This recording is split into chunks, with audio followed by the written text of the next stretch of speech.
Hello and a very warm welcome, and it is a warm welcome. Sunny blue skies to Cadwell Park and another BRSCC racing, not race day, race weekend for you, with an absolute plethora of top level, top draw national racing action for you to look forward to.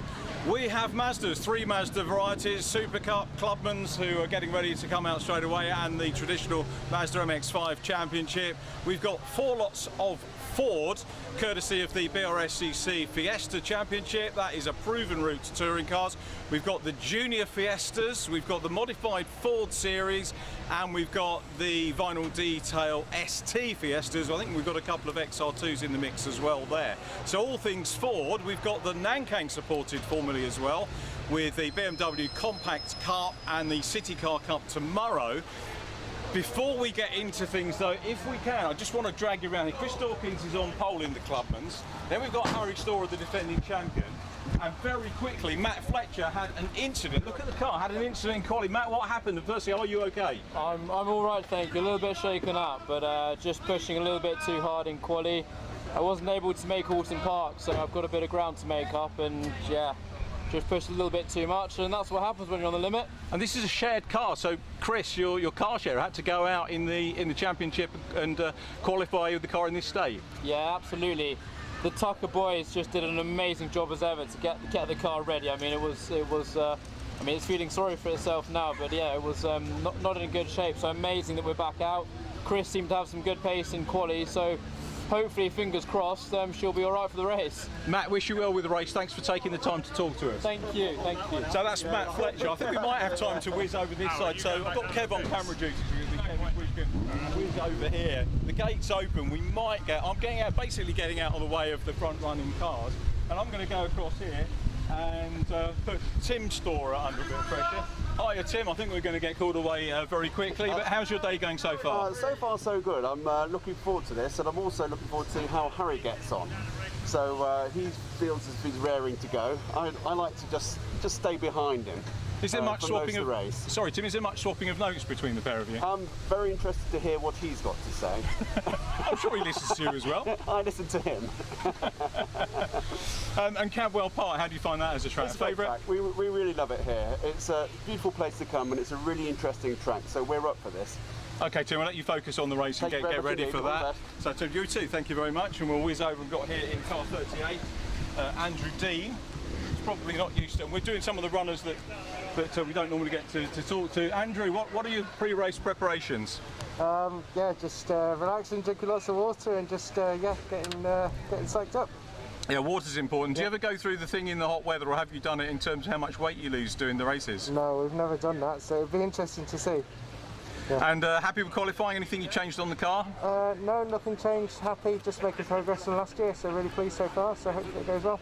Okay, and how do you prepare for Cadwell differently to other tracks? We've had a little bit of a go on the sim and things like that, doing a bit of practice, so yeah, just yeah, that's how it is. What software is that? Because I can back reference it to my son. Project Cars 2 has Cadwell on it, so yeah, we've been playing about on Project Cars 2, you know, making sure I know the circuit. And does it have the Mazda Championship on it as well, or the Mazda car? No, it doesn't, no. What do you use? Ginetta, actually, is the closest. Oh, we allowed to say that today? We've got a strong history actually in the Championship, haven't we, with drivers moving on into Ginetta Cup, so that's pretty good. But are the cars comparable for you? Yeah, it's quite, well, it's as similar as it can possibly be, you know, with virtual and real life. But no, it's good, a little bit of practice. So. It's nice to get that perspective, Andrew. Thanks for that, and good luck for the race. Thank you. Andrew Dean there in the 38. Let's go and 264, which is Will Bream. He's going, don't point the microphone at me, but I'm going to anyway. Will, how's it going? Going well. Well, we came off in qualifying, so we hit the barrier in qualifying. So hoping for a better race. Yeah. Okay, what caused that? Driver error or car error? It's always the car. Yeah, it's always the car. Yeah, it was driver error. Yeah. Okay, long history of the championship? A couple of years in. So I think this is we started pre-pandemic. Obviously, the pandemic made shorter years of it, but we're onto our first full season really. Okay, and the Clubman's Championship, effectively one-day meeting, so if you can't afford to, you know, the time maybe, because I know it's a lot of business time, isn't it, away to have 2 race days and prepare, but one is a little bit more relaxed than I hesitate to call it the main championship. Yeah, it's still a lot of adrenaline on the start line though. I think it's still, you still get the full adrenaline of racing, but it's still over only one day, so it's I think it's pretty good value. For us, it's pretty much the cheapest way of going racing in a really tight competitive championship. That's good. And hope for the race? Probably a few places up, I hope. Yep. Yeah. Okay, well enjoy it. Enjoy Cadwell. And thanks for chatting to us, Will, very much indeed. We're going to go. I'm going to jump. See, now everyone now gets nervous because they think he's done 3 cars in a row, and who's going to be next? Well, I'm going to go a little bit further up the grid, and we'll have a word with. Who should we pick? We will go to Aaron in car 111. Let's see if Aaron's got a word. Pretty impressed there, but Will had a line ready for us, which I'm sorted, all right. in the meter. Aaron, how are you doing today? Afternoon, yeah, very well, thank you. Very well, thank you for asking. It's been an interesting morning. A few car issues. Okay, what specifically has gone wrong? The team had the engine out yesterday to make her faster, but with things like this, there are always little niggles, and fortunately we had a bit of an earthing issue. But the team found that pretty swiftly, so we should be good to go for this one and make our way up the grid. Okay, so, is that something that manifested in qualifying, or? Unfortunately it did, so frustrating, but hey, that's racing. You got Happy Birthday Cindy on the front, is that still relevant? I do, it is very much relevant. I had to make sure I get that in there. It's my lovely fiancée Cindy's birthday today. My #1 fan, she's here as usual, so yeah, wishing her the best birthday to my biggest fan. Brilliant, thanks very much. Happy birthday, Cindy. Have a great race, Aaron. Thanks for chatting to us. So, nice little neat thing there. I mean, it's very much a family sport, as you're aware, and we couldn't go racing without partners who support us in all that. As you can see, the cars are going out onto track. And, well, time to give you the grid now, in full with Andy McEwen. Over to you, Andy. Yeah, thank you very much, Richard. Welcome along, everyone, then, to this 2-day club racing bonanza at the Cadwell Park circuit in Lincolnshire. The BRSCC have brought some of their most popular and best supported championships along for the annual trip up here to the northeast, and a circuit that always produces really close, really tight racing that perhaps is not a more spectacular circuit in the UK, and so really looking forward to seeing what is predominantly one-make racing over the course of the weekend at its absolute best. And we are starting, as Richard was saying, with the Mazda MX-5 Clubman Championship, the sort of entry-level MX-5 series really here in the BRSCC's racing roster. The BRSCC running 3 MX-5 championships, all of which are on the bill here this weekend. The Clubman Championship introduced a couple of years ago as a sort of a way for drivers to dip their toe into the MX-5 racing waters, if you like, before committing to the ultra-competitive Mark 1 MX-5 Championship that we'll see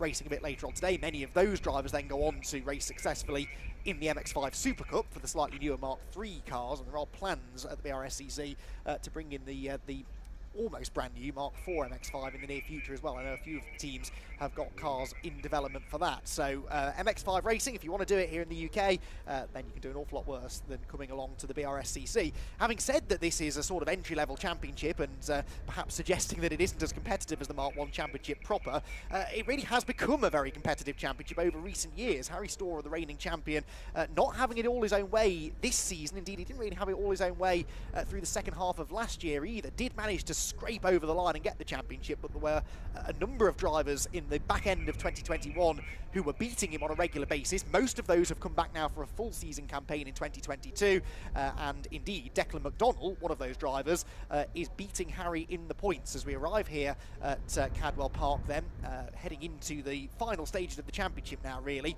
with just 6 races left in the 2022 campaign. Declan McDonnell is ahead of Harry Storer on outright points by about 22, but as with all of the BRSCC championships, pretty much we have dropped scores to start calculating as we get down to the business end of the season now. We have to start looking at what that point situation is. The drivers essentially drop their lowest scores. That means at the moment Declan McDonnell arrives here just 10 points clear on Harry Storer second in the championship. Fletcher third, John Metheny in fifth. That will change around over the course of 2 15-minute races here this weekend.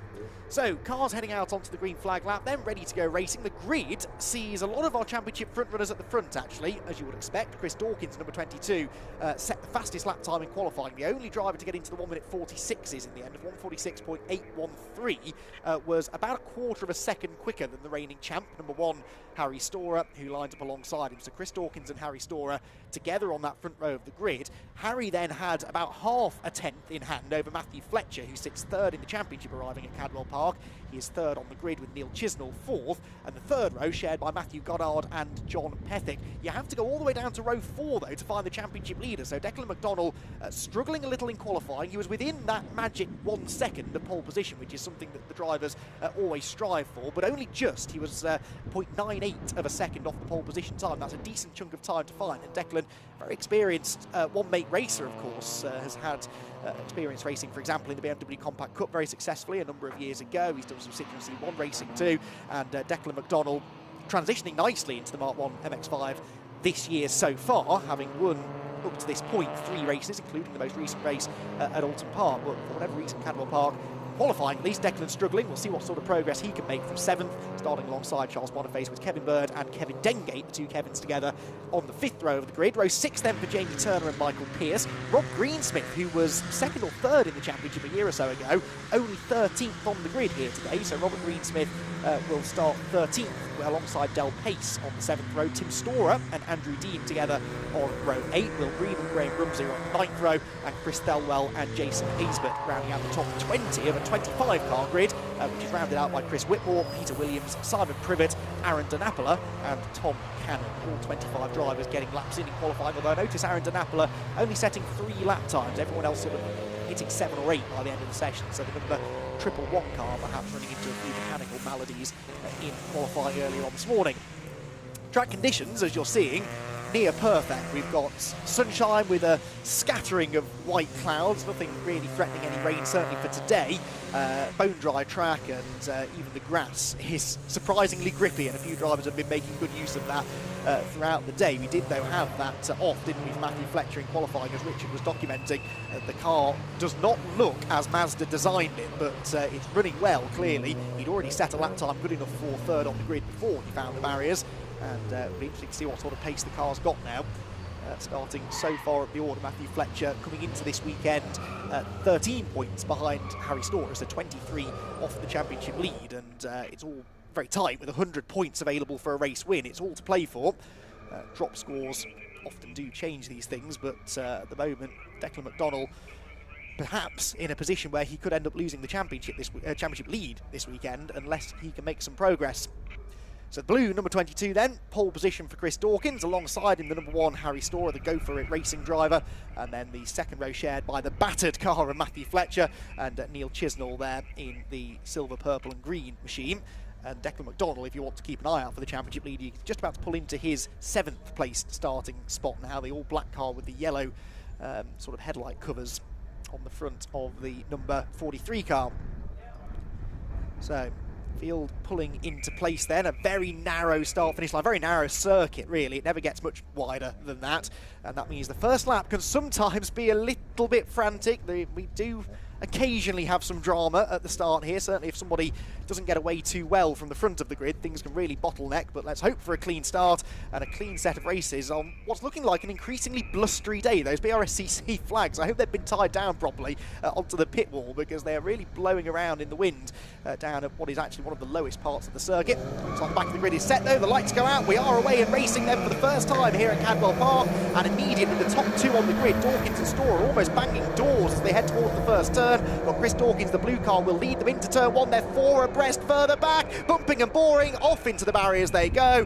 And unfortunately, what I suspected might happen has happened immediately. It's the number 50 car of Tim Storer who is facing at a 90-degree angle to where he should be. Another car was in the barriers with him too. Let's hope that Tim can get going though. There's another spin coming out of Charlie's there. That car exiting onto the grass on the inside. That might be Declan McDonnell. It is. It's the championship leader, Declan McDonnell, off the road at Charlie's, and things going from bad to worse for Declan Declan, then the 3-time winner already this year, is going to be hard-pressed to try and add another victory to his championship season here in this race. That is the trouble, though, with starting deeper down the grid than you should be. There's always the potential that you'll get caught up in some lap 1 incidents, and that's what's happened to Declan. No damage done to the car, though, it seems, so he should be able to carry on from towards the back of the pack.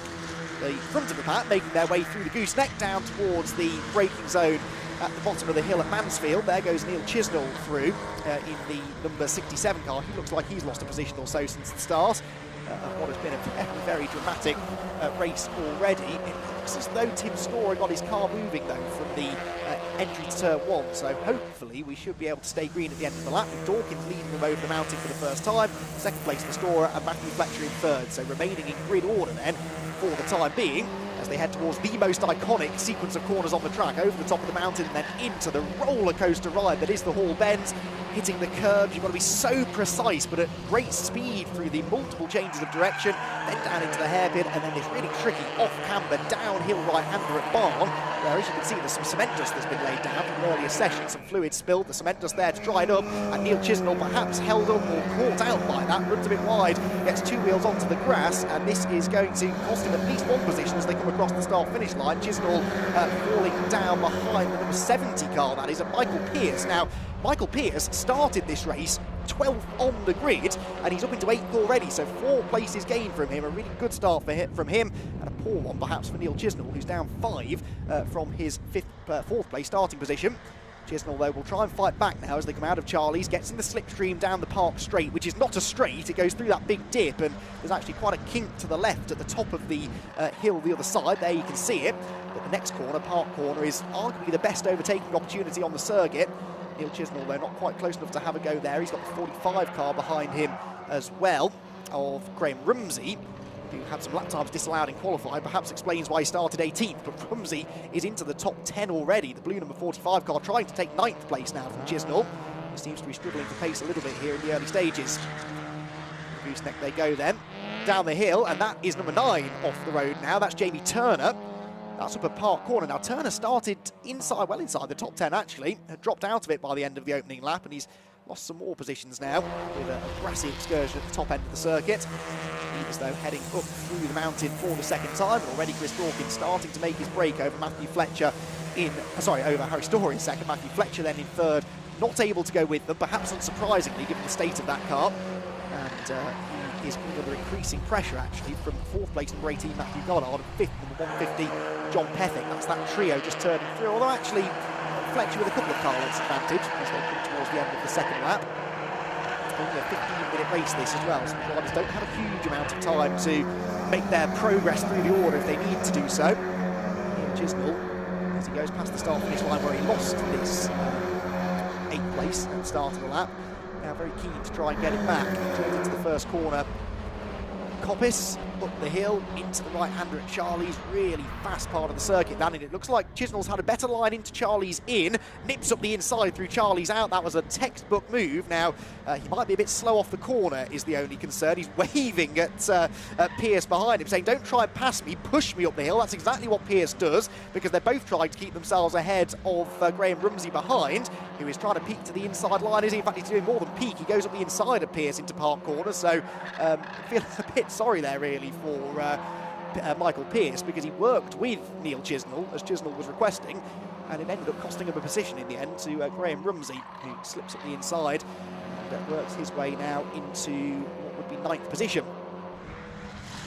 Through the gooseneck they head. Graham Rumsey now slots in ahead of the number 70 car and immediately starts to defend, which is allowing Neil Chisnell to make a break. Look, the 67 car really gapping those two now as they head towards the mountain on lap number 3. Head of the field, by the way, it was a 1.4 second lead for Chris Dawkins at the start of the lap as they flash past my commentary position at the top of the mountain. I'd say it's about the same, so Harry Storer matching more or less the pace being set by the leader. Fletcher a further 1.7 back at the start of the lap. This is still the best battle within the top 10. It looks as though it's just starting to calm down ever so slightly now as we head into the middle portion of the race. There goes the 3rd place train. What of Declan McDonald? Well, we'll get to that in a moment, because we've got some side-by-side action for 5th coming out of the final turn. and that's the number 59 car going up the inside. Kevin Bird gaining a place, so 5th place for him. A mistake there, I think it was, from Matthew Goddard exiting the last corner. And Goddard slips out wide. Through will go Bird into the top 5. I started to ask the question, what of Declan McDonald? Well, he was 16th at the start of that lap. He is about to come across the line, in fact just did, in 14th place, just got ahead of Rob Greensmith, so 14th now for the championship leader. He hadn't had that many, well, he hasn't really had any bad races, so this will certainly become one of his dropped scores. So not the end of the world for him then, as up onto the grass there goes John Pethick, trying to find a way past Matthew Fletcher. Then we've had a change for 5th again, as Goddard slipped back up the inside of Pethick, leans on him slightly going through Chris Curve. That was a close moment, but a door banging as Kevin Bird comes back up the inside of him. And he will reclaim the position as they head towards the gooseneck then. Number 59 back ahead of number 18, Bird back ahead of Goddard. They're allowing John Pethick to clear off and allowing Kevin Dengate there in the red number 178 car to close in on him. So down the hill they head. Kevin Dengate there in the AB Motorsport car, running at the moment a little bit further down the points than he might expect. I don't think he's done a full season this year, has Kevin. Whenever he races in the Clubman Championship, he's normally on the podium, so Dengate struggling a little down in 7th for the time being. Over the top of the mountain they head. There goes number 18 of Goddard, Matthew Goddard, just trying to regroup a little bit, having lost those couple of positions. John Pethick, meanwhile, having got past him, is latching onto the tail of Matthew Fletcher, so Fletcher's chances of keeping hold of a podium place here perhaps starting to look a little less likely. Towards the end of the lap they will head. This is one of the back-marking battles making its way across the start. Well, I say back-marking battles, it's just outside the top 10 or so, I think. Towards the left-hander at Coppice Corner, yeah, that's the... if I'd had Charles Boniface now getting into the top 10 ahead of Michael Pearce. So Michael Pearce slipping back down to 11th now, having started in 12th, so gained a lot of places on the opening lap. Now starting to slip back towards where he started. Ray Rumsey there, you can see in 9th is the blue number 45 car. Those three separating themselves now as they head back up into Park Corner. Front of the field, new fastest lap set by Harry Storer in 2nd place. Now, he was half a second quicker than Chris Dawkins that time. I can only imagine that Chris maybe got stuck in some traffic or had a moment somewhere, because it was... well, actually, no, it wasn't a slow lap for Dawkins. He was only a 10th off his previous best, so Harry Storer is just getting quicker in the middle part of the race. The lead gap down to 1.2 seconds now between the two of them as they head into Mansfield Corner. Kevin Dengate here on the tail once again of the Bird and Goddard squabble. They head into the mountain sequence. Ooh, sideways there for John Pethick as he continues to try and attack the 3rd position. Over the top of the mountain they head into the Hall Bend. You can see the state of Fletcher's car. It's got no windscreen, it's got no rear bumper, I don't think. The whole right-hand side is an absolute mess, honestly. But he's pedalling it well. And of course, Cadwell Park, not the easiest of circuits at which to overtake. So as long as you place the car in the right position going into some of the tighter corners, should be able to hang on. He's certainly been doing that so far. There's your race, not your race leader, your 2nd place man, Harry Storer, and that time around he has a slow lap. Very slow lap actually, 2.5 slower than it should have been, and not the best of timing for him. Chris Dawkins sets a new fastest lap of 46.808. That is fractionally quicker than Chris went in qualifying. So there is Chris Dawkins, out of Charlie's he will go, and he is now starting to assert his authority on this race. 5.5 minutes to go, and Dawkins looking like he's going to be tricky to catch. There you can see visually the gap back to Storer in 2nd, and then it's about a 4-second gap back to this fight for 3rd. Matthew Fletcher defending again into Park Corner, and this is what I was saying, that's the best place to pass. So Fletcher knows that, positions the car to the inside, the right-hand side of the road, and doesn't allow John Pethick the easy route through. If John's going to get past him there, he'll have to go right round the outside, and that puts you on the outside for Chris Curve and the outside for the entrance to the gooseneck. So John Pethick having to weigh up the risk-reward factor here. Is it worth going around the outside? Tries the dive down into Mansfield. That's another place where you can surprise the car ahead into a move, and it might just work actually, because it made Fletcher defend. He's wide on the exit, and Pethick just about has an overlap as they head towards the mountain. Gets squeezed onto the grass though. That was very close indeed. They avoid contact, but only I think because Pethick lifted off the throttle slightly. And he stays behind. It's backing them into Bird again. Look, he hops over the top of the mountain. Kevin Dengate who had gone past Neil Chisnall, by the way, has also got completely airborne. In fact, I think we're missing... Are we missing Matthew Goddard now? I didn't see the number 18 car come through there. He should have been just ahead of Dengate. Oh, well, there's number 55 off the road. That's Chris Whitmore. That's on the entry to Chris Curve, I think, that the 55 car's gone off. But have we lost our sixth place runner, Matthew Goddard?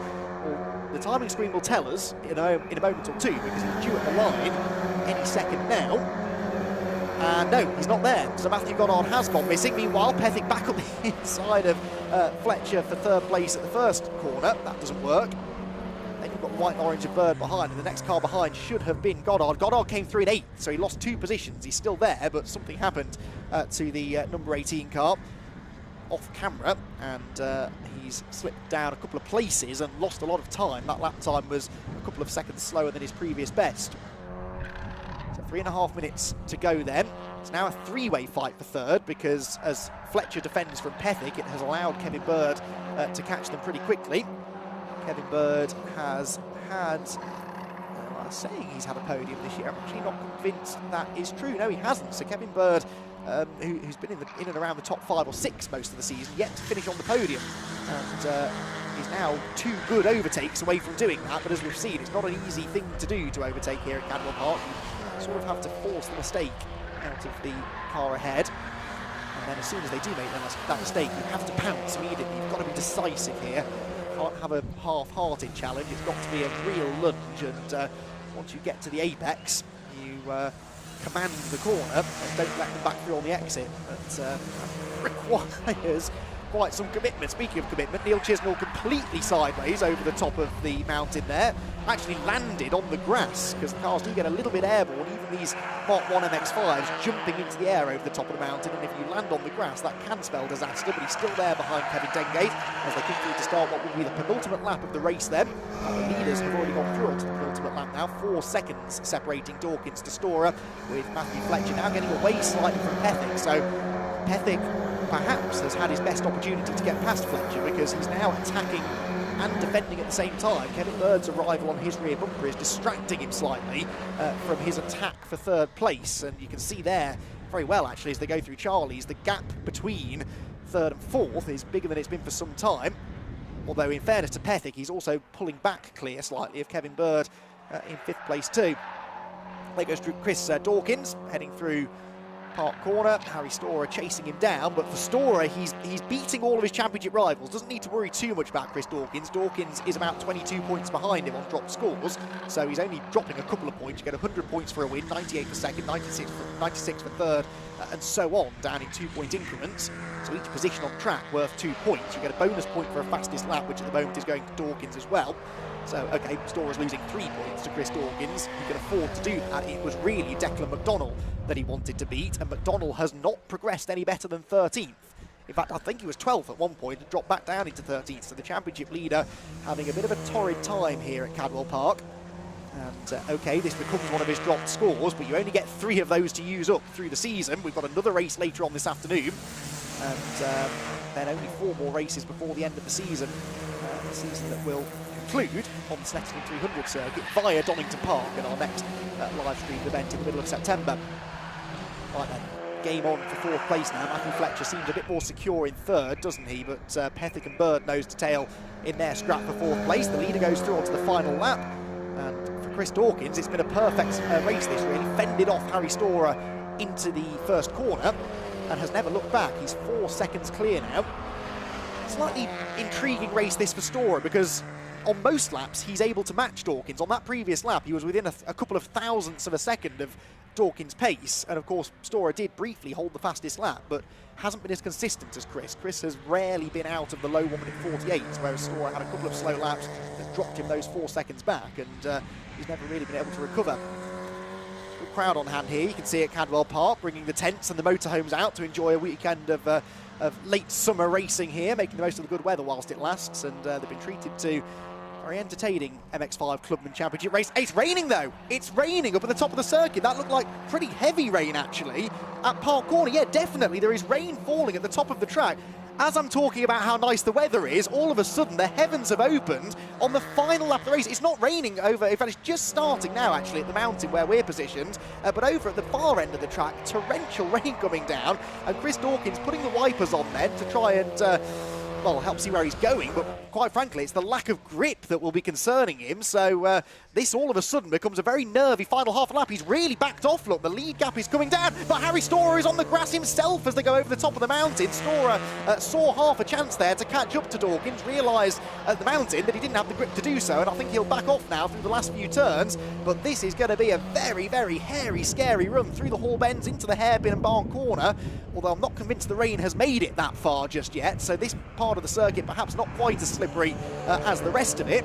But what a dramatic turn of events at the end of this first Mazda MX-5 Clubman Championship race. Despite the rain, though, Chris Dawkins will come across the line and he will claim the victory, and that is Chris's third of the season. He didn't race with us, actually, last time out at Alton Park, but he won both the races at Brands Hatch before that, so he's on a real charge in the middle part of the season and continues that with a win here at Cadwell Park. Harry Storer is second. Matthew Fletcher, great reward that for the team for getting the number 21 car fixed after his qualifying shunt. He gets on the podium with John Pethick fourth, Kevin Bird fifth, Kevin Dengate sixth, then Neil Chisnell, Charles Boniface, Matthew Goddard and Graham Rumsey to round out the top 10. Well, yeah, that's not what we expected. I mean, looking out of the commentary box window, I see no black clouds really. I suppose to the right there are a few that have gathered, but that strong wind that I mentioned pre-race has blown the weather in very rapidly. Don't think anyone was expecting that. And suddenly the track conditions changing very much for the worse. But Chris Dawkins doesn't mind. Didn't see a single slip up from him there, although his final lap was about 6 seconds slower than his fastest, so he did back things off, and sensibly so, really. And Dawkins then will claim the 100 championship points that go with a race victory. So Dawkins, with now 5 races to go, doing his best to keep himself in championship contention. Actually gets 101, of course, because he took the fastest lap too. Harry Storer in second gets 98. It'll be 96 for Matthew Fletcher, 94 for John Pethick, who is fourth in the championship, and then 92 for Kevin Bird. What we need to work out is how many Declan McDonald's getting, because he finished 13th. So 90, 88, 86, 84, 82, 80, 78, 76, I reckon, for Declan McDonald, which will be comfortably his lowest score of the season so far. The other two sort of in championship contention are Neil Chisnell and Charles Boniface. Well, Chisnell was 7th and Boniface in 8th position. So that's 88 for Chisnell and 86 for Boniface. So looking at what that does to the drops then, it means that actually Declan McDonald is still 10 points clear of Harry Storer, because that becomes a drop score, so he earns back some of the points that he was previously dropping. So the championship margin at the front doesn't change a bit. Matthew Fletcher will stay third, Pethick fourth, and Dawkins fifth. So none of the positions change, but it does mean now that the top 5 in the championship are covered by just 29 points, with still 5 races to go. So it looks like being a championship that will likely go right down to the wire this year in Mazda MX-5 Clubman Racing, which is just what we want to see. The rain, by the way, has gone. It's vanished within minutes of arriving, so it was a really quick shower. I don't think we lost the track, as they would say. I don't think it ever got completely wet, so given the fact that it's pretty warm here, we should be able to get the track down to dry conditions before our next set of races.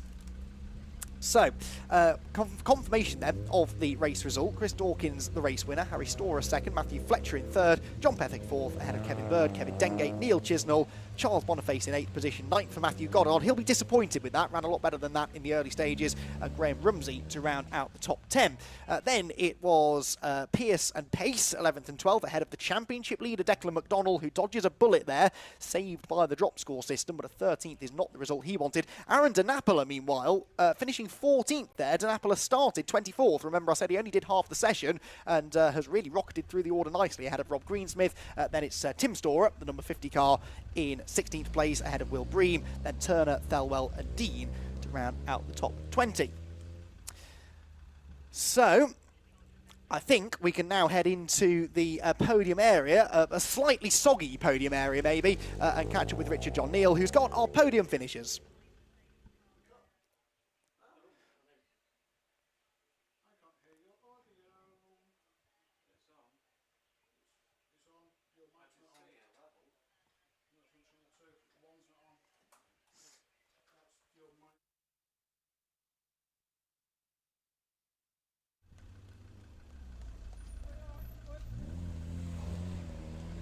well, we will get down to Richard in a moment or two. A couple of audio issues down there in the podium area, some water getting into the system maybe with that late shower.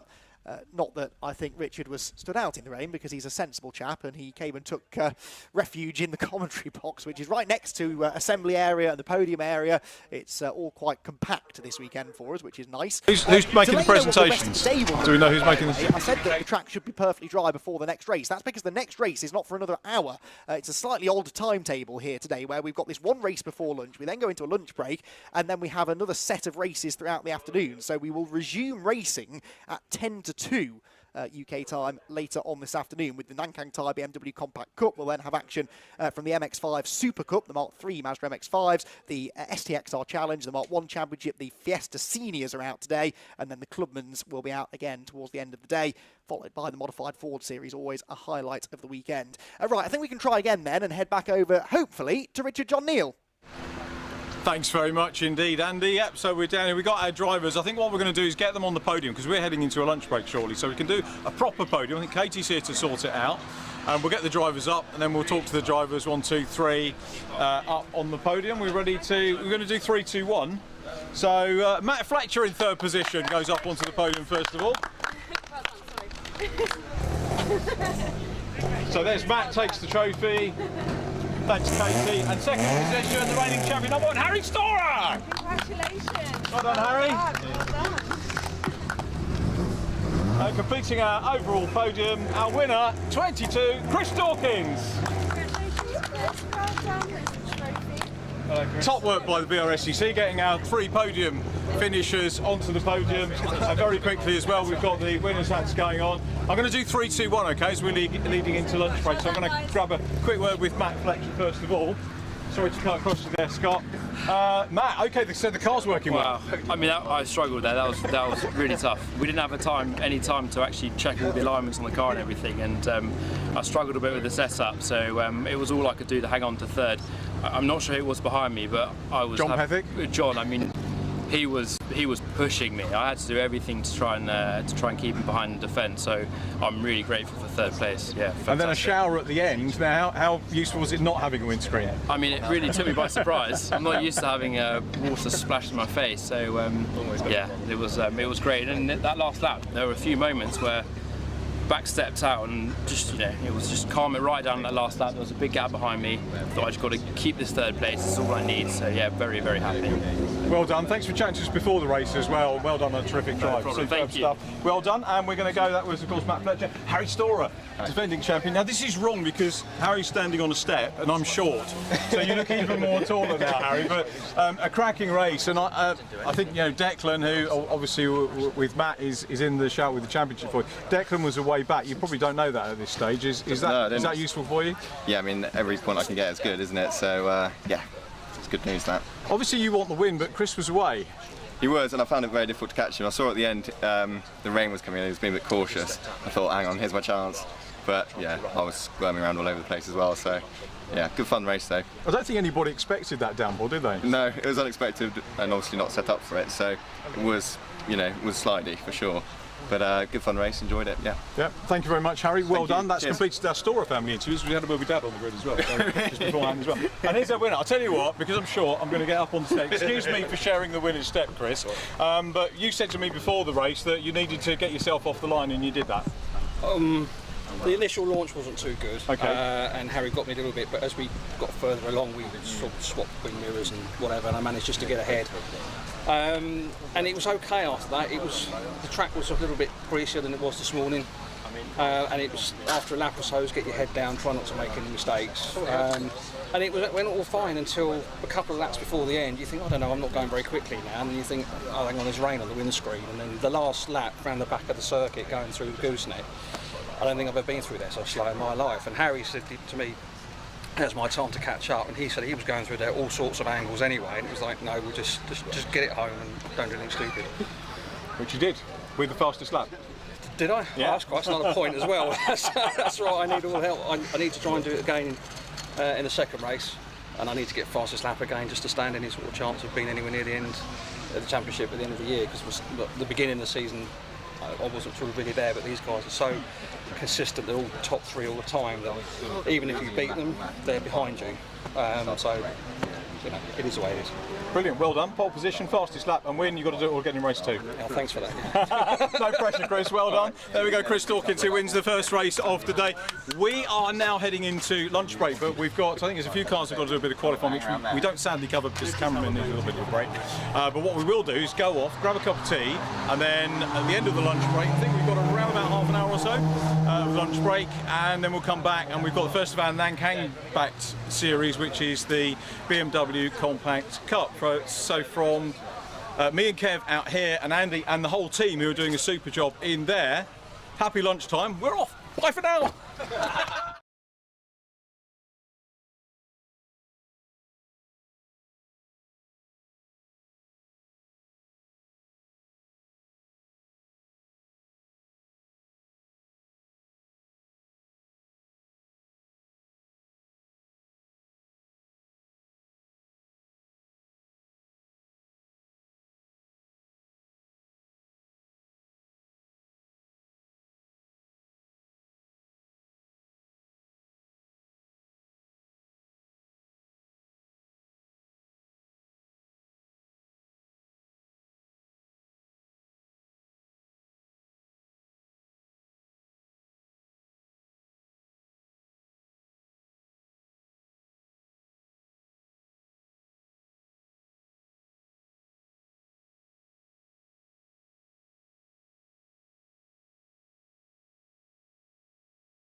Good afternoon, everybody. Welcome back to Cadwell Park, and we are ready to go racing again here with this BRSCC race weekend. We had one very dramatic race before the lunch break, the Mazda MX-5 Clubman Championship, a race won by Chris Dawkins despite a last lap rain shower. It was only a shower though, thankfully, so the track is now bone dry again as we get ready for an afternoon jam-packed with top-level club racing here at Cadwell Park.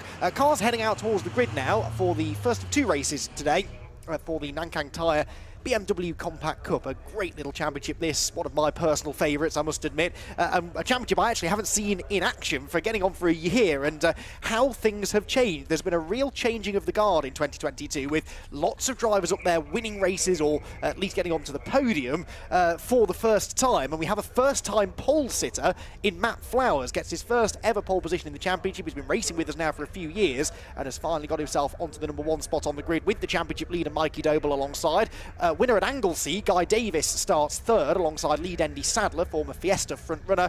Mike Doble, father of Mikey, runs fifth on the grid alongside Matt Milson. Jonathan Williams and Joseph Doble making it a real Doble family affair, three of them inside the top 8 on the grid. Then Ian Howes and Jim Barrett to round out the top 10.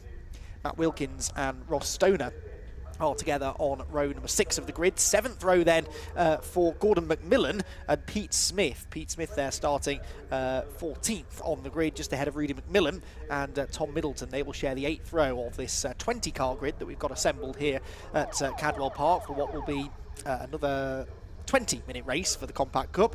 Russ Cager and Matt Kendall are next. The back row of the grid shared by Tim Seaford and Gregor Pryor, or indeed John Robinson, according to that graphic. So John Robinson then, who wasn't out in qualifying earlier on today, he must have been one of the cars that were out qualifying out of session. What's happened to Gregor Pryor, I don't know. He didn't set a lap time in qualifying, so obviously some sort of mechanical issue keeping him out of the race, which is a great shame. Now, most of the races this year have been won by Mikey Doble. Mikey Doble in 4th season, I think, now racing in Compact Cup. He's also doubling up this year, racing in this and the Ginetta GT5 Challenge. It's a very busy year of racing for Mikey, but he is having by far his standout season, having won already this season 7 races. We've only had 10 races. The 3 that he didn't win were at Anglesey. Finished 2nd in the first race at Anglesey, a race that was won by Guy Davis. Guy Davis won all 3 races, in fact, in North Wales. And then Mikey had an engine failure, or an engine problem, in race 2, an electrical gremlin in race 3 that sent him right to the back of the pack. But apart from Anglesey, it's been a perfect score so far for Mikey Doble, winning all of the other races, and he looks set to be challenging for more victories again here today, although he's not on the pole position, as I've said. Matt Flowers pipping him by about 1/10 and a half.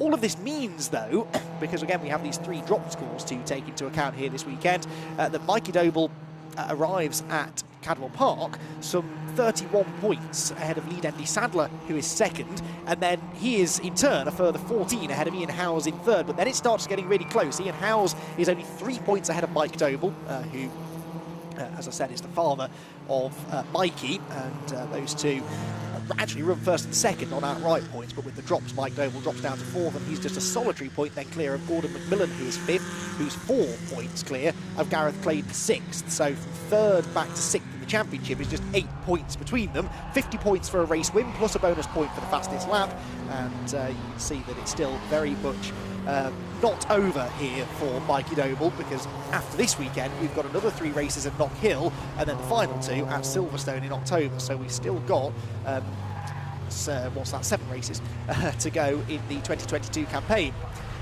So Mikey starting then from the outside of row 1. Interesting to see what Matt Flowers can do then from the pole position. Matt Flowers has had a bit of an up and down season, it must be said.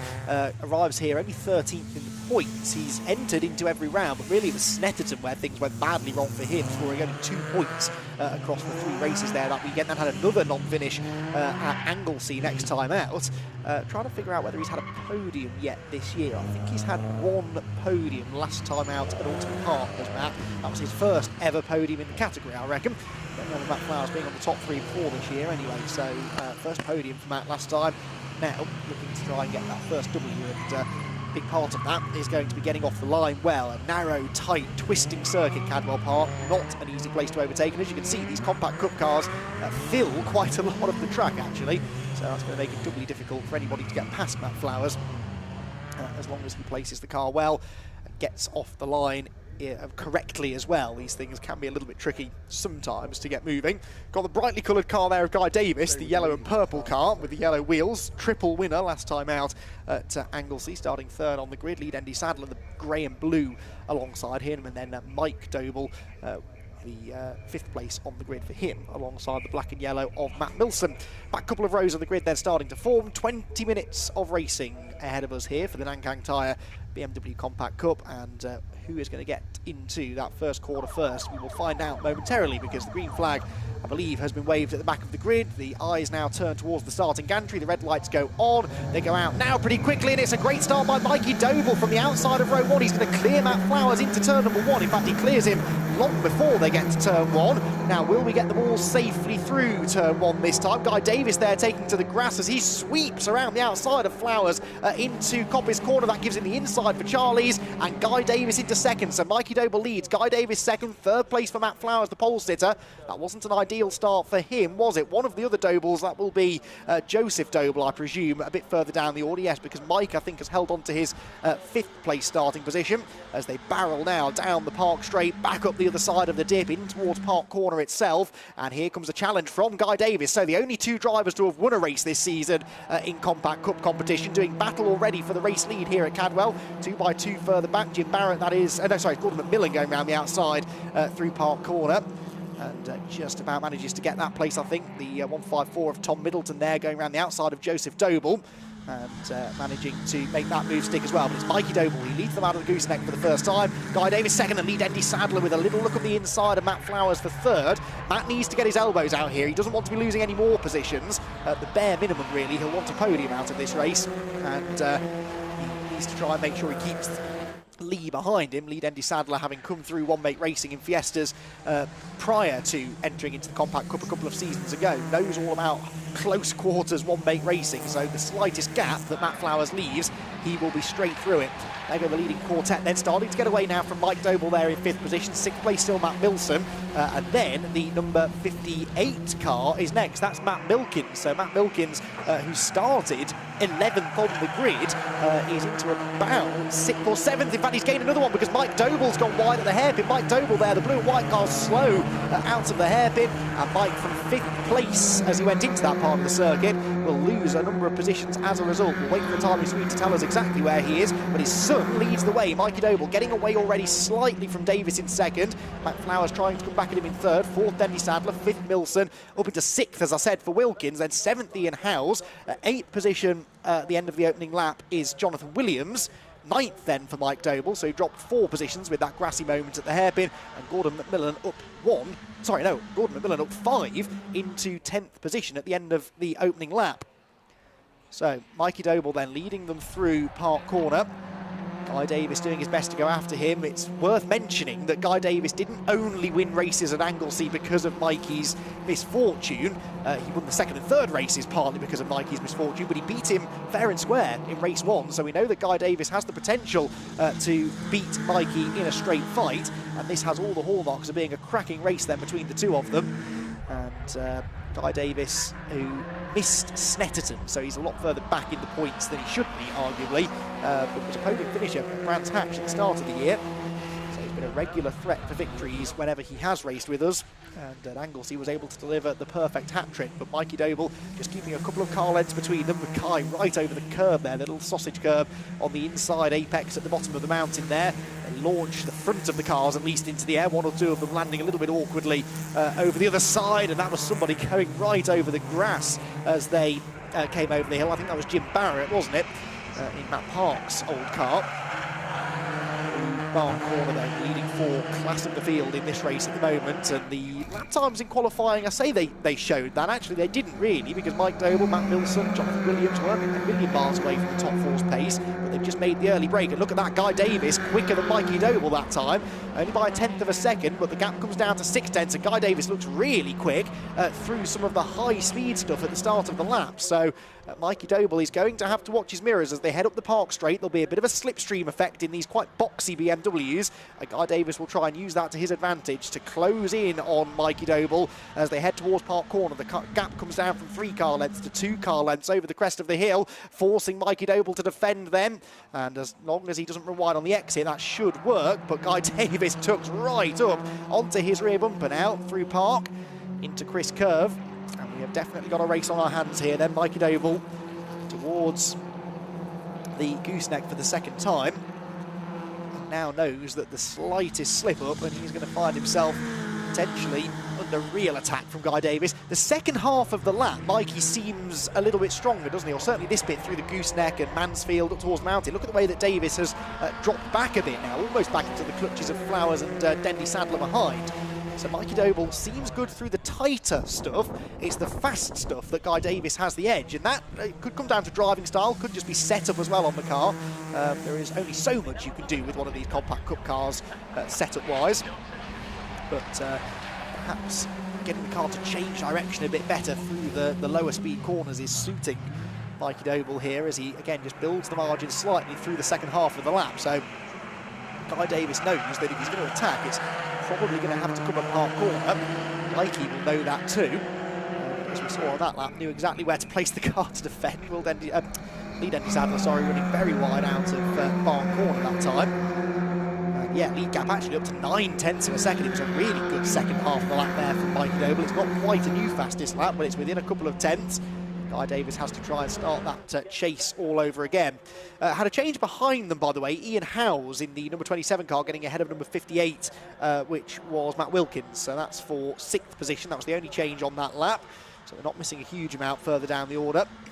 Could, though, have a change for 3rd imminent because the 3rd place car of Matt Flowers just starting maybe to slip back a bit towards Lee Dendy Sadler. There you can see him in the grey and blue number 2 car, who was half decent when he first moved into the championship, sort of midfield runner really for the first year or so, but like many drivers has taken a big step up this year and capitalising on the absence in 2022 of some of our regular front runners in the championship, people like multiple former champion Stephen Daly, Ian Jones, Matt Parks no longer racing in the championship, so that naturally opens the door for new drivers to come up and do well. But as Mikey was saying to me in the assembly area just now, the lap times they're running are every bit as quick as they used to be, so it's not like the quick ones have gone and now the midfielders are having their chance to shine. They are genuinely improving as well, and I think if we did have people like Stephen Daly on the grid, which we did, I seem to recall, for around earlier on this year, or he was entered into, I think, the Knock Hill round, even if he didn't turn up. But yeah, if we did have people like Stephen and Ian on the grid, I don't think they'd have it easy at all. Mikey Doble had success in the championship over the last couple of years anyway. So the fact that other people are keeping up with him, as Guy Davis is in this race, shows that the level of competition has not dipped one bit. So pairing off now slightly in the front, another new fastest lap for Davis, a 10.5 or so quicker than Doble. So the lead gap down to just about 7.5 tenths or so as they turn their way through Coppice into Charlie's. It's a double apex right-hand, a bit of a dip right in both apexes. You can see you go over the hill in the middle though, so you get a lot of understeer mid-corner, and difficult then to get the power down, and Lee Dendy Sadler with not understeer but lots of oversteer as he tried to get the power down then. He's had a decent run despite that though, and will now try to force a mistake or a defensive move maybe out of Matt Flowers into Park Corner. Matt does drive down the middle of the road just to block off that inside line. Lee Dendy Sadler, the body language of that number 2 car is full attack, isn't it? It's wriggling into the corners, sliding out of them, not exactly making friends with the apex there through Chris Curve, but it is one of those corners that sort of goes on forever, so you can kind of invent your own line through there. As long as you find an apex at some point, it seems to work. And then sideways through the gooseneck, such a spectacular part of the track, down into the dip at Mansfield. And then you start climbing slowly back towards the bottom of the mountain. There goes Flowers a little bit wide as they came out of that 90-degree left-hander, but from here on out it is single file pretty much to the line, so Flowers has survived the attack for this lap, I think. Sadler though will want to try and get through, and then battle there as well for 5th, isn't it, between Milson and Ian Howes. Ian Howes started the race in 9th position. Picked his way up into 6th place now, but Ian has caught Milson for 5th, and the speed that he's got, I think he might just have a crack at getting past him before much longer. There you go, there you can see that battle for 5th position, the fluorescent yellow features on the Matt Milson car. Chasing down Ian Howes, the blue and red number 27. He's right in the slipstream now as they come past the start-finish line. Past the pits and into Coppice Corner. Very fast approach there, past the grandstand, underneath the pedestrian bridge. They fling it to the left because it's so steeply uphill there. You can carry a lot of speed. I mean, almost flat out that corner in these Compact Cup cars, but a bit wide there for Milson going into Charlie's. That almost opens the door for Howes through the second apex. But again, it's a long old corner, and even if you miss the first apex, you can come back to the late turn-in, as Milson did, and chop across the bows of the driver trying to get past him. So for now, the position remains unchanged, but Ian Howes is not done with Milson yet, and he might try and sneak up the inside at Park Corner. Big stop there, biggest braking point on the track. To the right, and on into Chris Curve. The previous lap, the leaders almost matching each other. Only a 100th of a second in it between Mikey Doble and Guy Davis. They are 2.5 seconds ahead of Matt Flowers and lead Andy Sadler, who are 5.3 seconds ahead of this battle we're watching now, 5th. Matt Milson fending off Ian Howes for now. Milkins, Williams, McMillan and Mike Doble rounding out the top 10. So Mike Doble still only 10th place. He'll be ruining that grassy moment at the end of the first lap, ran wide coming out of the hairpin. It's very easy to do, a very difficult braking point that for the hairpin, over a crest, through a left-hand turn, and Mike Doble just slipping onto the grass. You can just see him actually in that big pack of cars behind. As the 3rd placed squabble makes its way towards the hairpin. There go the leaders. I would argue they're a bit closer this time. That doesn't look like 7 tenths to me. That looks like a couple of tenths between Mike Doble and Guy Davis. And the lead battle starting to get back together again. We're into the second half now of this 20-minute race, 9 minutes to go. And there Mikey Doble, yes, it's another new fastest lap for Davis, a 146.9, 928 that is. So it's only fractionally quicker than his previous best, but it was a 47.2 for Mikey. So 3 tenths the advantage there for Davis that time. The gap down under half a second. And as often is the case in Compact Cup racing, you never know which battle you need to watch next. There are always plenty of them going on up and down the order. And it's a job to know where to look, but the leader's certainly very close. 3rd place just separating slightly. It's not the case for 5th, and this time Ian Howes has got the overlap as they come out of Park Corner. Then he's up alongside Matt Milson, and speaking of alongside, Guy Davis trying to get past Mikey Doble for the lead there at Park Corner. The outside line was all that Mikey would give him though, and that was not going to work for Guy, so Mikey Doble retains the advantage then. Car number 88 ahead of number 28, but Guy Davis is right on his heels now as they plunge down through the gooseneck. And is Guy going to try and get up the inside? No, he's not close enough, is he? Mikey Doble, full commitment there through the gooseneck. And look at Davis, that was brilliant car control. Clobbered the curb on the inside at Mansfield, and that set the car bouncing sideways. But nice car control shown by Davis. He keeps it pointing in vaguely the right direction and stays in 2nd place. Flowers still just about keeping lead Andy Sadler at bay for 3rd. And what's going on for 5th? Has Ian Howes got ahead? Yes, he has. Howes is into 5th place now. So Ian Howes ahead of Matt Milson on that lap. We saw that move starting as they came out of Park Corner. So 7.5 minutes still to go. And there the leaders slither their way out of the hairpin, back down into Park Corner. Flowers taking that 3rd place. There is Ian Howes, newly acquainted with 5th position as Andy Sadler really using all of the track. It is only a narrow circuit here at Cadwell, so drivers will use every inch of it that they possibly can, and if needs be, a few inches more. And of course, with the grass being reasonably dry, despite that shower we had before, there is a little bit of grip out there on the curbing and the AstroTurf and even onto the grass itself, so you can see why they have that temptation to drift a bit wide on the exit of the corner. Now, this is the closest I would say that lead Andy Sadler has been to Matt Flowers in a while, certainly at this part of the circuit, and he's in the tow as they go up the Park Straight, so Flowers will surely have to cover the inside line, which he does. To the outside goes Dendy Sadler, very late on the brakes for Dendy Sadler. Now, you can go right round the outside as long as the driver on the inside leaves you space, and lead Dendy Sadler didn't feel that Matt Flowers was going to leave him space there, so he backed out of that one. Matt's well within his rights, of course, to run up to the edge of the road. If you've got a car to your outside, that's their prerogative. They didn't have to go there. You can show them the edge of the road as long as you don't knock them off completely. And Matt Flowers knew that there, so he took his normal line, fends off Denny Saddle once again, and now time's starting to run out a bit. Flowers with a bit of a mistake there, but we've only got just over 6 minutes to go.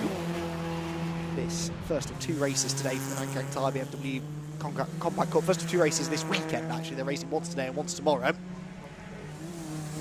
Do at least have overnight to get the cars repaired or get any setup changes made before the second race of the weekend. There's Matt Milton in 6th place. Look at that gaggle, and that's Mike Doble at the front of it now. So Doble, I think, has worked his way back into at least 9th position. Could be 8th, actually. No, I think it's 9th for Mike Doble. There he goes, the white and blue number 65, and that will be, well, it's not Gordon McMillan behind him, is he? So I think he brought Tom Middleton past McMillan with him, so something's happened to Gordon potentially. Yes, he's the silver car 3rd in line, so Gordon McMillan losing a couple of spots there. As Mike Doble went through, you would imagine that maybe Tom Middleton followed him behind the orange and black car. So down across the line they head then. Mike Doble now needs to defend his newly acquired 9th place. Middleton 10th, and it is indeed McMillan down into 11th place through Coppice into Charlie's, and Middleton closing in there, almost pushing Mike Doble through Charlie's corner. It's not all about your entry speed there, though. It's all about the exit speed. He's snapping at the heels of Doble, but then you can see there he got too close midway through the corner and then wasn't able to get the power down as well coming off the turn. So Mike will hang on. There goes McMillan in the silver car up the hill. And Mike Doble arrives at Park Corner still in that 9th spot.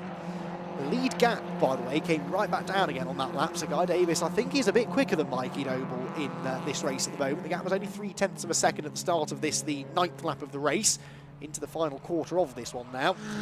But it's one thing to be faster than Mikey Doble. Getting past him is another job altogether. Oh, and off. Is that Middleton? It is. Tom Middleton off the road at Chris Curve.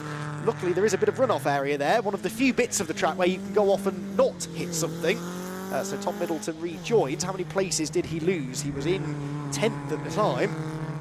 Didn't see how he got there, but a big sideways moment and arrived into view backwards, basically. So Middleton then off the road. Number 41 there is Tim Seaford going a lap down.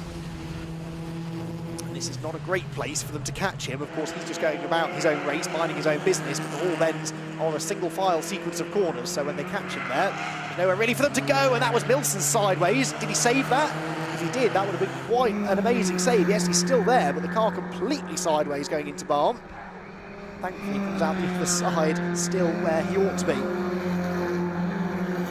So, into Coppice then, 3.5 minutes to go. They're lapping at the 1 minute 47, 48 really now, the race leaders.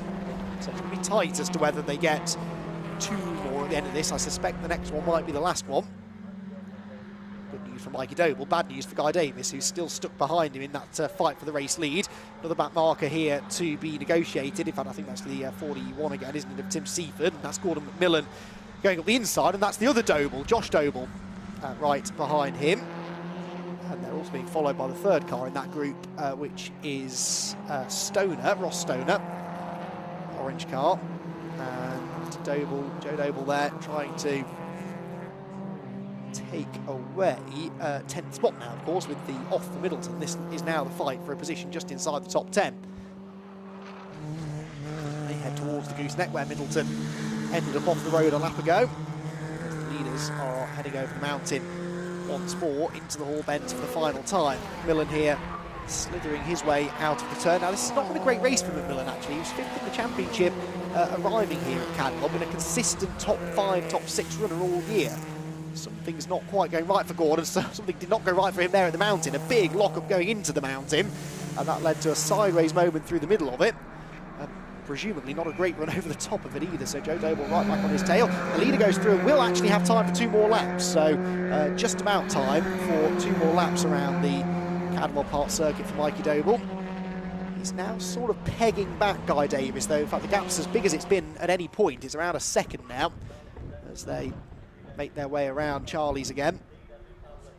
And a really good drive, this under pressure from Mikey Doble. Got ahead of Matt Flowers at the start. He's never looked back, despite the fact that he's had this near constant pressure from Guy Davis. Speaking of constant pressure, Gordon McMillan not able to relax at all here as he fights for this 10th spot.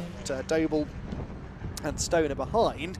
And I think they're being caught by Pete Smith, aren't they? Yeah, Pete Smith, number 17, closing in on that group, I reckon. We'll get a good view of it now as they come over the top of the hill at the Park Straight. So there goes Mike Doble. Then the gap back to there, Joe Doble. Gordon Miller, I should say, with Doble behind him. Then the orange of Stoner. And yeah, Pete Smith, number 17, definitely closing in slightly on that previous lap. It was a personal best for Pete, about a second and a half quicker, if not more, than the 3 cars ahead of him.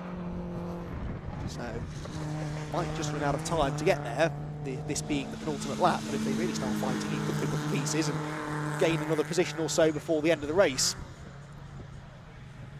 Down from Mansfield they go, bit of a lunge there up the inside for Stoner.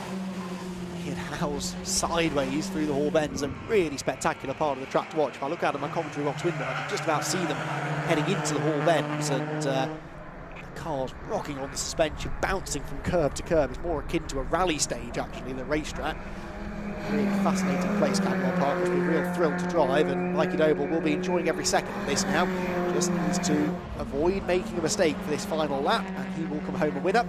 7/10 of a second his advantage over Guy Davis, so it came down a fraction on that lap. They both slowed down quite considerably, actually, about a second away from the pace they were running at the start of the race. I'd be intrigued to know whether that's tyre. I mean, the tyres aren't wearing. These Nankang tyres, you can do multiple races on a set of tyres, but I wonder if they're getting a bit warm out there, and they're just, that's why they're losing pace a bit, because both he and Guy Davis are the best part of a second slower now than they were in the middle part of the race. And actually Davis is closing in now at his favourite part of the circuit through Park and Chris Curve.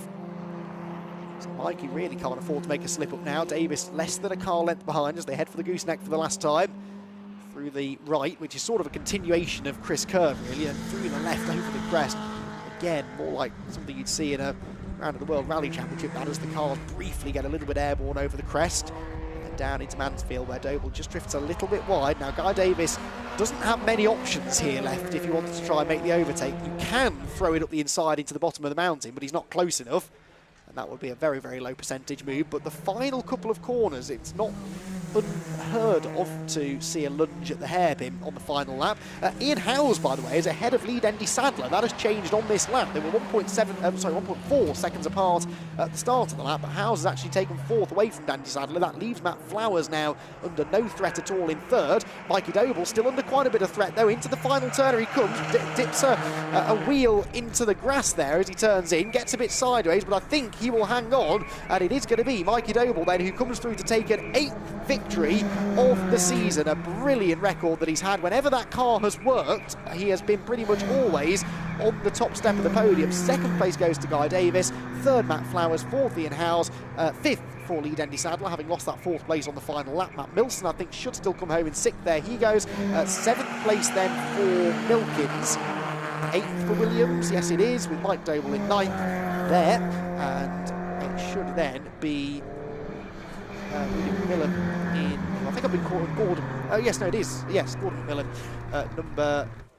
no, I beg your pardon, there are 2 McMillans. Gordon McMillan is number 10, that is number 20, Rudy McMillan, my apologies, who actually gets the better of him in that one and finishes in 10th place. So Gordon McMillan was down in 16th position. We had a penalty, by the way, applied as well to number 222 at the end of the race there. Which was Robinson, a 5-second track limits penalty, so he drops down into 16th position, but none of this affects Mikey Doble, who takes home the race victory once again. Not having it easy at all, though. Really had to concentrate fully over the entire 20 minutes there, which would have felt an awful lot longer, I would have thought, from inside the car, but another win for Mikey. Didn't get the fastest lap that time, but it's still 50 points for him. And of course, lead Andy Sadler was his nearest championship rival. Lee only managed to finish that one in the end in 5th place. The championship margin is going to go out again. Ian Howes getting past him is significant because they were relatively close for 2nd in the points. So we'll get the points all updated overnight and let you know what that situation is like tomorrow. But certainly Mikey Doble extending the margin as the others behind him get closer and closer in the points, I would think, is the way that's going to work out. So confirmation again on the screen there of the John Robinson 5-second penalty. I think I'm right in saying Robinson did not go out in qualifying, did he? No, so he was added on to the back of the grid. We lost Gregor Pryor, but we gained John Robinson. who, without that penalty, had only finished 15th anyway, so he only lost 1 place as a result of it. Right, confirmation of the result then, provisionally at least, for race number 1 of the weekend for the Nankang Tyre BMW Compact Cup. Mikey Doble the winner, second Guy Davis, third for Matt Flowers, Ian Howes fourth, and lead Andy Sadler rounding out the top 5. Matt Milson was in 6th ahead of Matt Milkins, Jonathan Williams, Mike Doble and Rudy McMillan in 10th place. Then it was Joseph Doble, Ross Stoner, Pete Smith, Tom Middleton and Gordon McMillan rounding out the top 15 ahead of John Robinson with that 5-second penalty, and Matt Kendall with Tim Seaford 1 lap down. Russ Cager and Jim Barrett were both out of the race. They both started the race, but they retired reasonably early on. So that is the first Compact Cup action of the day, and plenty more racing coming your way. We'll hear from our podium finishers momentarily as well with Richard John Neal. The next race out will be for the Mazda MX-5 Super Cup, the Mark III MX-5s lining up in the assembly area now. Always a very, very exciting championship. That another 20 minutes of racing for them. We'll also have, after that, action from the Vinyl Detail ST XR Challenge. Lots of racing here at Cadwell Park, but for now, we can head down and hear from our Nankang Tyre BMW Compact Cup podium finishers. Thanks very much, Andy. We haven't quite got our podium finishers down with us, yes, but we have got the Mazda MX-5s. I think they're about to get going. I'm going to very quickly have a quick word. James, did you have a clutch change? Yeah, we had a little issue. I couldn't get it into second gear, which is obviously needed around a short circuit like this. So, yeah, a few problems, but I know we've got the data to be right at the front. So I've got a little challenge on my hands here, but yeah, it's all about damage limitation. I'm pretty sure that we're all going to have a good race. So it seems like the top from here, top 10 are all within a good gap. So it should be a good little bit of footage for you guys to be watching at home. So we're looking for all the racing today so far. Has looked absolutely mega. Everything else apart from that okay for you in qualifying? Yeah, we should be all right. Just push the throttle down a bit harder and I should be fine. All right, James, good luck for the race. That's James Cossins, who's racing in the MX-5 Super Cup prepared by Hills Motorsport. I thought we'd just go and grab a quick word with him before the cars go out. We might be able to grab a quick word with Tom Selden as well. And if I have to dip back, then it's because the guys, and we've got some podium people coming as well. Quick word with Tom Selden, if we may, Tom. Looks like you're going out. All ready? Yeah, can't wait to get going. I absolutely love it. You're going. Good luck, mate. Right, goodbye. There we go. Obviously really important that I keep out of the way. Thank you for Tom for doing that. And as if by magic, we now have the podium drivers coming through. So I can see that we've got Matt and Mikey here. And Guy Davis will be the third of them coming through. So we'll try and get this through quite quickly for you. And shall I just call them forward, Scott? Is that okay? So third position goes to Matt Flowers. Well done, Matt. Grab yourself a third position side over there. Second position, Guy Davis. Well done, Guy. Good to see you again. Yeah, thank you. And our winner, breaking the jinx of me presenting, is Mikey Doble. Well done, Mikey. Congratulations. Now they're on the warming up lap, so we need to grab a quick word with everybody. 3, 2, 1 again, very quickly. Matt Flowers beaten off the line. You don't really need me rubbing that in for you, but well done on pole and a good race. You had a lot of work to do with lead Andy Sadler behind you. Yeah, absolutely. It was disappointing to lose off the start, but to be fair, the two pulled away slowly. So third was probably my pace in that race, and I'm really pleased with the progress I'm making. Had to work really hard to defend Lee. It probably looked quite boring out there, but that was a hard 20 minutes, that's for sure. So only one way forward for the next race. No, the racing looked great, mate. Far from boring. So well done, and well done on pole again. And a podium nip across. Second place man, Guy Davis. We interviewed you rather a lot at Anglesey. Yeah. You're back, P2, and you were keeping Mikey on it. Yeah, pretty happy with that. Qualifying, probably would have wanted a bit more, but I think this is there or thereabouts. It's fine margins and it's a tight track, so very happy with that. With the rest of the season? Yeah, for the rest of the season now, yeah. So Knockhill and Silverstone. Brilliant, well done on P2. Sorry to cut you short, we've got the cars up the grid for the next race. So, Mikey, congratulations, you've broken the jinx of me. It's nice to nip that one in the bud now. So, no, I was really happy with that. A little bit under the weather this weekend, but managed to hold strong in that, fend off Guy. He's always a hard guy to race, so yeah, really pleased with that. Cracking start. Yeah, that's just round here, that's half the battle. If you can get a good start, get into the lead, it's really difficult to overtake, and you just got to put the car in the right place. So get off the line well and defend from there on in. Well done on the 8th win of the season. Mikey Doble, thanks very much. There's our podium. Let's go back now to Andy, who'll give you the grid for our next race, the Mazda SuperCup. Thank you, Richard. Yeah, great to have a chat there with our drivers. We don't hang around here at the BRSCC, and we get the drivers straight out onto the grid for their next race, partly because when you've got 27 Mazda MX-5s to grid up, it takes a few minutes. They've only just managed that. In fact, I think there's still a conversation going on at the back of the grid about where people should be, but the green flag lap now getting underway. They're racing in a couple of minutes' time. Now, the championship situation for the MX-5 SuperCup is a very, very finely poised one indeed. We've got 3 events to go, so 9 races left in the championship, and the top 3 in the points after the drop scores are calculated are separated by just 5 points. Will Blackwell Chambers is just 3 ahead of Richard Amos, who is 2 ahead of Patrick Fletcher. It's extremely tight, and look, as if by magic, they're in the top 3 positions on the grid. Fletcher ahead of Blackwell Chambers, with Amos third, and Michael Nibbs doing double duty again this weekend in the SuperCup and the Mark 1 Championship, sharing row 2. Colin Bysouth is 5th on the grid alongside Lee Britton on that 3rd row. Braden Fletcher lines up 7th with Tom Selden to round out the top 8. We spoke to him briefly, and we also spoke to James Costins, well out of positions there, you'd have to say, for the man 5th in the Championship, with Will Morris rounding out the top 10.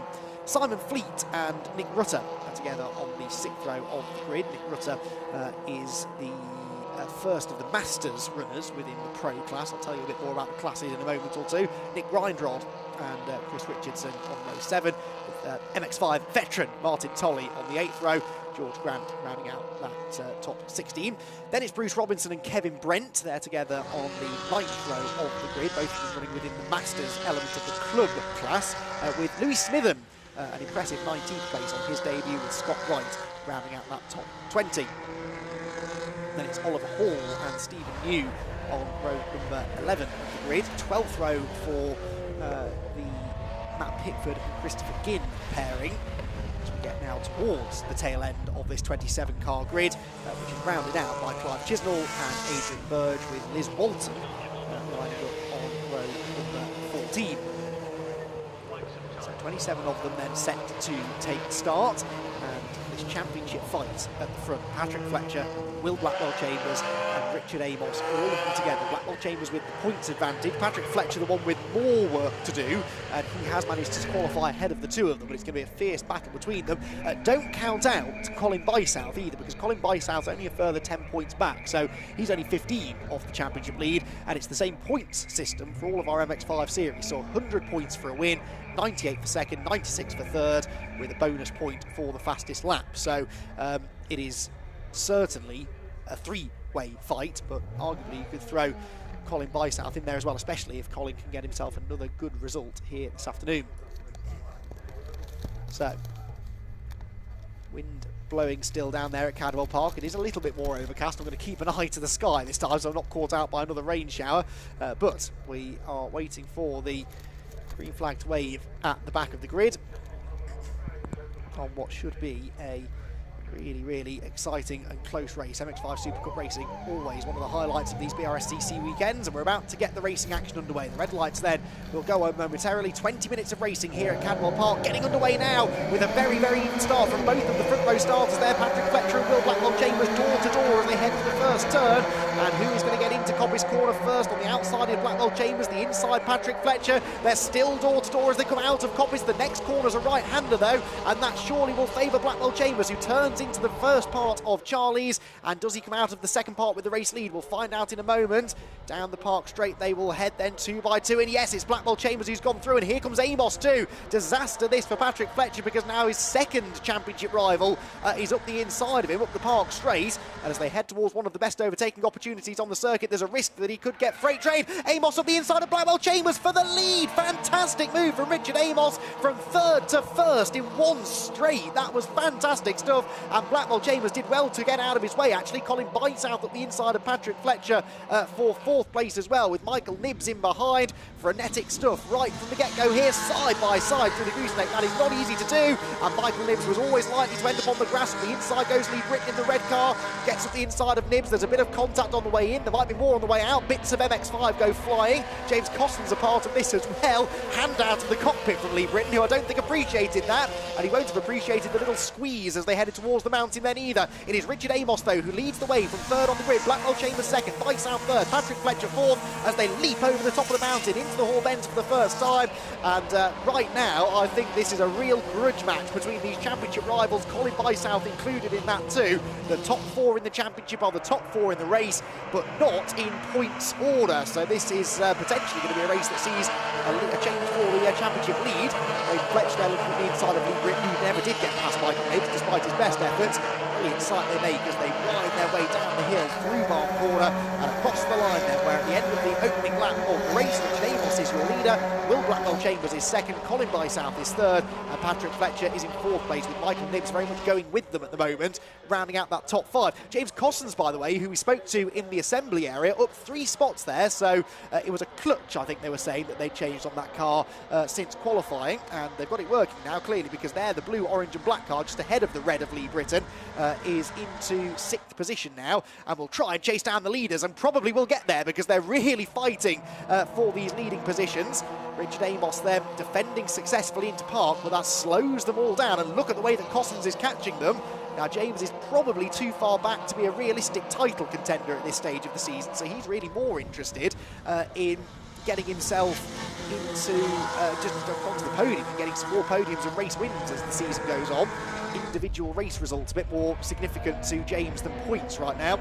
And he's latching on now very quickly to the leading group, bringing Lee Britton with him. Then it's Tom Selden and Nick Rutter, by the way. Now, Nick, at the moment, is the leader of the Mazdas category within the Pro class. There are 2 main classes racing. All of the cars are identical, but it's the drivers who are split by class. So you have the Pro class, for those who are taking this really seriously and want to try and win the overall championship. You also then have the Club class, or the Clubman class, as it's sometimes referred to, which is still very competitive, and they still take it very seriously, but for drivers who perhaps can't commit to a full season or just want to go out and have a bit of fun, aren't particularly worried about where they finish in the overall championship. And then within those classes, you have the regular championship and the Masters championship for drivers over the age of 45, which is, again, a really competitive grid of very, very experienced drivers often. And Nick Rutter leading that Masters class at the moment. Right, side by side towards Coppice Corner. That's Nick Reinrod sweeping round the outside of Braden Fletcher, I think that was, or was it? Yes, it was Fletcher. Into 11th place then goes Grindrod, as James Cossons tries to defend his 5th position out of Charlie's corner. So having, 6th position, having briefly caught the top 5, he now seems to have become a bit distracted with keeping Britton behind him.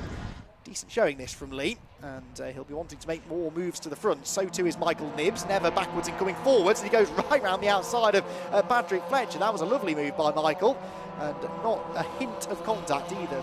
Lovely stuff. He read that situation well. They were all going in on the tight defensive line, sort of tripping over each other, and he realised he could carry a lot more momentum around the outside. So through into 4th he goes. Over the crest of the hill goes the Cossons and Britton strap for 6th place, as we head towards the end of the quarter of the race. Mansfield, ooh, Tom Selden sideways, Nick Rutter even more sideways. Anything you can do, I can do, says Nick. Somehow neither of them losing a place there, although Will Morris might have something to say about that, because the black number 17 car very interested in trying to slip at the inside as they head towards the mountain section. This is a big group of cars. It's got disaster written all over it, this, hasn't it? Look at them, 2, 3, 4, 5, 6, 7 of them, I think, in a long line as they jump over the mountain and head into the Hall Bend, winding their way through the right, through the left, the next right left as well. Look at the battle going on a bit further back here. That's the number 27 car, isn't it, of Oliver Hall, and he has got his hands well and truly full as he tries to hang on to a position inside the top 20. So another debutant in the championship. A really, really strong job to be winning in the top 20 against this lot. It's a competitive all grid, and anyone who can break into the top 20 on their first try is driving pretty well. Goes then. There is Matt Pickford, another championship regular, the bright yellow car in that queue as well, the 35 heading through.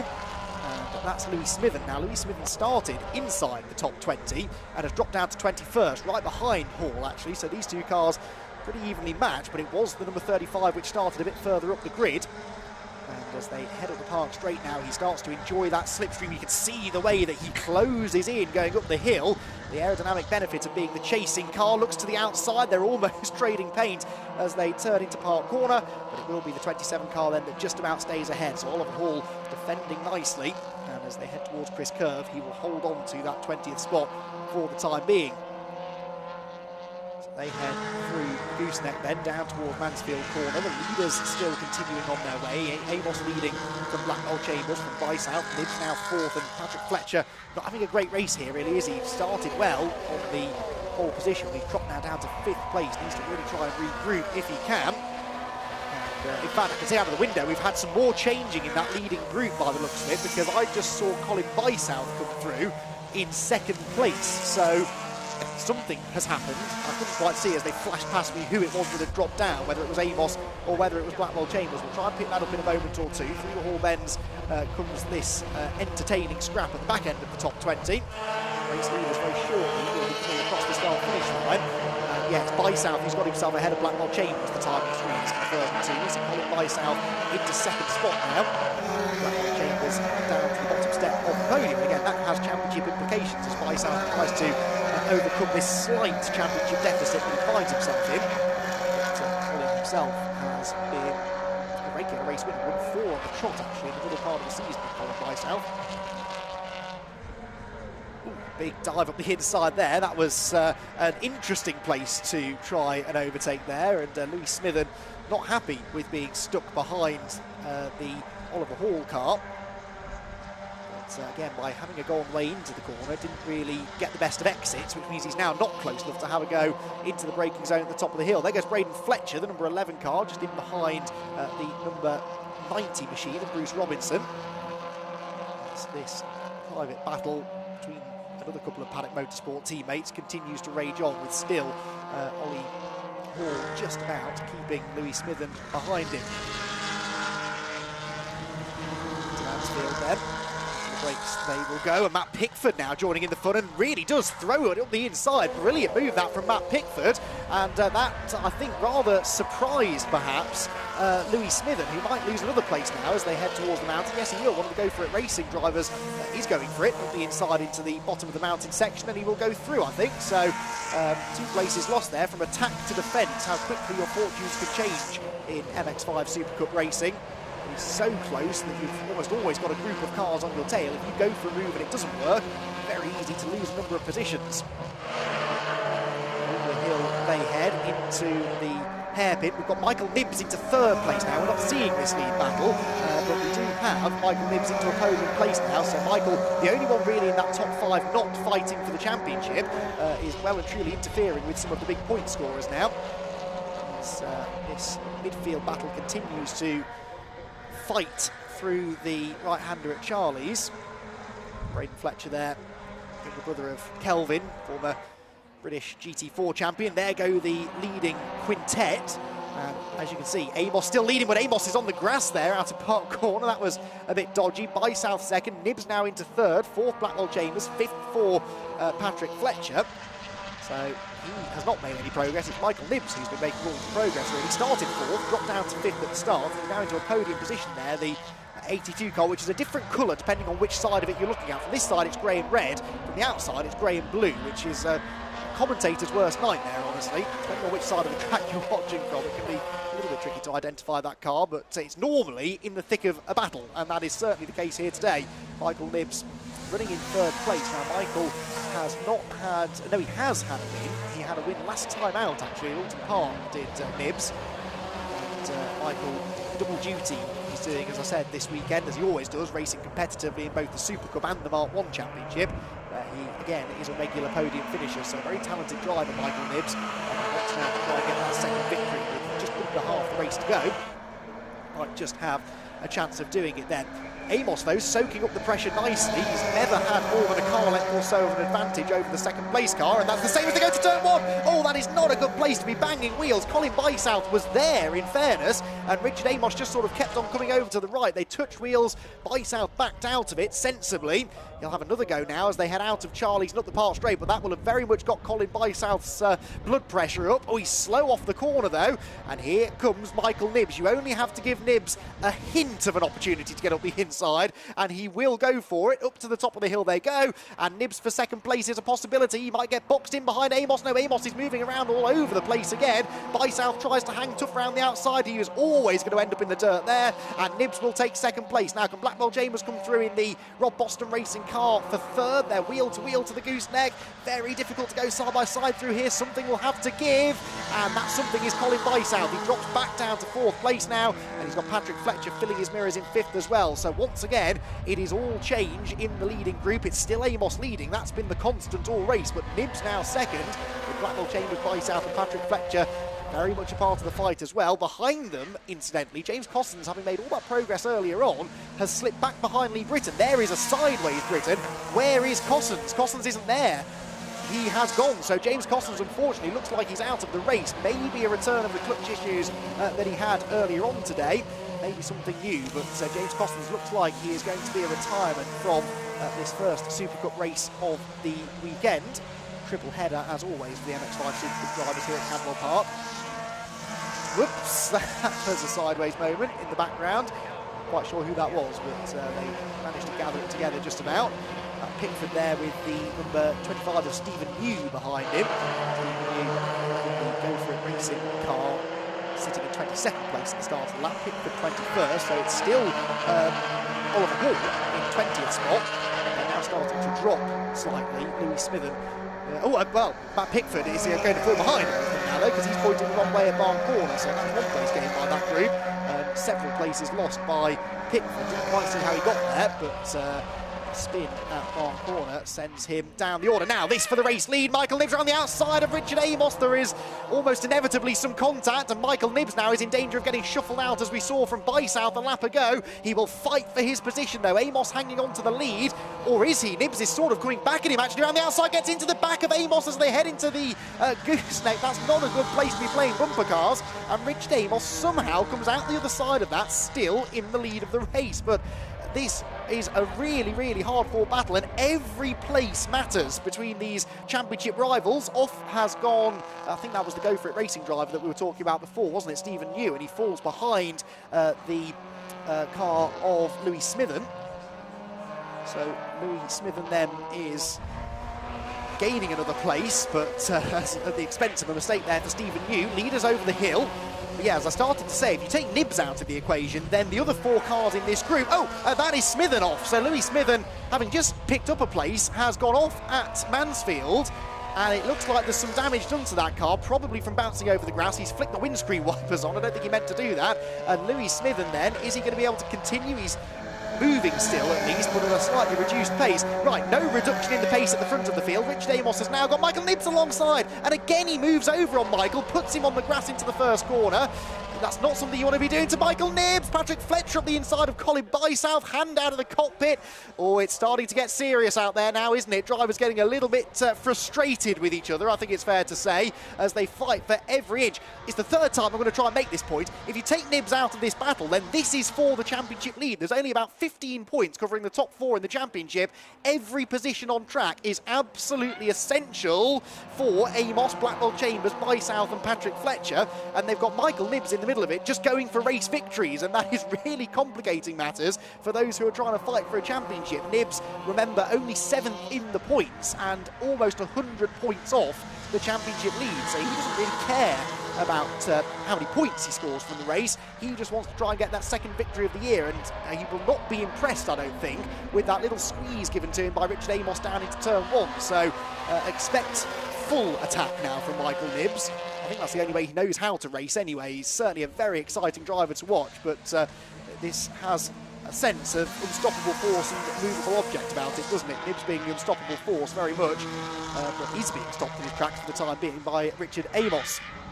Oh, there goes Oliver Hall down into Mansfield, and he is now behind Stephen New. So Stephen New has picked up a place. That's 20th position now, so unfortunately 27 car dropping out of the top 20 again now. Still has a bit of time to try and regain some positions. Just got a glimpse there of James Cossins as well. James Cossins down to 15th, so he's still running. His last lap was a bit slow, but not that slow, so I don't think it's been an off. I think he's had, again, some sort of mechanical gremlin which holding him back a little bit. Leaders with 4 minutes to go, are now heading on to what could be their penultimate lap, or in fact are on what could be their penultimate lap of the race. And they'll be heading up towards the top of the park straight once again. There's Tom Selden running in 7th position, Will Morris behind him, Nick Rutter is the orange car 3rd in shot. This is 7th, 8th and 9th. This though is first through to, well, 6th now really, because Lee Britton is with them too. Look, the red car of Lee Britton almost nipping up the inside of Patrick Fletcher there, the former Renault Clio star, not in Clio Cup but in another Renault Clio championship, who is just about hanging on to 5th, but can't get past Colin Bysouth, and in trying to get past him, almost opened the door for Lee Britton, who dives down the hill into Mansfield Corner. Anyone going to throw it up the inside? Fletcher thinks about it, more to cover from Britton now, I think, than actually to try and get past Colin Bysouth. Lee Britton having, I think, his best showing of the season here, really, in the MX5 SuperCup Championship. Really looking strong here at Cadwell Park, and Patrick Fletcher up the inside of Bysouth. That was a lovely move into the mountain. Not a place that you see a lot of overtaking, but Patrick Fletcher, that was an important move to get himself ahead of Colin Bysouth. Those two separated by only the 10 points, remember, for 3rd in the championship. And that now means that, as it stands, Fletcher is set to score a couple points more than Bysouth, but he won't want to stop there. He'll want to have his eyes forward, wanting to close back in on the podium places over actually what is now going to be 2 laps to go. So they now start their penultimate lap, with Amos leading, Nibs 2nd, Blackwell Chambers 3rd, Bysouth down to 5th now behind Patrick Fletcher. This time around they remain single file into Coppice Corner. Richard Amos then set for the 100 points. Now, at the moment, he is outscoring Will Blackwell Chambers by 4 points. No, he's not, he's off. Amos is off from the lead at Charlie's. He makes the mistake. He wasn't even under that much pressure that time, but he dipped a wheel onto the grass between the 2 parts of Charlie's, and Richard Amos off the track. I was about to say he was outscoring Blackwell Chambers by 4 points. He was only 3 behind him for the championship lead. That has not only cost him the race win, but perhaps the lead of the championship, because Blackwell Chambers now inherits 2nd. It is, of course, Michael Nibs who leads the way now, so I don't quite know how he's done this, Michael, but at a circuit at which it's supposed to be almost impossible to overtake, he has worked his way through from a low of 5th place earlier on to now be in the lead. But Richard Amos throwing away the win there and throwing away some vital championship points as we head into the business end of the championship. But now Nibs is off. Nibs off from the lead as well. Bounces back on in front of Blackwell Chambers. Michael Nibs needs to get his head down. Blackwell Chambers looking to the inside into the mountain. Not late enough on the brakes. Nibs a bit too late on the brakes, actually. Snatches the brakes. Patrick Fletcher is off now. What is going on? It's not raining again, is it? I don't think so. Patrick Fletcher bounces over the grass. Lee Britton will go past him now. And that sounds like Patrick Fletcher with a damaged exhaust, doesn't it? So Patrick Fletcher, the bodywork hanging off the back of the car. Nick Rutter's in the barriers too, is he? Or he might have avoided the barriers, but he's had a spin coming out of Mansfield. It is all kicking off here in the final couple of laps of this race. And that looks like Stephen New back up the inside of Oliver Hall. Oliver Hall had got back ahead of Stephen, but slips behind him. They've got James Cossins behind them as well, clearly struggling with some sort of a problem. Colin Bysouth sets the fastest lap of the race as we go on to the final lap now of the race. And are there any more twists in the story in this race? Nibs leads, Blackwell Chambers 2nd, Bysouth 3rd, Britton 4th, Patrick Fletcher 5th with a broken exhaust, and 6th for Richard Amos, having gone off from the lead of the race on that penultimate lap. So, waiting for our next view of the leaders then. Is Michael Nibs still going to be in the lead? It's Park Corner where it's all likely to kick off, and we will wait to see them at Park Corner where that really is the last overtaking opportunity. There they go, through Park. Nibs leading the way, Blackwell Chambers still 2nd, and Bysouth in 3rd, so there is no change this time. Through Chris Curve then, Michael Nibs needs to get his head down, just catch his breath a little bit. He's got the lead. Almost threw it away with his grassy moment at this next corner. Mansfield a lap ago. Blackwell Chambers, of course, will know that this is where Nibs made a mistake and will want to apply maximum pressure to the leader. And Nibs looks a bit wide, but keeps it on the black stuff this time as they head towards the mountain, where it all went wrong for Fletcher as well a lap ago. Not really sure what happened to Patrick, whether he jumped or whether he was pushed into that grassy excursion. He's managing at least to keep Richard Amos behind him. So over the mountain for the last time then, time ticking down to 0. The checkered flag is waiting for them this time. horrific noise made by Patrick Fletcher's car as it comes past my commentary position at the top of the mountain. But Michael Nibbs now just one corner away from his second victory of the season, and what a victory it's been. Started fourth, dropped to fifth at the beginning, but despite all of that, Michael Nibbs is going to come out of Barn Corner to claim the victory in race one of the weekend in the Mazda MX-5 Super Cup here at Cadwell Park. Nibbs wins, Blackwell Chambers second, by South third, with Lee Britton in fourth and Patrick Fletcher managing to limp home in fifth. Richard Amos, though, he will be furious with himself after that off from the lead. He finishes in sixth. Now, Oliver Hall then into the final couple of corners. Oliver Hall started this final lap back inside the top 20, so he's been in and out of the top 20 all race. Is he going to stay there before the end? He's just got to get out of the final corner now and come towards the finish line. Down the dip he goes, and Oliver Hall will be very, very pleased with that. He's been involved in lots of good battles and does finish in 20th place. And the final turn then will now come Louis Smithen. Louis Smithen in behind Matt Pickford. Both of these drivers have been off the road in this race, and Louis Smithen will be a little disappointed maybe. Started in 19th, and Smithen comes across the line down in 24th, but he does at least get to the end of the race. So, breathe everyone. Fantastic racing there from the Mazda MX-5 Super Cup, and Michael Nibbs gets the race win. Now, what does all of this mean for the championship points? That's the question. Michael Nibbs claiming the maximum, well, not quite the maximum points. He gets 100 for the win, but not the bonus point for fastest lap, because of course that went to Colin Bysouth. Blackwell Chambers gets 98, Bysouth will get 97, 96 for finishing in third, plus the bonus for the fastest lap. Lee Britton, not a championship contender particularly, 9th in the standings, but he gets 94 points, 92 for Patrick Fletcher, and then 90 for Richard Amos. So the championship, I'll give you the points in a moment. We'll focus on the race result for now. Michael Nibbs the winner, Blackwell Chambers second, Bysouth third, Britton fourth, Patrick Fletcher in fifth after the off, Richard Amos sixth after the off, Will Morris in seventh, Nick Grindrod, Tom Selden and Braden Fletcher rounding out the top 10. 11th place for Chris Richardson, 12th Martin Tolley, 13th for Simon Fleet, 14th George Grant and 15th in the end for Scott Wright. Now Simon Fleet there was the winner of the Masters class within the Clubmans, or club class I should say, and then the victory in the club class outright going to Wright, whilst further down the order, 20th position in the end, as we saw, going to Hall, and Louis Smithen down in 24th at the end of a very, very dramatic race. So we will shortly hear from the drivers, who will have plenty of stories to tell after that hugely exciting MX-5 Super Cup race. The championship standings, just to let you know, based on my calculations, Blackwell Chambers now will extend his championship lead, of course. He's now 11 points ahead of Richard Amos and Patrick Fletcher, who are tied for second after the drops, with Colin Bysouth a further 5 back. So it's now 11 points covering those top 4 in the championship. Right then, for all the lowdown on the MX-5 Super Cup race and the build-up to our next racing action, we'll hand over to Richard John Neal. Thanks very much, Andy. Just by way of a tease, you're not going to see these next, but if you just cast your eye over here, Kev, these are the Fiesta Juniors who are just going out for qualifying. Now, regular viewers will know we don't cover qualifying. The reason for that is that it gives the crew, we've got an extensive crew here, not just in the building there directing and pointing cameras, but obviously the cameramen as well have to have a little bit of downtime when they can.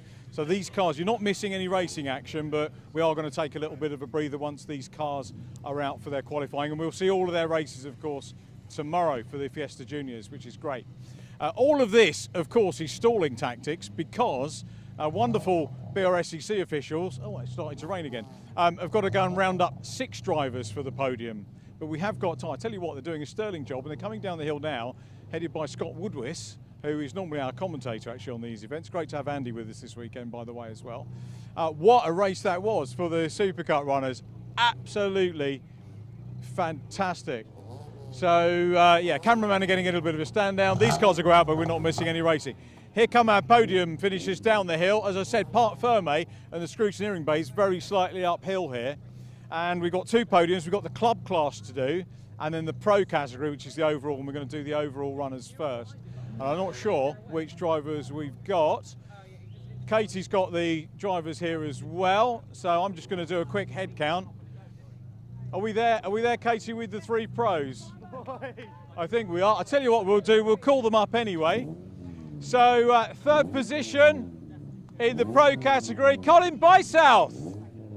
Colin Bysouth, 3rd position. I'm going to get a handshake as well. All right, Colin, great to see you. Well done. Trophy. Hat for you, and he'll take 3rd position on there. And then 2nd position, Will Blackwell-Chambers. Well done, Will. Cheers. Congratulations, great drive. And our race winner, Michael Nibbs. A bit of atmosphere as well, we're cheering that. Well done, Michael. Sorry, just butt in and have the handshake. So there is our pro podium. And we'll get Michael up onto the top step. I'm going to go and grab a quick word with everybody. 3, 2, 1. So 3rd position, Colin Bysouth. Good race? It was hectic. Amos was driving a very defensive race to start with. Hang on, Amos, are we not on first name terms? Richard, is it? Yeah, okay. Yeah, so it was a massive concertina effect. So it was a case of I tried to make up 1 space and then lost 3. It's that sort of once you're out the train, that's it. So it was all a matter of timing. I didn't quite get my timing right, so I'm happy with 2nd though. It was no 3rd. Wishful thinking. So yeah, happy with 3rd. It's what I come racing for is for good, hard, close racing, and that's what it was. So yeah, happy. Fantastic. Well done. Thanks for that. Let's go over to Will Blackwell-Chambers, P2. Hello. Hello, mate. For us watching that, 5 cars at one stage, I think 6 battling it out for the lead. Colin was just saying that's why he comes racing. I'm guessing same for you. Yeah, it's good. It's frustrating when the car in the lead's keeping you down by about 1.5 seconds a lap and moving everywhere, including when you're a little bit alongside and you get pushed off the circuit. But we'll address that in a minute. But no, really, really happy. Big thanks to Rob Boston Racing for the amazing car, and to Hydro Race for the awesome drinks bottles, and to Clapham North for our continuing support in the championship. Yeah, quite right too. I haven't had a Clapham North moment, so well done for doing that, and great race. And obviously you've got to do more of the same over the course of the weekend. Yeah, it's going to be busy. It's a hard circuit. It's really difficult to overtake on. Parking it in the middle will pretty much do everything you need to do.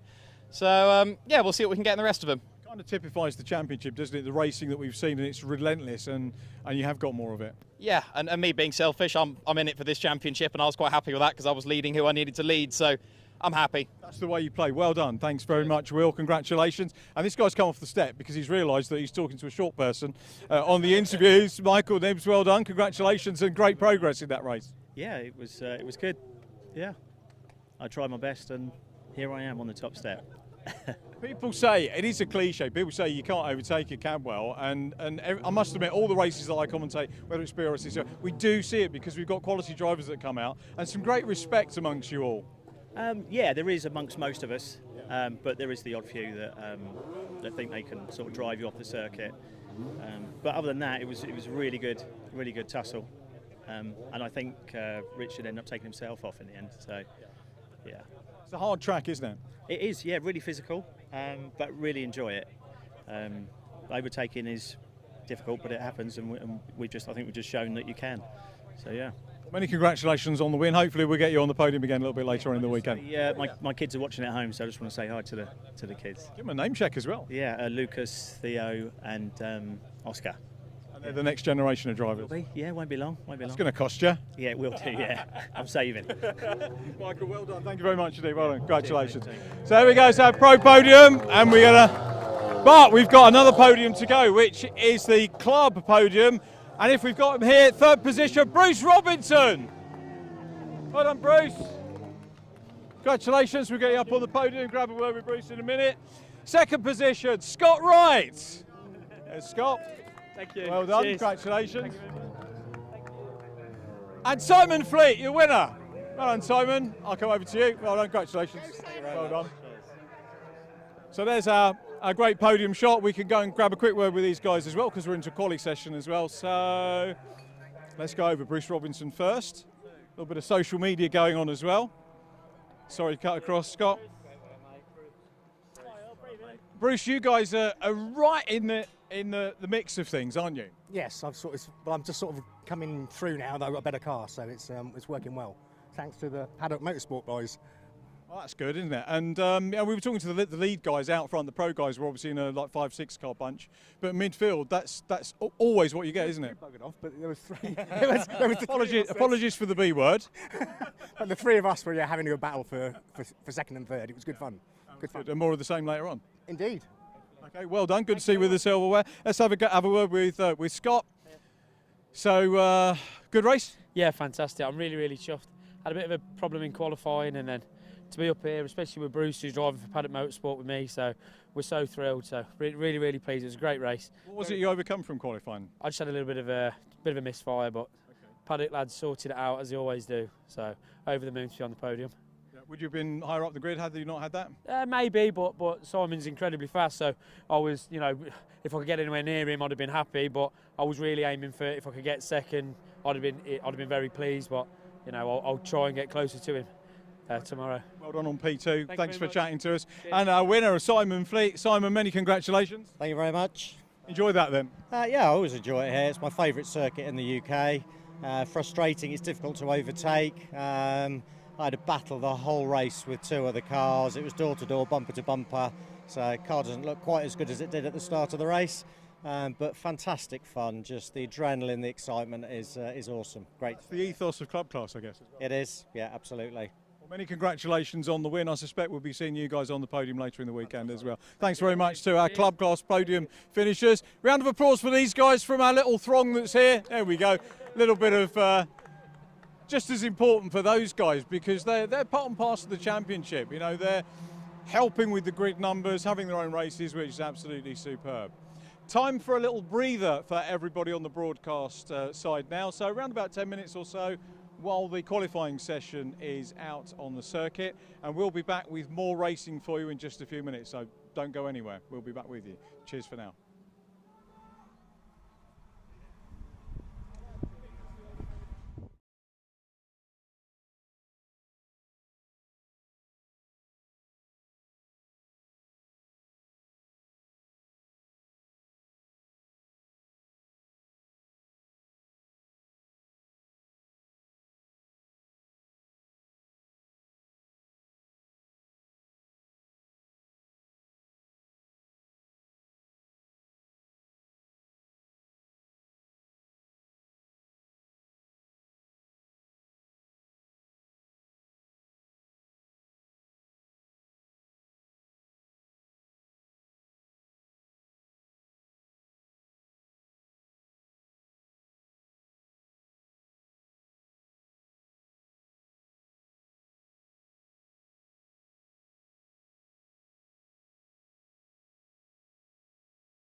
Welcome back to Cadwell Park and day one of our two-day BRSCC summer race meeting here. I said a warm welcome earlier on this morning and said it was sunny, and then we had a little shower at the end of the first race which threw things askew. I did mention that we have lots of Ford things going on this weekend, including the Vinyl Detail ST and XR2 Championship, and you can see all the runners here. I'm going to avoid on the build-up towards the race talking to the front runners, because we'll probably over the weekend get to talk to the likes of Michael Blackburn and Chris Grimes, maybe on the podium. That's the plan at the moment. But what I did think was we'll maybe have a look at some of the other guys, including a chap over here who I commentated on a long time ago. He's got his back turned to me, here we go, in various formula. Tony Mumford. Tony, I think it's your first meeting this year, isn't it? It is. I've not been out. I missed the Alton Park round because the engine went, so I just had it fixed. So yeah, just give it a go today, see what we can do. I used to race in, was it the XR2s back in the day? XR2s, yeah, and about 92 to about 2000. Then of course went on to the pickup trucks for about 13 years, something like that, yeah. So it follows you around, doesn't it? And then the commentators follow you around and grab you for an interview. So how long you had the ST? It's like 3 or 4 years now, something like that. So yeah, so it's just a natural progression for the XR2s, which are great cars, but obviously not as reliable as these ones now. So it's a lot more reliability. So yeah. So it's good. Enjoying it. I mean, predominantly this is a northern championship. Yes, it is. But we seem to be going, you know, Cadwell this year, Snetterton and Croft and things like that. So, and I think just 2 Alton Park rounds where predominantly, yeah, it's always Alton Park, I think. So yeah. So I just thought I'd come out this one. It's the first one this year, just to yeah, shake it down a little bit. I've not done any testing, and then have a go at Crofton, I think, and then Alton Park after that. That's good. It's nice with the local championship. Obviously, you're travelling in this day and age with fuel costs and everything else can be a little bit horrendous. But it does open up the championship potentially to other drivers in you know, other areas. Yes, I think so. That's right. So yeah, as a bigger catchment area rather than just a few people. You know, sort of. I don't know, 50 miles from Alton Park or something like that. So yeah, it's good that it does. It's, you know, out just a little bit further, sort of thing. Yeah, yeah. History of the car, an ex-Fiesta Challenge car or BRSCC Championship car, or you built it yourself? That was the first car that's ever built. It was built by my man here, Chris Rowlands, yes, for the championship when they started, you know, as a pilot sort of thing. So that was the very first car built. So yeah, so it's got some history to it. It won the championship, you know, but not with me in it, but yeah. Yeah. You put yourself down. Yeah, yeah, I know. Yeah. They're to the XR2, take a bit of getting used to, so they move around a little bit more, you know, sort of thing. So not as go-karty as XR2s. But, so yes, always learning. Brilliant, Tony. Good to see you. Enjoy the race. And you too. Okay, hopefully, we'll see you on the podium as you work your way through the field. Well, you never know, do you? I'll do my best. Okay. Good to see you. Thanks very much, Tony, for talking to us. Now we mentioned we've got the STs, we've got the XRs as well. We're going to see if I can pop into Simon Robinson, who's here in the XR2, and grab a word if we can. Kev's there as well. Simon, are we like to grab a quick word? Is that all right? Let's get it down here. And had a quick chat with Tony Mumford and the STs. And the XR2s, really exciting to drive? Absolutely, yeah. They're a lot more involved than the STs. I've had a little go in my brother's ST. It's not quite as involved as this. You feel absolutely everything through this. No power steering, no ABS. It's absolutely raw. It's great to see what is now, you know, a classic car on track as well. Absolutely, you know, I've tried really hard to try and keep these at the front, and I'm absolutely delighted to be up the front of this grid today. So I was just a fraction off on my last lap. I was a couple of tenths up and I just lost it on the last part of the lap, otherwise I think I might have just had the outright up pole. That's a pretty good performance. Well, hopefully we'll catch you on the outright podium at the end. That would be amazing, yeah. Thank Simon, good luck for the race. Thanks for chatting to us. So just give you a little bit of a picture there about the STs, the XR2s as well. We've got another XR2, the 63 car, which is taking part as well. At the moment, the grid is just being cleared, I think, from the BRSCC Fiesta Junior qualifying. So let's whiz over. I'm going to grab a quick word with Sam Beckett if we've got time. And Sam's going, oh no, here comes the microphone. Are you all right for a quick word, Sam? Yeah, sure. How was qualifying? Didn't meet my expectations really. I don't like to be this far down. We're usually hunting for the top 3 really. For sure. Yeah. Had a little bit of an issue where the tyre popped off the bead going into the gooseneck, so we only really did half of qualifying. But other than that, you know, I couldn't really hook it up on a lap. We had Delta saying that we could have got pole, but it's all what ifs. So we're here, we've got to do it now. So, and I think we're about to go out. So. Yep. I'm going to get shushed out of the way. Sam, I was going to talk about the inside of the car. We'll do it next time. Good luck for the race. See you later. Thanks very much. Sam Beckett there going out. Look at that timing. He just pings out onto track there. A really good field, very attractive cars, a little bit off patch as you heard. The BRSCC giving these drivers a little bit of variety. The championship, as you heard from Tony, ostensibly originally based up at Alton Park, but now racing here, doing some away rounds like Donington Park as well, which is great. A real treat to see them. Let's hand over though to the man who can give you the rundown on all the drivers in all the positions for this one. Back to Andy McEwen. Yeah, thank you, Richard. SDXR Challenge action then about to get underway here at Cadwell Park. The final detail SDXR Challenge is our next race here, a 20-minute race around the Cadwell Park circuit then, and a really interesting grid actually, because for those who haven't followed the championship, haven't seen much of this championship recently, you may be confused by the XR element of the title, given the fact that most of the cars you can see are the ST150s. We do though have an XR2 on the front row amongst the quick ST150s. Michael Blackburn's ST is on pole, but Simon Robinson, what an effort that is to get the XR2 onto the front row of the grid. Chris Grimes and Matthew Pimlett are next. They're on row number 2 together. Mark Blunt and Sam Beckett share the third row, ahead of Chris Chisnell and Alec Townley on row number 4. Fifth row then for Colin Upton and Paul Dobson. Now, is that the same Paul Dobson who has raced, amongst many things, a Mazda RX-7 in the past in Northwestern-based championships? I reckon it might well be. Gareth Pilling and Aidan Vickers are together on the 6th row of the grid, and then row number 7 for Oliver Hunt and Tony Mumford, a long-time XR2 racer moving up into the ST150s, as many drivers have. Then you've got Christopher Rowlands, who lines up 15th on the grid ahead of Ron Lufstad. Lufstad for many years raced an XR3 in the XR Challenge, with Alex Causa in his XR2, the only other XR2 on the grid apart from Simon Robinson's, not setting a time in qualifying. I didn't actually spot whether it was there at the back of the grid. I think it might be actually. I think it's the orange car that I can see right at the back of the field. But yeah, the XR Challenge, as it were, ran from the 1980s when the XR2s and XR3s came out, and ran right the way through until about 4 or 5 years ago, I suppose. But the cars were becoming increasingly expensive to run, and the grid numbers were dwindling ever so slightly. So the decision was taken by the BRSCC to incorporate the ST150s, which of course were so popular in the BRSCC Fiesta Championship, the Fiesta Junior Championship as well.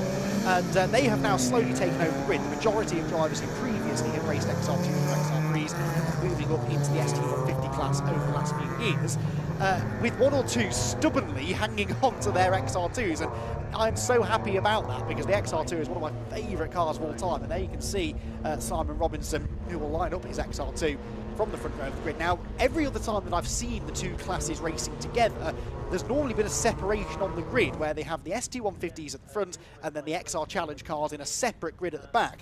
But it's always been evident that Simon Robinson in particular had the pace to run at the very front of the field. So obviously this year the decision has been taken to let them start where they qualify. So Simon Robinson was the second fastest car in qualifying, rather than making him start right at the back with the other XR2. They've allowed him to go up there and play with the ST150 drivers, and that's very much in the nature of the drivers out there. They just want to have some fun, have some good racing, and they are not going to begrudge him the opportunity to go up there and race against them. So Simon Robinson, you can see him weaving around in that XR2. Going to be really interesting to see how he holds up against the ST150s. Obviously his lap time pace is very good. He was only a 10th of a second off pole position outright, but where on the lap is that car making its lap time? Because you'd have to imagine that the newer ST150s, about 20 plus years between the XR2 and the rest of the cars on the grid, with the exception of the other XR2 of Alex Causa, which you can see is there at the back, the orange car. So good to see Alex, number 63, is going to be taking the start. But yeah, over 20 years difference in age between the cars. You'd have to imagine the ST150 is generating a little bit more power, but then also might be a bit heavier. They're certainly stiffer on the suspension, so they will handle very differently. And perhaps through some of the bumpier sections through the latter part of the lap, that could be where Simon Robinson has a slight edge. It's going to be a really exciting race that's looking forward to seeing how it goes. Now, like all of the championships here this weekend, we're getting down towards the end of the campaign. We have 3 races this weekend for the final detail STXR Challenge, before we have another triple header at Croft in Yorkshire, and then we head to Alton Park, the spiritual home of this traditionally northwestern based championship, although it has over the last few years started to travel around the whole country, indeed down to Snetterton earlier on in the season. But yeah, getting down towards the end of the season now, points starting to become more important, and it is Michael Blackburn, the pole sitter, who's got a healthy points advantage, actually, although they haven't yet counted the drop scores. So on outright points, it's 159 for Michael Blackburn. Sam Beckett is second on 117, with Mark Blunt third on 110, and Chris Grimes fourth on 109. So those are really the championship contenders, but that's before, as I said, we take those pesky drop scores into account. So with still 8 races to go, perhaps a little bit early to be worrying about that too much. So Blackburn on the pole. Sam Beckett, though, struggling a bit. The silver 96 car starting only 6th on the grid for this one, and we've seen this in pretty much every category that's raced so far, that some of the championship favourites have had a bit of a hard time of it in qualifying here at Cadwell Park. So it is possible that that's the case for Sam Beckett. Certainly 6th place is not a terrible place to start, but he would have much rather been up there near the front.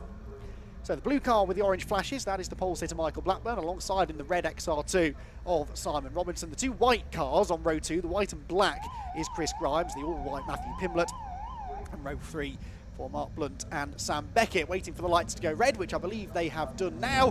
They go out now, we are away and racing, and look at the start made by Simon Robinson. Robinson gets his nose ahead as they head towards the first corner, but now here comes the power of the ST150. Back up the inside goes Blackburn, and I think he will lead the charge into Coppice Corner. Can Robinson hang on to second? That's the next question.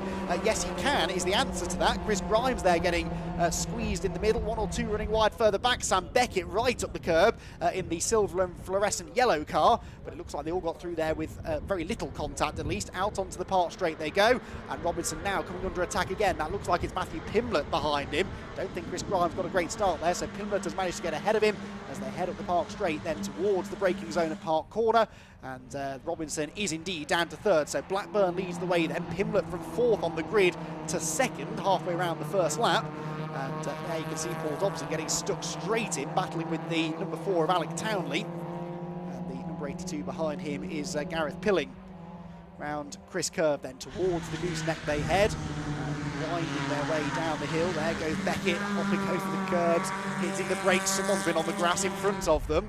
And there you can see Robinson three-wheeling his way through Mansfield. Look at the way, though, that Matthew Pimblett is closing in on Blackburn. So Pimblett didn't have the outright pace in qualifying, but he was only a quarter of a second off pole position. The times were exceptionally tight in the qualifying session this morning.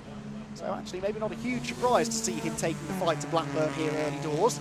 Now we head into the part of the circuit where the XR2 perhaps can start making some pace. And yeah, look at the way that Robinson's closing back in on them as we head through the more technical parts of the lap. So this is definitely where the XR2 is able to take the fight to the STs. The trouble is this isn't the bit of the track where you do your overtaking. That's all at the end of the park straight. So Robinson might well be quicker than them, but he clearly is quicker than them through the Hall Bends. But you can't drive through the other cars. Does get a small overlap there on Pimblett as they come out of the final corner, but doesn't have the horsepower down the straights. He just has to sit there despondently watching them drag away from him as they head towards Coppice Corner. So Blackburn, the championship leader, is the race leader then. Pimblett second, Robinson third, still by far the best of the XR Challenge cars in the grid, although they all these days run to the same class, I believe. Then in 4th position, 3 places gained there for Chris Chisnell. So Chris Chisnell picking up the pace on the opening lap. He's the blue car running a bit wide there in 4th place, ahead of Chris Grimes and Sam Beckett. So Grimes and Beckett, 2 of the championship contenders, both running outside of the podium places right now. Up towards Park Corner they go. There are the race leaders though, and Michael Blackburn just feeling the need there to hover to the right-hand side of the road slightly, entering the braking zone. Matthew Pimblett starting to ask the right questions of the race leader here in the early stages, and of course knowing that he's got the horsepower advantage over Robinson means that Pimblett doesn't even have to look in the mirrors really heading into Park Corner. He can focus all of his attentions on attacking Michael Blackburn and into the best overtaking opportunity on the track. So through Mansfield, lots of curb taken there by the 2nd place car, but actually that helps rotate these short wheelbase front wheel drive Ford Fiestas, very stiffly sprung at the back as well. So catch the curb right, it can help turn the car. Actually wrong though, and you'll bounce straight off the road, and this is one of the parts of the circuit where you do not want to be hitting that apex curb through the 2nd part of the mountain. They're steering well clear of that, at least the front car. Further back a couple of them just mounting it ever so slightly. Turn through the Hall Bends then. Matthew Pimblett, who coming of the weekend was 7th, I believe, in the championship standings, is now in the lead of the race because Michael Blackburn has made a mistake at the hairpin and run out wide. That was the perfect moment for me to look at the championship points table then, wasn't it? Michael Blackburn losing the lead, and he might lose second here to Robinson, although he should have the power to drag back clear of the XR2. But now it is Matthew Pimblett in the lead of the race then. Blackburn down to second, third Robinson, fourth for Chisnell. What I was looking for was whether Matthew Pimblett's had a race win yet, and I think the answer to that is no. So this could be a really, really big moment for Matthew. He's inherited the lead and now needs to make sure that he keeps his head down. He's not only inherited the lead, but inherits a 1.5 second gap back to Blackburn in second place. So this is a perfect situation for Pimblett. Didn't have to work at all for that.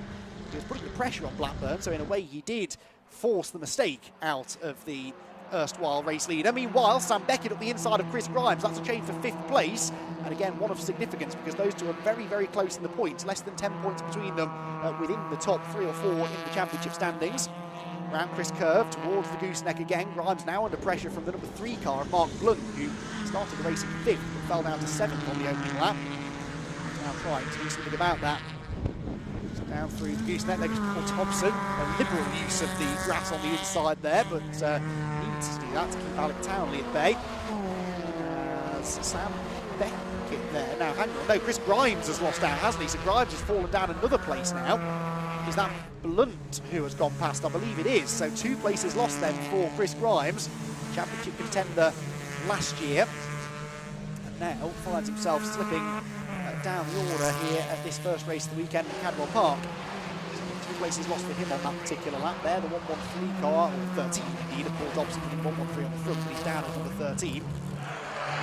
Chris Grimes ahead of him, losing ground to Beckett and indeed Davis. Even the 3 of Blunt has gone through as well, so Blunt into the top 6 now. Let's go through. The fastest lap set by Matthew Pimblett, the race leader.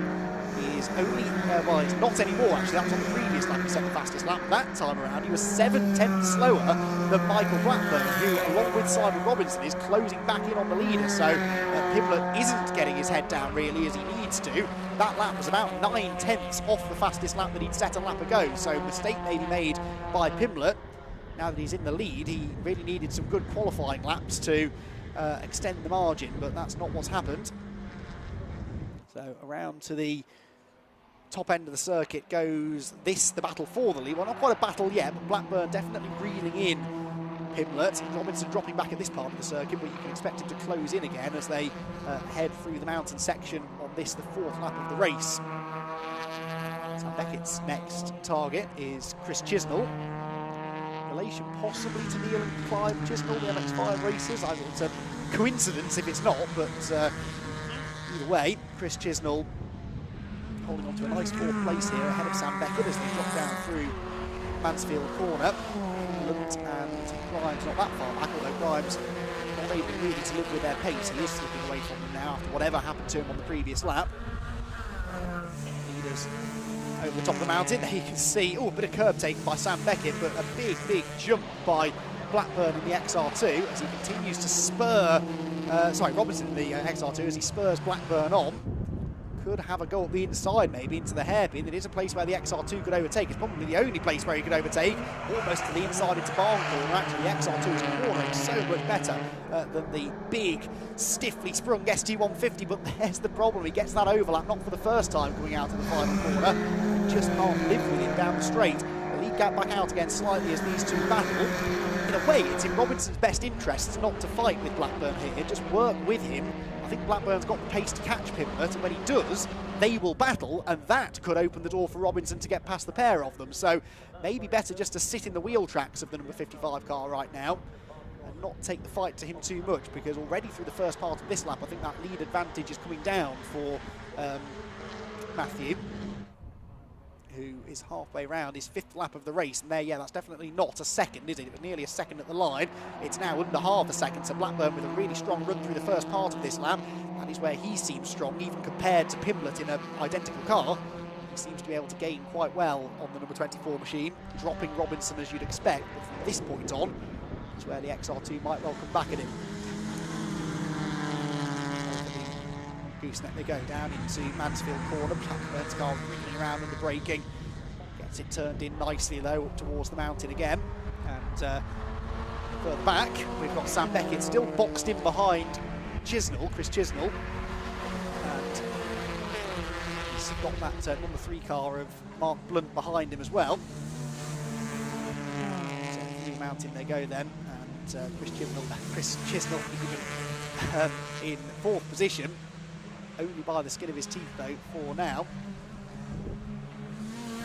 So the Hallbends they will go then. Leaders are exiting the final corner, or will be any moment now. This is a nice little scrap going on. This is the Dobson train. Had a change behind him there. That number 82 car is Gareth Pilling, and he, on the previous lap, moved up ahead of Alec Townley. Alec Townley down to 10th place now then. And Simon Robinson now sets the new fast. In fact, Robinson's ahead of Blackburn. Had a change for second according to the timing screen. So Simon Robinson, with the fastest lap, has dragged the XR2 back ahead of Michael Blackburn, and the top 3 were covered by less than a second. There's the confirmation of it. So the XR2, this giant killing performance from Simon Robinson. He's had a much better exit from Charlie's than the leader, but surely Pimblett will have the legs on him down the straights. How brave is Robinson feeling under braking? We've got just over half the race still to go. So in a way, he doesn't have to rush into this, but he'll want to get away from Blackburn more than anything else, because Blackburn is hovering around behind him again at the end of that long straight. Really impressive stuff, this from Robinson. We knew his lap times were going to be competitive after qualifying, but the horsepower deficit that the XR2 has was always going to make his life a bit difficult in the race. It was always going to be hard to get the lead or indeed defend his second place, and that indeed is what we saw in the first lap. And since then, he has been a man on a mission, and he might look to the inside at Mansfield. Forces Pimblett to brake late. Now, was that too late? No, Matthew did well to get the car stopped. Out wide goes Robinson. Towards the mountain again, the XR2 driver. This is where he is quick, but what can he do with all of that mid-corner speed out of the mountain? Little XR2 bouncing over the top of the hill, and now towards the Hallbends. Now, if he's really feeling cheeky, he can try and throw it up the inside into the hairpin at the end of the lap. We'll see them as they come out of the hairpin in a moment or two. He was lining him up almost to the inside line, but no, not quite close enough. So Pimblett fends him off again. They are getting away from Blackburn though. Blackburn can't all of a sudden replicate the lap times that he was running earlier on. Back across the line we go. Robinson in the XR2, the little terrier snapping at the heels of the leading ST150, and only 0.2 of a second between them as they go on to their 7th lap of the race into Coppice Corner, another part of the track maybe where the XR2 might have an advantage, although it is very steeply uphill. So again, that few horsepower less that he has at his disposal, perhaps holding him back slightly. Visibly quicker out of Charlie's. Dips a wheel there onto the grass and sits in the slipstream. Behind them, this is 4th, 5th, 6th and 7th places, still all in the same order as the last time we saw them, but they have got closer together now, and mainly it is Chris Grimes in 7th at the back of this group who has started to regroup a little bit and has closed in on Chisnell, Beckett, Blunt, although Beckett now is up the inside of Chisnell and will take 4th place away. Can Blunt follow him through? He's going to try. Number 3 car has the overlap. He's got the inside line into Chris Curve. There's almost a bit of paint traded between the two of them, but the number 3 car I think is going to go through, and it may well be that Chris Grimes can follow him past. Out wide goes Robinson, bouncing over the grass in the 2nd place car. Closing back in again now slightly as they head towards the mountain. Oops, that was Beckett, I think, wasn't it? Sam Beckett, yes, Beckett off at the gooseneck. Sam Beckett, number 96 then, so he just gained 4th place on Chris Chisnell, and he's gone off and he's not getting back up to speed. Is that left front tyre off the rim maybe? There was something not right with the number 96 car, and that was a costly mistake then for him, because 2nd place in the championship was Sam, and yeah, it's the left front. I think he's knocked the tyre off the rim slightly as he's gone sideways. Whether it was cause or effect, I don't know. It was likely just the effect of going sideways across the grass, but that left front tyre off the rim, and he's in big, big trouble, and so too might be Matthew Pimblett, because Simon Robinson's alongside him now as they come across the line. He just needs to hang there until Coppice Corner, but he just can't quite do it, and Matthew Pimblett gets across to the racing line just before they turn in.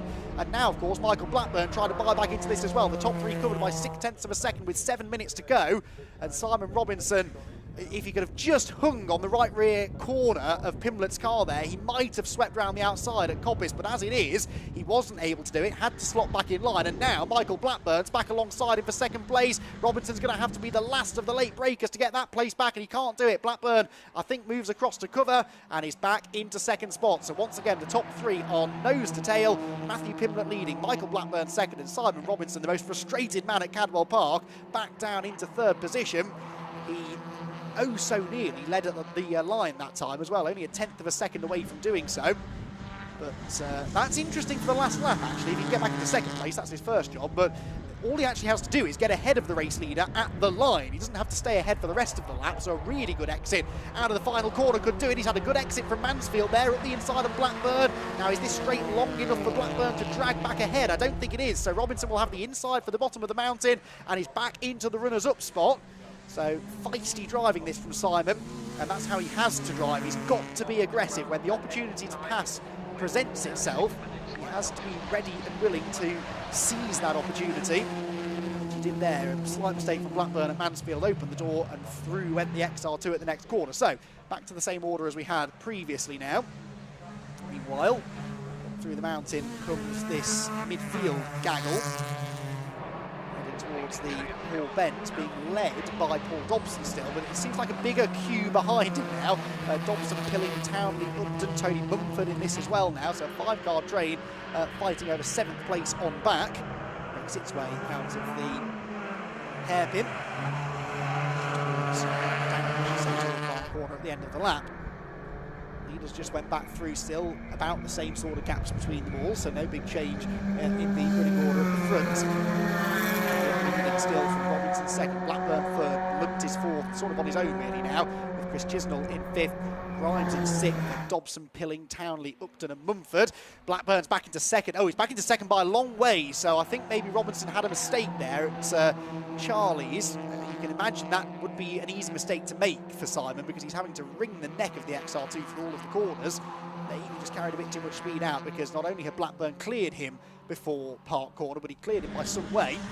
But of course, their regular exchanging of second place is really allowing Pimlet to keep a bit of a buffer. He's only got, well, now 4.5 minutes, just under 4.5 minutes to go in this one, and he is starting to build a bigger cushion than he's had pretty much all race long.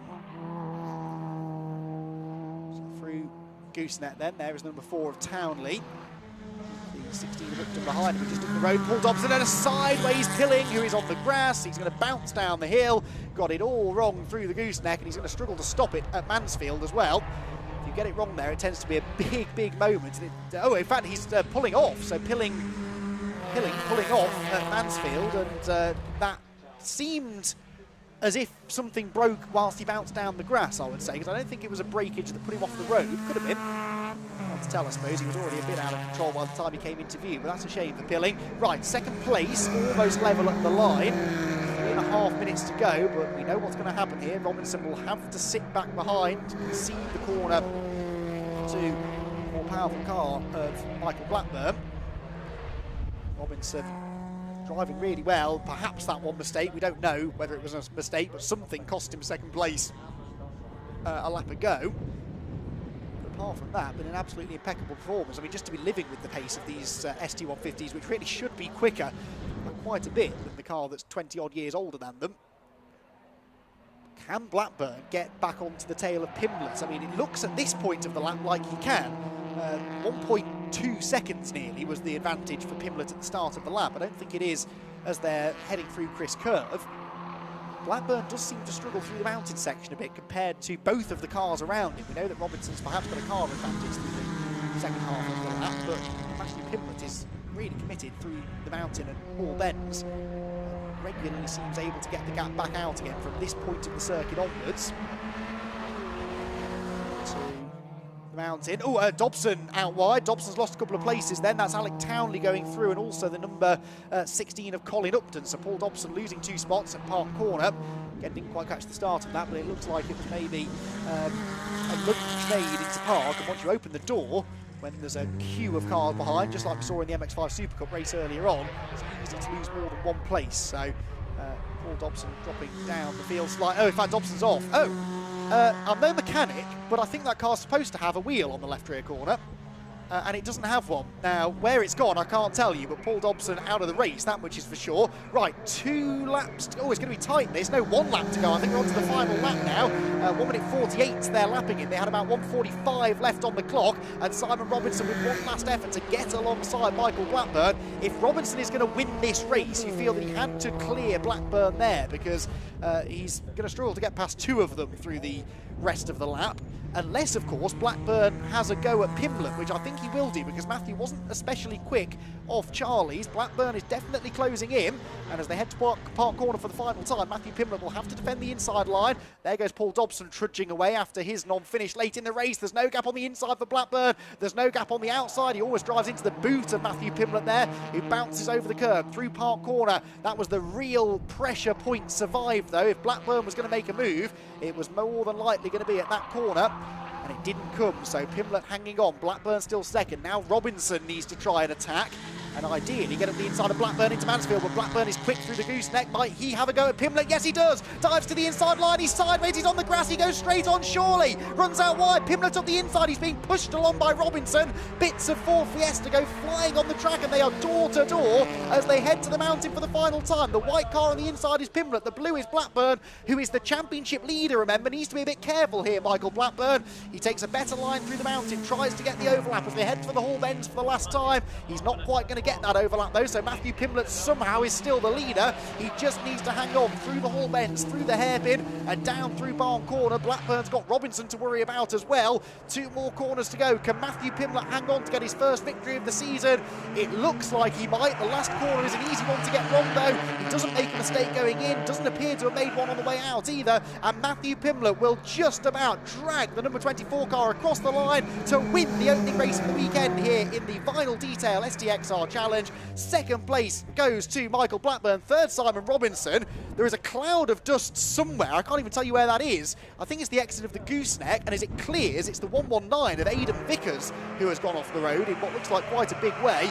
That was a very, very entertaining race, that, and Matthew Pimblett thoroughly deserved that race victory. That was, and they can see the confirmation it is Vickers off at the gooseneck. Yeah, Pimblett really deserved that victory, and had to defend as if his life depended on it from clearly quicker Michael Blackburn. At least in the latter part of the race, Michael looked like the quicker of the two, and Blackburn then not quite able to get back ahead, but then that would have been an entertaining battle in and of itself, but then insert Simon Robinson's XR2 into the mix as well, and you had an absolute race for the ages there, half a second between the 3 of them, and that was STXR Challenge racing at its best. What a good decision it was to allow the XR2s to now start amongst the ST150s, because that a year ago would never have happened. Robinson would have had to fight his way through from the back of the grid, and then typically in the second race they would put the XR2s at the front of the grid and the STs behind, so you at least had that element of mixing. But you know, Simon Robinson clearly capable of fighting for wins on outright merit, so why not let him do that? And I'm really glad they did, because that was probably race of the day, to be honest, so far, although we've still got lots more racing to come. Another 4 races in total. 2 MX5 races, one from the Mark 1 Championship coming up next, another one from the Clubmans. They are split by the AirTech Motorsport Fiesta Championship, so if you're a fan of the Blue Oval, then you've got 2 more races to look forward to at least today, because the Fiesta Championship is out at around about 4:30, and at the end of the day, a real treat, the Modified Ford Series, who were out qualifying earlier on, some really weird and wonderful cars out on that grid, spanning several decades of Ford motorsport history. So really looking forward to their 15-minute race due to kick off at about 20 to 6 this afternoon. So, Final Detail STXR Challenge drivers head for the podium, some of them anyway, where they will chat to Richard John Neal. Before that, though, let's confirm the result then. Matthew Pimblett hangs on to the victory. Michael Blackburn, a really hard-fought second, and Simon Robinson likewise in third. Any one of those 3 deserved the win, really. Mark Blunt in 4th, Chris Chisnell in 5th, ahead of Chris Grimes, Alec Townley. Then it was Upton, Mumford and Causa, with Oliver Hunt 11th. 12th, Chris Rowlands, and 13th, Ron Lufstad. We lost Aidan Vickers on the last lap. Paul Dobson lost a wheel. Gareth Pilling went off. And so too, crucially, did Sam Beckett, championship contender, registering a non-finish in that race. So, we have cars then about to arrive at the Parc Ferme area. Also some cars lining up in the assembly area before our next race. So with a mixture of reaction to that race and anticipation to the next one, we can head down to Richard John Neal. Thanks very much, Andy. So we're in a little bit of shade here in I was going to say Parc Ferme. We're not Parc Ferme. We're by the holding area. Just very quickly before the Mazdas go out, have a look, Kev, in this car here. And I've always loved mascots on cars. And Adam, so why have we got the mascot? Well, the missus said that she wanted 2 Muppets in the car. That's really unkind. What's the wife's name? Jules. Jules. What was your reaction to? Obviously, you're a bit of a sport anyway. Of course, darling, as long as I can go racing. That sounds fair play to me. How's it looking for the race for you? I think we can go forward. It was a bit of a poor qualifying, so we'll see what we can do. What was the issue? Was it driver or car or a bit of both? A bit of both. Muppet, really. Somebody said to me earlier on today that Alton Park is a track, and they said you can never, I don't think you'll be able to use it. And they said, Cadwell Park isn't a track for Muppetry. And then it turns out that we've got the theme with your car, but it's a difficult circuit, isn't it? It is. It's tight and twisty, and then obviously you've got a completely different circuit up the top end. But it's a lovely, lovely place. It's one of the best in the UK. Adam, thanks for talking to us. Good luck for the race. Have a good one, and thanks for sharing the mascot there, Muppetry. I love that. It's funny how themes develop over the course of race days. That somebody said that. So I can't even remember who it was that said it to me earlier on about Muppetry, but there we go with the mascots here. So we're just waiting for the guys to come down for the podium. It looks like Scott and the team have, and I'm sort of looking beyond Kevin, who's looking after the camera for me today, because I can see the drivers coming down for the Vinyl Detail STXR challenge, and we've got STs and the XR2 on the podium, and I can see Michael Blackburn coming down. What a fantastic last lap that was. Brilliantly called, as the whole race was, by Andy, so superb job by him. Here comes our third driver as well. Just seeing if we've got anybody else to do the presentation for us. It looks like it's going to be me calling the drivers up onto the top of the podium. So we'll get Simon Robinson up first as the third place driver comes down. There might be a bit of noise when and by the way, Adam Craig that we were talking to is, if you didn't realise, is in the next race, which is the Mazda MX-5, the main championship race. So we just thought we'd grab a quick word with him. Right then, without further ado, Vinyl Detail STXR podium, third position, Simon Robinson. Round of applause for Simon from anyone who's here. Well done, Simon, cracking race. Thank you very much. Let's get you on the podium, P3 there. Do we not get trophies for you? That's a bit stingy, isn't it? Second position, Michael Blackburn. Well done, Michael. Good to see you again, well done. And our race winner, Matthew Pimlott. Oh, we got a ripple of applause there, well done. So I think we've got time to chat with the guys. Scott grabs a picture for BRSCC social media.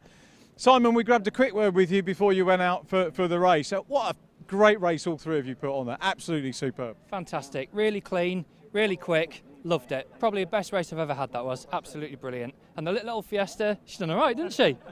Hey? Absolutely super. Lovely to see. And do you know, the contrast for me is seeing the XR2 against the later Fiesta. How much bigger cars get. You don't realise that until you see them side by side on track. Yeah, I mean, they've got 60 horsepower on me, so it's all about the handling for me. And when I get tucked up behind them, I really struggle. But I had a couple of overlaps, but I never had really a clear shout at taking the lead. But you know, Michael and I were swapping second, and that was enough for me. I'm happy with the podium. Fantastic. Talking about your brother's car earlier on, and was your brother the lad that got his first podium at Anglesey? That was my nephew, actually, Daniel. Right. And so he's not here today? Yeah, he's here supporting me, but he's not racing. Oh, that's a shame. But at least he had something to cheer on. Yeah, absolutely, yeah.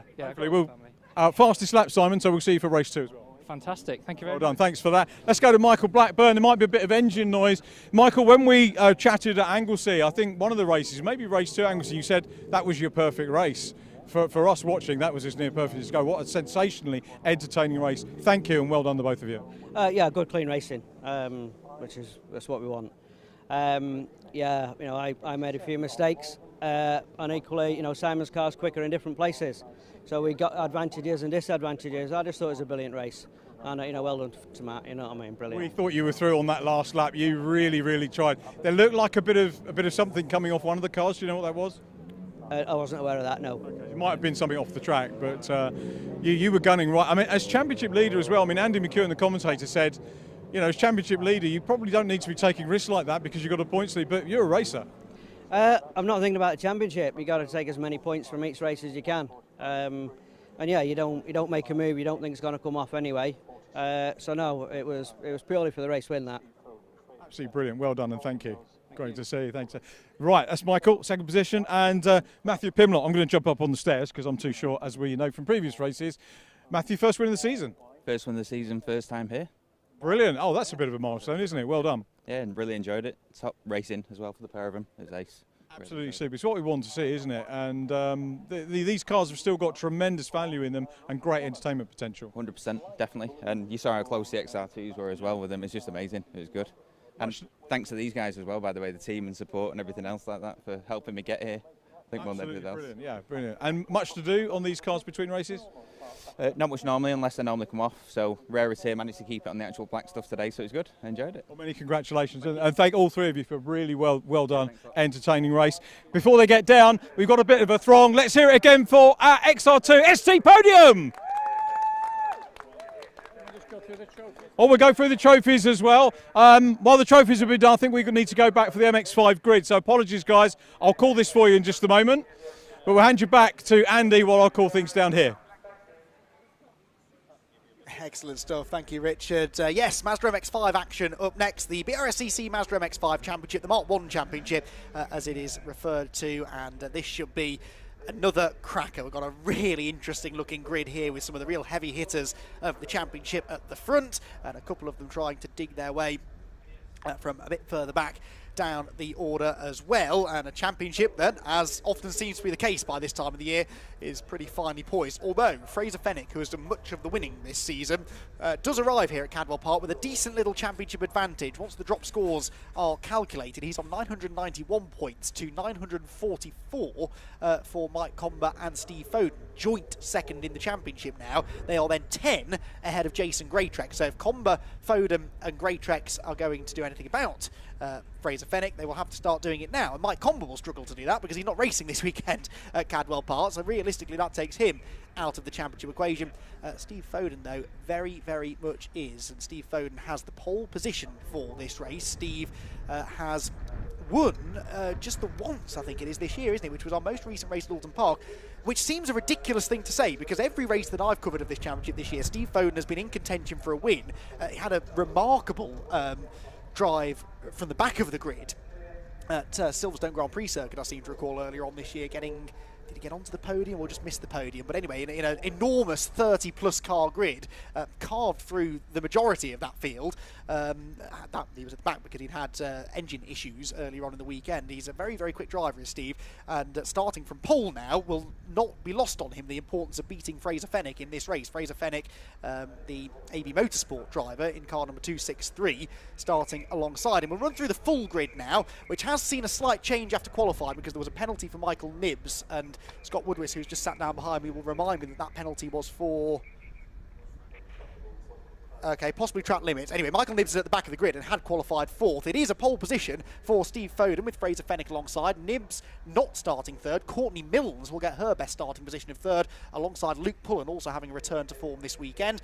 Then it is going to be Seb Fisher and Ollie Graham with Owen Mills and Adam Craig sharing row number 4. Michael Green and Jason Greatrex are together on row 5 ahead of Brad Jones. He's going well this weekend. And Jack Noller, who share row number 6. 7th row of the grid then for Michael Nibbs. So yes, it was a 10-place grid penalty then, which sounds more like something from Alton Park. Contact with Fraser Fenwick at Alton Park. It's finally come back into my head, and he's been given a 10-place grid penalty for this race. And Nibbs qualified third, will start 13th. He's one to watch. He's got Richard Wootton alongside him on row 7. Levi Esbitt and Kevin Dengate together on the 8th row ahead of Matthew Goddard, and Simon Hartley on row 9 with Darryl Radwell and Graham Rumsey to round out the top 20. Flag lap getting underway now. So time around before the race gets properly underway. Chris Malloy and Bo Parry are together on the 11th row of the grid. 12, Richard Bartlett and Andrew Dean, a big grid, really well subscribed championship. There's 29 of them taking the start of this race, and they include Ollie Walden and Owen Woodwards at the back, towards the back of the pack, 25th and 26th on the grid.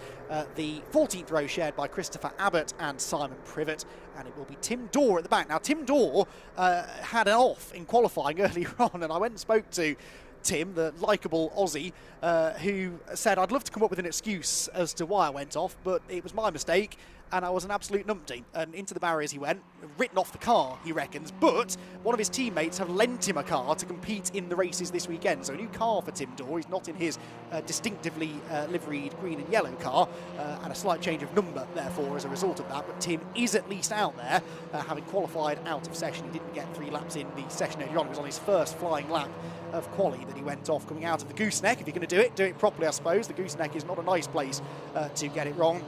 Clouted into the barriers, and Tim will start from the back now in unfamiliar machinery. But the fight at the front of the field is going to be particularly fierce, I think. Steve Foden and Fraser Fenwick, they are both very, very quick, both very evenly matched, and Fraser, having the points advantage that he has, should probably take things a little bit easily and not get quite as stuck in as he sometimes does. But it's not really the Fraser Fenwick way to take a back seat in these things, and given the opportunity to claim another race victory, I think he absolutely will try and take that. He won 1 race at Silverstone, all 3 at Snetterton, took another 1 at the Silverstone Grand Prix circuit, and then he's won the last 4 races. That's 9 race wins by my admittedly fairly ropey mathematics. So he is by far the winningest driver of the season, and he will want to try and get into double figures here in this race if he can. The way that Fraser will see it is that he's only got to pass 1 car in order to do it, but that is going to be a very difficult overtake indeed. Fraser's passenger side wing mirror is already folded in. We haven't even started the race yet, and Fraser's car is already looking a little bit dog-eared. I'm not quite sure what's happened there, but if anyone tries to come up his left-hand side into turn 1, he's not necessarily going to know they're there. That's potential cause for concern for Courtney Milnes, perhaps, who starts 3rd. Courtney with what's got to be her best qualifying showing in the championship, the black 777 car. Luke Pullen alongside, had a few mechanical gremlins over recent rounds, but podium finisher earlier on this season at Snetterton, got a couple last year as well, and the 27 car looking to try and get back into the top 3 in this race. And then we've got the 2 teammates behind, haven't we? Seb Fisher and Ollie Graham sharing that 3rd row of the grid. So everybody coming into line then. Foden, the white and gold car, the grey number 263 is Fraser Fenwick, the championship leader. Back couple of rows of the grid just slotting into place now, and the 20-minute race, the first of 3 this weekend for the BRSCC Mazda MX-5 Championship, is now just a few moments away because that green flag is waved. And we watch for the starting gantry to light up red, which it does so now. Lights go out now, away we go. Nothing really to choose between the front row. Good start made by Luke Pullen from 3rd. There is contact further back already. A bit of bodywork goes flying, and others do their best to try and avoid it. But as they head towards the first corner, it is going to be, I reckon, Foden ahead of Fenwick. And that's not Pullen in 3rd. That's one of the 3rd row cars have come through into 3rd place. It might be Seb Fisher into 3rd spot as they turn through the first couple of corners. Yes, it is. Pullen down to 4th. Greytrex up into 5th position. And then Courtney Milnes dropping down into 6th, unfortunately. So a big shuffle of the order through the first couple of corners. Out onto the Park Straight they go then for the first time. And there is the number 29 car of Adam Craig, the black and yellow car, about to lose a position as they head up the hill. But it's Foden who leads. Fenwick in 2nd place. Onto the brakes they go, turning into Park Corner. Single file for the top half dozen or so. Adam Craig out way wide in the background. And there Richard Wootton getting elbowed out wide by one of the Go For It racing drivers. That's number 36, slipping up his inside. And making their way through Chris Curve door to door. Jack Noller, that is, the 36 car. I think probably got the better of him there as they went towards the gooseneck on this opening lap. Dropping down the hill then, the leaders compressing back together. Oh, locking up further back. Michael Nibbs was involved in that. There's a shock. And he, of course, has tried to dig his way through the order from 13th on the grid after that 10th-place grid penalty. How high up the field can our MX-5 SuperCup race winner from earlier on get in this Mark 1 Championship race? Hop over the mountain. I'll never tire of that sight. A long line of MX-5s and sideways. That was Richard Wootton. Did he save that? Somehow he did. And I think he even kept Jack Noller and Michael Nibbs behind him, actually. Yes, he did. So there, the black and yellow car is Wootton. And then Noller and Nibbs behind, the number 22 car in that little Group 2. That's Owen Mills. He's slipped down the order. The leaders come out of barn for the first time. The leading 4, well, were sort of together. There's now a bit of separation between Foden and Fenwick and the rest. Those top 2 nose to tail then across the start finish line. Seb Fisher 3rd, Luke Pullen in 4th. The bumper trailing there slightly on the number 33 of Jason Greatrex. Oh, that's pulling is sideways through the first corner. Probably not the last time we'll say that in this race. Jason Greatrex started 11th, by the way. 5 places gained on that first lap. That was a brilliant opening lap from Jason, and exactly what he needs. The man 4th place in the championship, remember. Here, though, comes the championship leader, Fraser Fenwick. As I suspected, not content to sit in second. He wants the lead. He's got his nose ahead, but he's on the outside line into Park, and I don't think Foden's going to let him have that without a fight. Bit of door handle bashing. Out onto the dirt goes Fraser Fenwick. Slightly Seb Fisher trying to push Foden through, pushes him almost into Fenwick, and they're 3 wide through Chris Curve. That will never work. Somebody will have to back out of this into the gooseneck. It could well be that Seb Fisher gets the lead. Hold your breath. No, it's Fenwick somehow who has the advantage, and here comes Pullen up the inside of Foden, gets onto the grass. Greatrex to the outside as well. This is getting very, very rough indeed as they drop down into Mansfield on this second lap of the race. Already things kicking off, and it is Fraser Fenwick who gets the advantage. Seb Fisher goes second, third for Foden. I think it's still Pullen in fourth despite that grassy moment, and then it's Greatrex and Courtney Milnes 5th and 6th positions. Through the mountain they head then. Fraser Fenwick, now that he's in front, can he pull away? He was only a 10th and a half quicker, sorry, 10th and a half slower than Foden in qualifying, but of course he was quicker than Seb Fisher by about 8/10ths of a second. So with Fisher now being in second place between Fenwick and Foden, that is good news for the race leader, not great news for the Liverpudlian in third. So, down through Barn Corner. Quite frankly, I'm amazed they're all still in the race. 3 wide through the gooseneck is not advisable.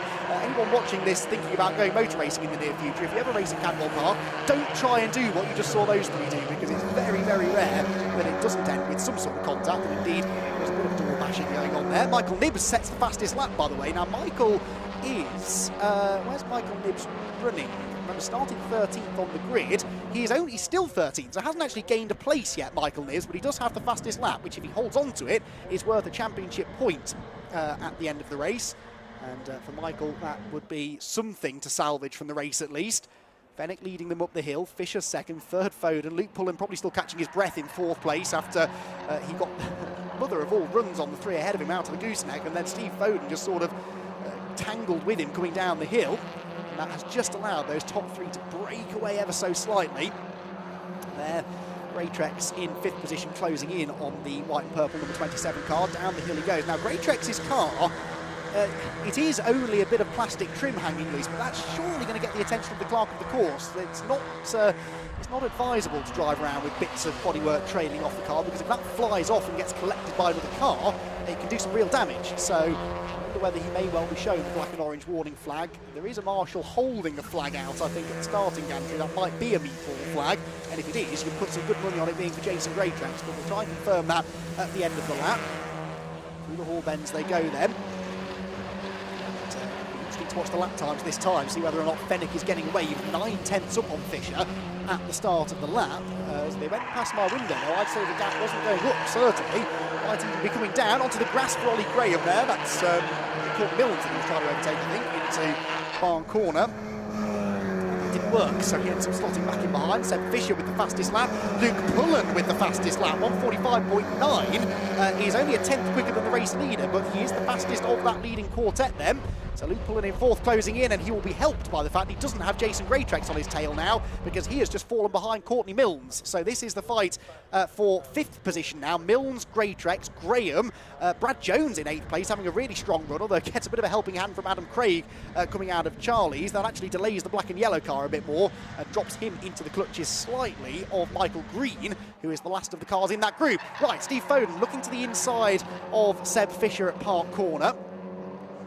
Quite managed to do that then, but of course he will see Pullen closing in behind and will want to try and take 2nd place before the AD Motorsport driver arrives on his case. So Seb Fisher's time in 2nd place might be short-lived here if Steve Foden has anything to do with it.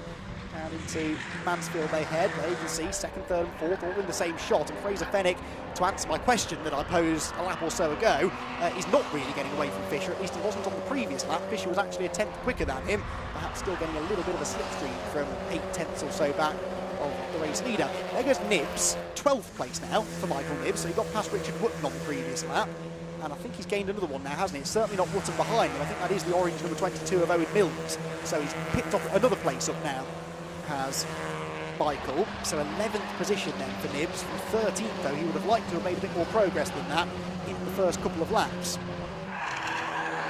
final couple of corners then. What are the lap times going to be like for the leaders this time? Fraser Fenwick was 0.88 of a second clear of Fisher a lap ago. Across the line now, and it might have gone out a little bit because yes, Fraz sets the fastest lap. Greatrex is in the pit lane. Whether that's his decision to come in or whether it's because he was being flagged for the damage, I'm not sure. I suspect the latter. So Greatrex then dropping down the order. That's a good place game for Michael Nibbs, of course. The fastest lap, as I started to say, goes to Fraser Fenwick then at 1:45.855. He's now 1.1 seconds clear of Fisher, Foden and Pullen, who are pretty much as one now for second place. Again, Pullen the quickest of those three. So the second, third and fourth really concertinaing together. There goes Greatrex back out onto the track, and he rejoins, I think that's the 87 car going past him, yes, of Ollie Walden, which by my reckoning puts him in 23rd place for Jason Greatrex. That is an absolute disaster. Remember, he was only 10 points away from second in the championship coming into this race, second held by Steve Foden and the absent Mike Comber. And Foden currently running in third place. Not as good a race at the moment as Steve would have been hoping for, but he is at least going to outscore Jason by quite a bit, it looks, in this race. That also means that, well, I was going to say, promotes Courtney Mills into fifth. She was fifth anyway. She got past Jason on the track, but she's struggling to shake off Ollie Graham here. This is fifth and sixth, dropping through Mansfield for the fifth time. Bit of a gap back then to Brad Jones in seventh, who, if I get a chance here, I'll try and figure out if that's his best result of the season on the cards. It's probably one of them. A couple of, actually no, Alton Park, he had a really good weekend, did Brad, so quite...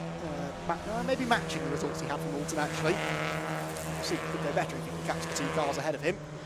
Screech of tyres, and it's because Adam Craig has been off, and he's not the only one, because the 99 of Simon Privet is off. Now, they are separate incidents, it would appear, because Privet was off at Park Corner, and it looked like it was at the Gooseneck Mansfield area of the circuit. The other car was off the road, so two separate incidents there, taking them off the track. Continue to follow Michael Nibbs' progress. Now his next target is Adam Jones, so that's another place game by Nibbs then, because Craig was the next one that he was coming to attack, and the triple two as well of Michael Green dropping down the order on that lap as well. So 2 places gained for Michael Nibbs, puts the blue, grey and red number 82 car into 8th spot now, but he is about 1.5 seconds behind Brad Jones, who is 2.5 away from the Milnes and Graham battle, and actually Nibbs is slow off Charlie's. Now, was that a mistake or was it a problem for Nibbs? No, it's a problem. Michael Nibbs has got a problem. He's slowing, and this is another disaster for Nibbs then. It looks like he might be out of the race with a gearbox issue, clutch, hard to tell really. It was as he would have been changing from probably 3rd to 4th gear there that the car suddenly seemed to slow. So Michael Nibbs, just as he was starting to make some serious progress, could be out of the race. Back through Gooseneck heads Richard Wotton, right on the tail of Owen Mills. There, the orange number 22 car of Mills. The gap, by the way, 1.3 seconds. That time around, Fisher was the fastest of the 2nd, 3rd and 4th placed cars. All a bit slower than the leaders, so Fraser Fenwick is starting now to establish himself as the favourite here. Through the mountain section they head. There goes Brad Jones over the hill. This little gaggle starting to separate themselves a bit more as well. There are the leaders out of the hairpin into barn. Fenwick, give him this sort of a lead, he can be very, very difficult to catch. And that is exactly what Seb Fisher, Steve Foden and Luke Pullen are finding now. Fisher and Foden maybe just getting away slightly from Luke on this lap. And there's Nibbs. So Nibbs made it as far as Mansfield before pulling off. Now, is that up the escape road or is that at the edge of the track? I'm not quite sure how precarious of a position that might be. If it's really dodgy, then might require the first appearance of the runyourfleet.com safety car, but we shall see what the clerk of the course thinks about that. So leaders up towards Park Corner again. There, Fenwick. Now, that ain't 1.2 seconds anymore. There's Michael Nibbs walking away. Marshall's doing their best to cheer him up, but that's not 1.2 seconds anymore from Fenwick to Fisher, and Foden has dropped right back into the clutches of Luke Pullen. So it all changed there as we took our eyes off the lead group. The gaps suddenly coming down between 1st and 2nd and 3rd and 4th. And Pullen now maybe looking at trying to have a go at the Rob Boston Racing run, number 77 car of Steve Foden. Pullen, another who because of some bad luck through the season and mechanical issues, is not a championship contender, so doesn't really need to think too much about points. He can just go out there and try and get some podiums. 64 there is in the pit lane, and another car just directly in front as well, so a couple of them in the pit. 64 was Darrell Radwell, didn't quite spot the number on the one parked in front of him. But yeah, I think that lead gap is coming down, and definitely the gap from third to fourth is right down, isn't it? Nose to tail as they head through the ball bends. Behind them, Jack Noller there jumping over the hill. The Adam Craig, covering Adam Craig car, I think that is behind. In fact, Adam Craig, no, it can't be Adam Craig. Richard Wood, I think, has dropped behind him, hasn't he? I think Richard Wood has lost some places on this lap. Yes, he has. So Wood has dropped behind Jack Noller and behind Michael Green. So that black and yellow car losing a bit of ground on that lap. Brad Jones has now been caught by Owen Mills, so this is in a way doubly frustrating for Michael Nibbs, because Nibbs was ahead of Mills and would therefore have caught Jones as well. That was a bit of a dummy being sold there by Owen. Went from the outside then back to the inside, but Brad Jones had it covered and holds on to 7th position then. Mills 8th. Lead gap did come down that time, incidentally, to 1 second, so 2/10 quicker, well, 10th and a half quicker, let's say, was Fisher than Fenwick, but that gets him right back within slipstreaming range now, with still a third of the race to go. Leaders, oh, and that's Pullin, who is third, but wide on the grass, and Foden's back up the inside of him. Now Luke Pullin round the outside, I've said that before, he doesn't back out of these moves normally, and Steve Foden probably would be better to let him go. Foden is going to let him go, and Luke Pullin into third position. I think he'd gone up the inside at Park and then round wide onto the grass, but made the move stick anyway. Now, work together, you two, because I still think they can catch the leading two.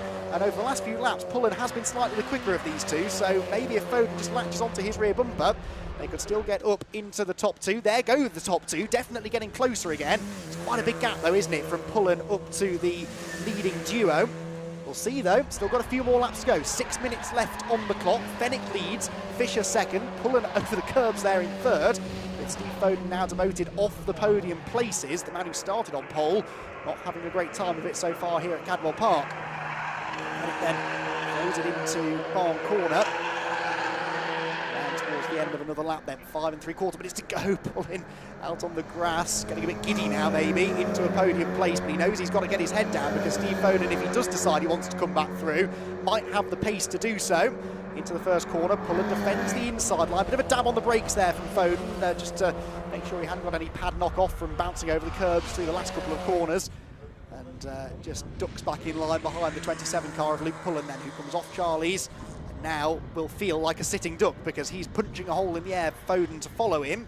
Not convinced Foden's going to be quite close enough though as they get to Park Corner, and if Pullin doesn't have to defend, then that is excellent news for him, because it means he'll had a good run through Park and can properly set off after those two, and indeed he doesn't have to defend into the tight right-hander, so a bit of distance now between the two of them. The top two, though, as you caught a glimpse of there, absolutely together now, so Fenwick has been reeled in once more by Seb Fisher, and with a quarter of the race to go still, we are going to once again see Fraser Fenwick have to watch his mirrors to keep hold of the lead of the race. There goes Kevin Dengate, meanwhile, the red car just ahead of Graham Rumsey, two drivers we've seen racing already today in the MX5 Clubman Championship. That's one of the other advantages of having the Clubman races on the same bill as the Mark 1 Championship. The cars all run to exactly the same regulations, so you can run a car in both of those championships, either for the same driver or different drivers, as we see a few teams doing. Chris Malloy, for example, is out in Matthew Fletcher's car that finished on the podium in the Clubman race earlier on today.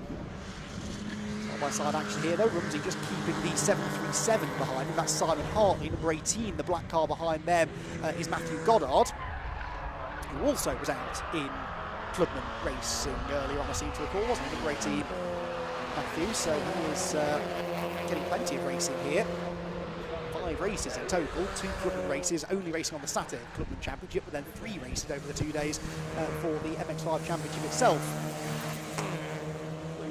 The mountain section again. Just starting now to break away from Matthew slightly, who's found a way ahead of the 737 of Hartley. There's another car just joining in that group, with one of the AB cars, I think, starting to join the fun. 73 is Bo Parry, who is the grey car with the yellow highlights. Now, leaders up at Park Corner, 3 minutes 20 left. The lead gap was 0.6 at the start of the lap. It has come down, as you would expect, in the slipstream up the Park Straight. Significantly, though, the gap between second and third did not come down. Luke Pullen not quite matching their pace on that previous lap. He was a 10th better than Foden, so he's making third place his own, but not quite catching the leading two. So it's all about Fenwick and Fisher for the time being. And they will come through at the end of this lap to have likely 2 more laps to go. So Fraser Fenwick trying to hang on to, what did I say, it was a 10th victory of the season, I think, if he can pull this one off. With Seb Fisher looking for his first. I don't think Seb Fisher has had a win so far this season. No, he hasn't. Pullen maybe made a mistake there as well. I think I did see a car going a bit wide through Mansfield, and if it wasn't him, then he's lost ground anyway somewhere else, because Steve Foden was a lot closer to him heading through the mountain that time. Leaders turning through the last corner, and the dreaded sight of a back marker up the road. That is Simon Privet in the 99 car. He's running his own race, but we'll have to try and stay out of the way when the leaders get there. Again, wide out of barn. Be careful doing that. Track limits are being monitored at certain parts of the circuit. Gets him a really good exit though, doesn't it? Look, really dropping Foden down the pit straight. 7/10 now, the biggest that gap has been since Pullen got himself into a podium place. As they turn through Charlie's corner, he's looking a bit more secure in third, but as we've seen already today, that can change very quickly here at Cadwell Park. He will catch this Simon Privet car probably at the top of the Park Straight, so Simon ideally will stay on line. That way the drivers behind know where he's going and they can adapt to the line that he's taken and nip up the inside, which looks like it's what's happened there for Luke. Meanwhile, leaders close again at Park, but not really close enough for a move to happen here. Seb Fisher, half a second behind at the line. It was personal best lap actually for Seb last time around. So he's getting quicker as the race goes on, which is always a good sign. Fenwick is not exactly getting much slower though, only a 10th off his time, and that's Owen Mills off. Owen Mills straight on at Park Corner. There is a lot of polystyrene left behind, which suggests there is more to that than meets the eye. I think there was a bit of a contretemps on the way into the corner. Is there a problem for Foden here? Because Steve Foden really has dropped back from Luke Pullen, and that is a concerning drop in pace now, I would say, from Steve Foden. I don't think it's that Luke has suddenly found a second or more a lap on Steve. I think Foden has developed some sort of a gremlin in the 77 car, which is not unheard of. He's had a few of those this year as well. A real shame if he could not reach the finish of the race, though, which is now only a lap away. If he can limp home, he will. He had a 7-second cushion back to Courtney Milnes at the start of the lap. There you can see Courtney, who's... Oh, Courtney is sideways. What was that all about? Courtney Milnes, Ollie Graham tangling.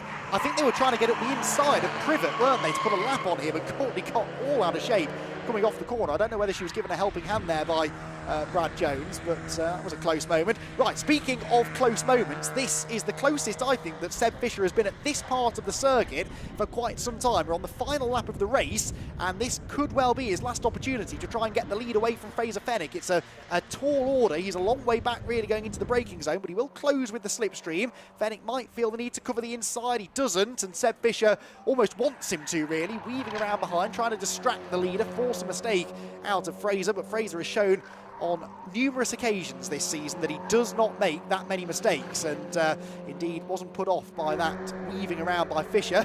That looks fun. Side by side into the first corner.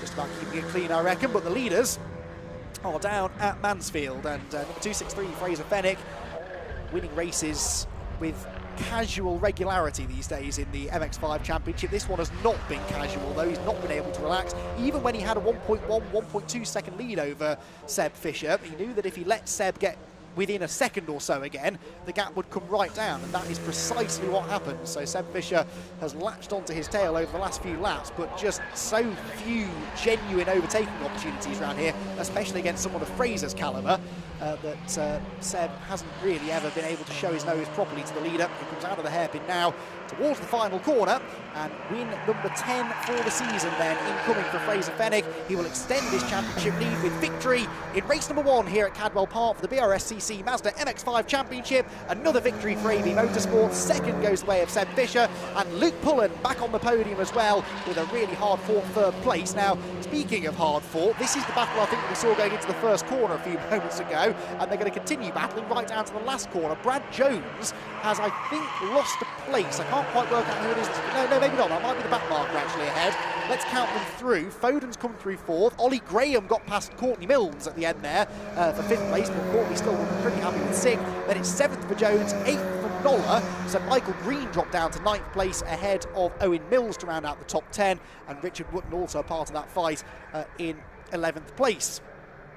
So Fraser Fenwick then getting the victory, and he will be very, very pleased with that, of course. And as I said, more points to his championship tally now. 101 gets the maximum because he set the fastest lap as well. Seb Fisher will be pleased though. Seb Fisher, how many podium finishes has Seb had this year? Had one in the first race at Silverstone, that was a third.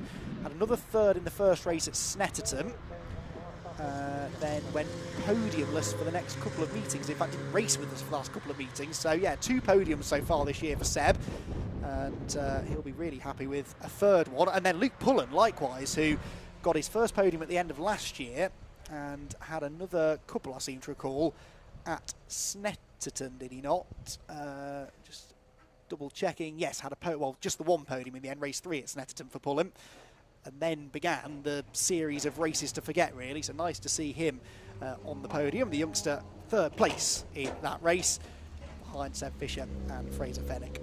So towards the podium area they will head, where Richard John Neal awaits eagerly to chat to our top 3, who will have enjoyed that race, definitely. I mean, Fenwick and Fisher sort of held position after the early shuffle, but they were, I'm sure, still pushing to the absolute limit there to try and well, for Fenwick to hold on to the lead and for Fisher to try and take it off him, but it was Fenwick that held on. Fisher second, Pullen in third, Foden fourth, Graham fifth, then Milnes, Jones, Nolla, Green and Owen Mills rounding out the top 10, and confirmation there that on the fourth lap of the race Fraser Fenwick took the fastest lap and took with it the bonus point. Richard Wootton was 11th. Kevin Dengate in 12th wins the Masters category for drivers over the age of 45. Matthew Goddard, Graham Rumsey and Jason Greatrex round out the top 15. Greatrex will be disappointed with that. Bo Parry, Simon Hartley, Tim Dorr from the back in his borrowed car gets a strong 18th place ahead of Chris Malloy and Ollie Walden. Then it was Owen Woodwards, Andrew Dean, Richard Bartlett, Christopher Abbott and Simon Privet rounding out the 25 finishers. Privet the only car 1 lap down. We lost though significantly Michael Nibbs as far as the championship battle is concerned. Also non-finishes for Levi Aisbett, Adam Craig and Darryl Radwell. So it was Aisbett who was in the pit lane, and I couldn't quite identify that car earlier on. Right then, another entertaining race is in the book, and another group of very happy drivers will be making their way down to the podium and to Richard John Neal. Thanks very much, Andy. I hope they're going to be happy. I'm sure they will be, but they've got to come down from Parc Ferme. We've got the Airtech Motorsport Fiesta Championship runners all ready to go out for their race. I don't think we're going to be able to grab a quick word with anybody unless they're revving up. We'll see if we can have a quick word with Jensen Brickley. He's the reigning junior champion, and this is the only time I'll look taller than Jensen this weekend. Have a quick word. Jensen, qualifying, you're a bit further back than we would expect to see you here. What was up? Yeah, we had a few issues with the car in qualifying. Did what we could. Hopefully we've sorted them issues out now and we'll be moving forward in the race, hopefully. What sort of things were going wrong? Mainly suspension, just understeer really everywhere, but we had to deal with what we had and try to build up faster speed, but we couldn't really. We were just stuck at the same times throughout. Yeah. I guess the target's going to be Alistair because he's your nearest championship rival, but you've still got the lead over him at the moment. Yeah, still got the lead. We just have the points really. We just need more points. Fastest lap would do because that's more points as well. Of course, yeah. We're just after a finish really. What's your history been like here at Cadwell in the past? Obviously it's your first season in seniors, so it's a circuit that you've had experience of in the juniors. Yeah, in the juniors, my first ever race meeting was here. It was all right, and then last year we had 2 rounds here. The first round, I should have won the first race and got took out. The second round I had a DNF with a mechanical fault, but then at the end of the season we came here just to get points again and won the championship, so it's not too bad. So yeah, we'll see what we can do in this race. Some good memories to build on. Jensen, thanks for chatting to us. Good luck for the race. Jensen Brickley there, reigning junior champion. We've actually got the podium. Apologies, Scott and team, for keeping you waiting. Just trying to give you some content as we go through. So, Apologies for keeping everybody waiting, just keeping our content fresh. Third position onto the podium, Luke Pullen. Well done, Luke. I'll give you a handshake. Well done. There we go on there. And trophy. Nice enthusiastic response, which is great to see. And give it up for second place driver, Sebastian Fischer. Well done, Sebastian. I'll do a handshake as well. Well done, congratulations. And the winner, I think he's going to be running out of fingers if he wins another race this weekend, Frantic. What a nice response from everybody here. What a great podium response. A really good team effort. Well done, Fraser. He's got no hands left now. Well done, there we go. So we just wait for the podium shots to be done for social media, for the various teams. Before I get in the way, I think everybody is very nearly there. Let's go away. Quick word with Luke Pullen. Second or third podium this year? Second this year. Yeah. That was good. It's about time I got back on the steps. Yeah, no, awesome race. Much more left in the car for the rest of the weekend? Yeah, honestly, the car's been a dream all weekend. Friday testing, qualifying, it felt great. And in the race, it didn't, you know, if all the mistakes came from me, and I still managed to get it on the third step of the podium. So yeah, car's driving an absolute treat. Brilliant. We look forward to seeing you later on in the weekend. Well done, Luke. Over to second position, Sebastian Fischer. Is this your first podium of the year? No, it's my third. Third, apologies for that. Well done. No, thanks very much. Yeah, I missed out the last 2 rounds, had some other things going on. So yeah, we came back to do the last 3, which will be my last 3 for a while because we're not racing next year. And I thought if I get another podium, I'll be really pleased. And yeah, it's been mega. Not too good in qualifying, had a little car issue, but that was great. And I was sitting on the back of Fraser, who doesn't make mistakes. He's pretty awesome, to be fair. And I thought I'm never going to get past him, but I sat behind him, and yeah, second, brilliant. Can I be nosy and ask why the break? Yeah, lots of reasons. I've got a little girl, hello Isabella, and my girlfriend Leona watching at home, and we went on holiday and did some other things. So sometimes things are more important than racing, in their opinion, obviously. In work life, they talk about work-life balance, but you've got to have racing life balance as well, haven't you, for the family? Yeah, absolutely. No, we have spent a good time together, and I'm lucky that they let me come here and have fun and you know, do what I love to do, and I do love it. So thanks to Dad as well for building a mega car. Brilliant day. Nice sentiment, well done, and congratulations, and great to see you on the podium. And Fraser Fennick, I'm not going to jump on the podium this time. I'm just going to... You come down, thank you very much. This is always this implication about being short, but Fraser, I think you were first time I met you on the scholarship. I bang on about that, but it's great to see drivers developing through their careers. 10 wins now, so how are you going to signify 11 when you come through? Well, you know, we just got to keep going. You know, the season's looked really positive so far, so we don't want to let that get to us. But no, I can be on this top set due to driving as much as possible. But I can't thank the team and everybody that stood over there. I can't thank them enough. They've been the support and everything I've ever needed to get these 10 wins. But let's come out of the weekend with 12. The move that got you into the lead 3 wide here at Cadwell Park is not something that's seen very often. Credit to you for getting into the lead, but also I think credit to the other drivers for, you know, seeing that through. Oh, definitely. I mean, to even get 2 wide around here, you know, it's lucky enough. But no, all drivers kept it clean. But that's why it's good racing. It's good, close, clean racing. But yeah, no, I was happy with that move as well. It's great to watch. Fantastic racing. All 3 guys, well done. Thanks for chatting to us. Enjoy the rest of the weekend. I think we'll probably see you back on the podium a little bit later on. A round of applause from our fans here. Luke Pullen, Sebastian Fischer and Fraser Fennick. We can go back to Andy in the comms box for a look at the Fiestas.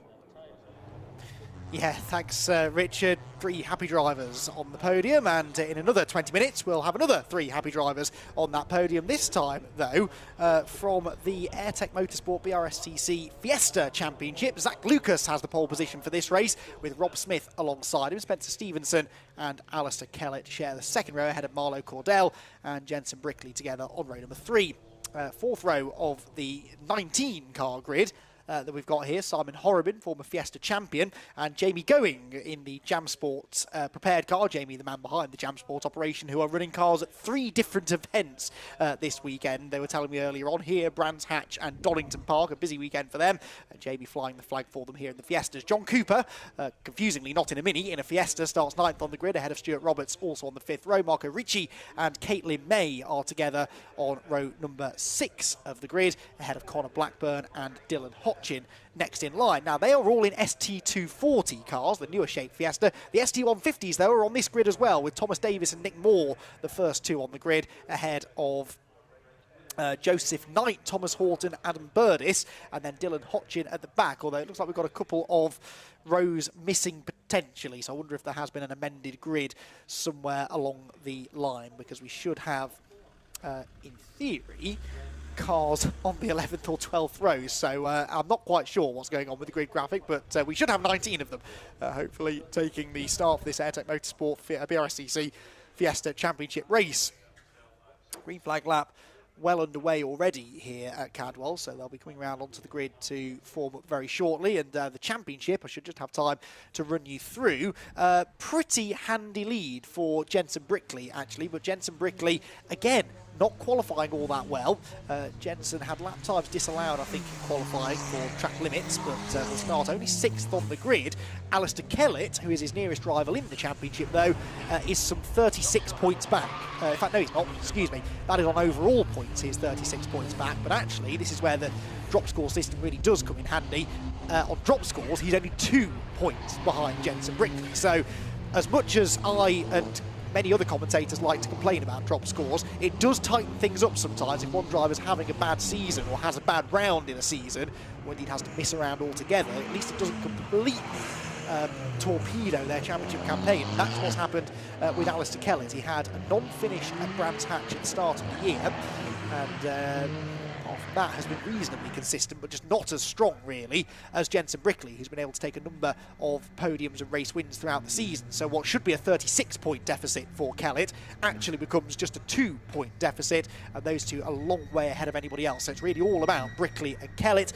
Kellett starts 4th on the grid, Brickley starts 6th. They start directly nose to tail to each other, basically, on this 2x2 grid at Cadwell Park.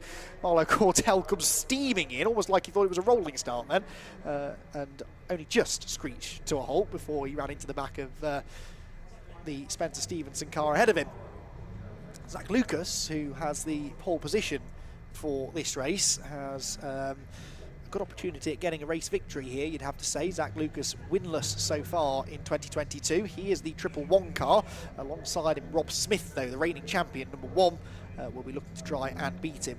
Last year at this event, the Fiesta Championship was a particular highlight. There was some really good, quite robust racing. These ST240s especially really do resemble mini touring cars, and I think some of the drivers perhaps started to get into the touring car mindset here last year. Let's hope they keep it clean this time, but that they will still put on a good show, which I'm sure they will. 20 minutes of racing, then the Airtech Motorsport BRSCC Fiesta Championship bursts into life here at Cadwell Park with a very even start from both of the front 2 rows, really. Nothing to choose between those leading 4 as they head for Coppice for the first time. The ST150s get away cleanly as well towards the back, but we already have a lead change. It is Rob Smith getting himself ahead of Zach Lucas then. So Smith leads the way, Lucas in 2nd, 3rd looks like Kellett as well. So I think Alistair Kellett in the blue and silver car is ahead of Spencer Stevenson's red machine, and then that looks like Jensen Brickley ahead of Marlo Cordell. So actually each row of the grid swaps around basically through the first couple of corners across the top 6 in the race, up the park straight for the first time. And already though you can see there the attack coming from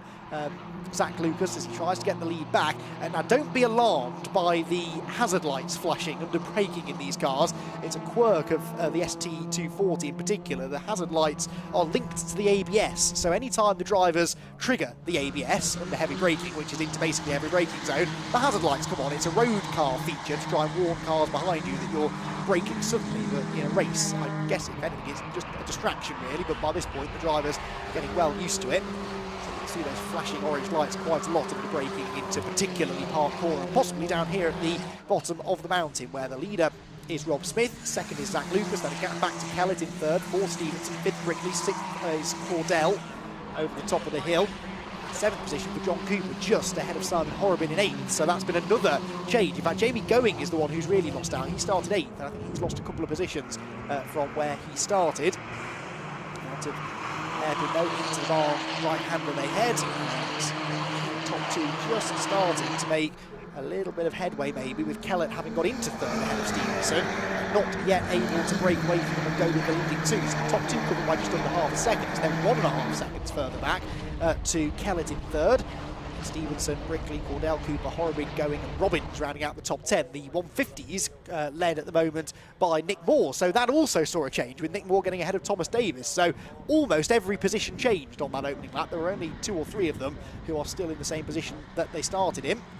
Simon Horrobin is not one of those. Simon Horrobin lost a place, and he wants to try and get one of them back now against John Cooper as they head towards the braking zone at Park Corner. Weaves from the outside to the inside. Yep, definitely using the ABS there because he was completely sideways as he got the number 14 car into the braking zone there, Simon.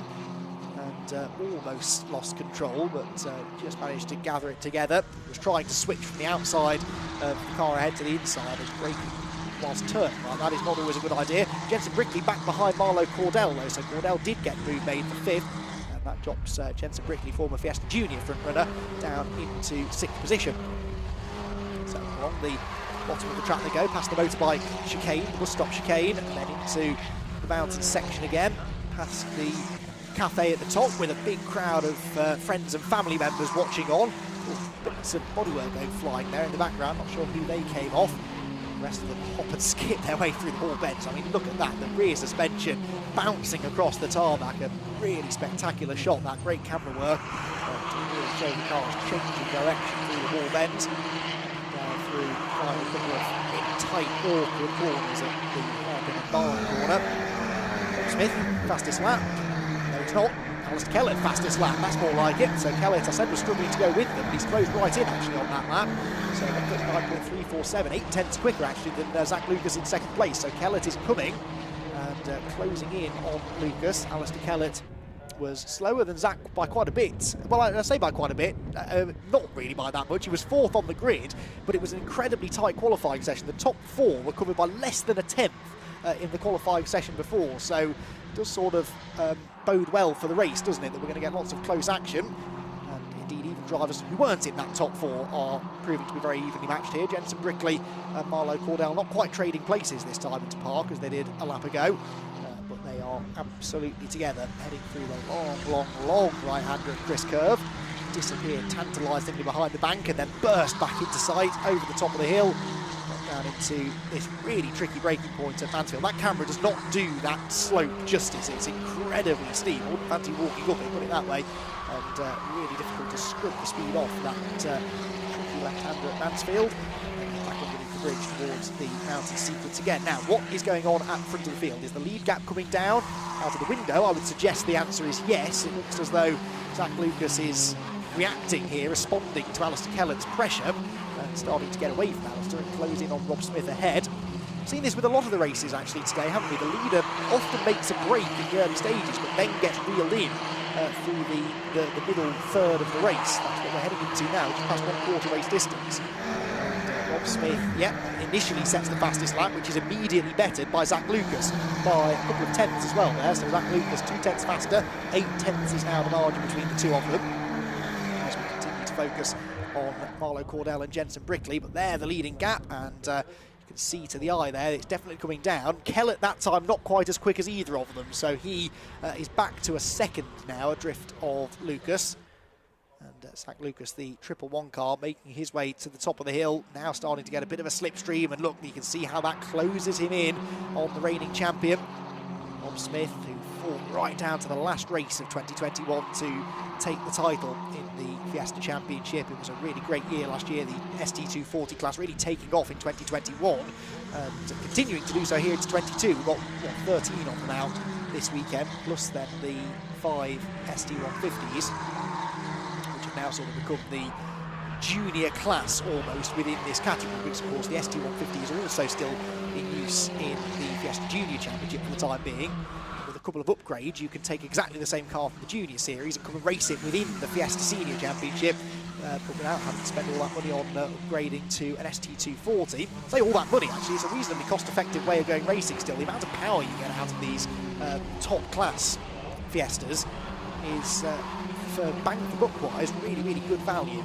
And it's why more and more drivers now are starting to see the benefits of Fiesta racing again. Fiesta racing, at one time, 20-odd years ago, was one of the categories to be in if you were a wannabe touring car driver. Some really good names, British touring car champions indeed, have come through Fiesta racing over the years. Rob Smith, though, leads them back through at the end of another lap. 4 laps in the book. 1 second is the lead gap. Went back out by a couple of tenths that time.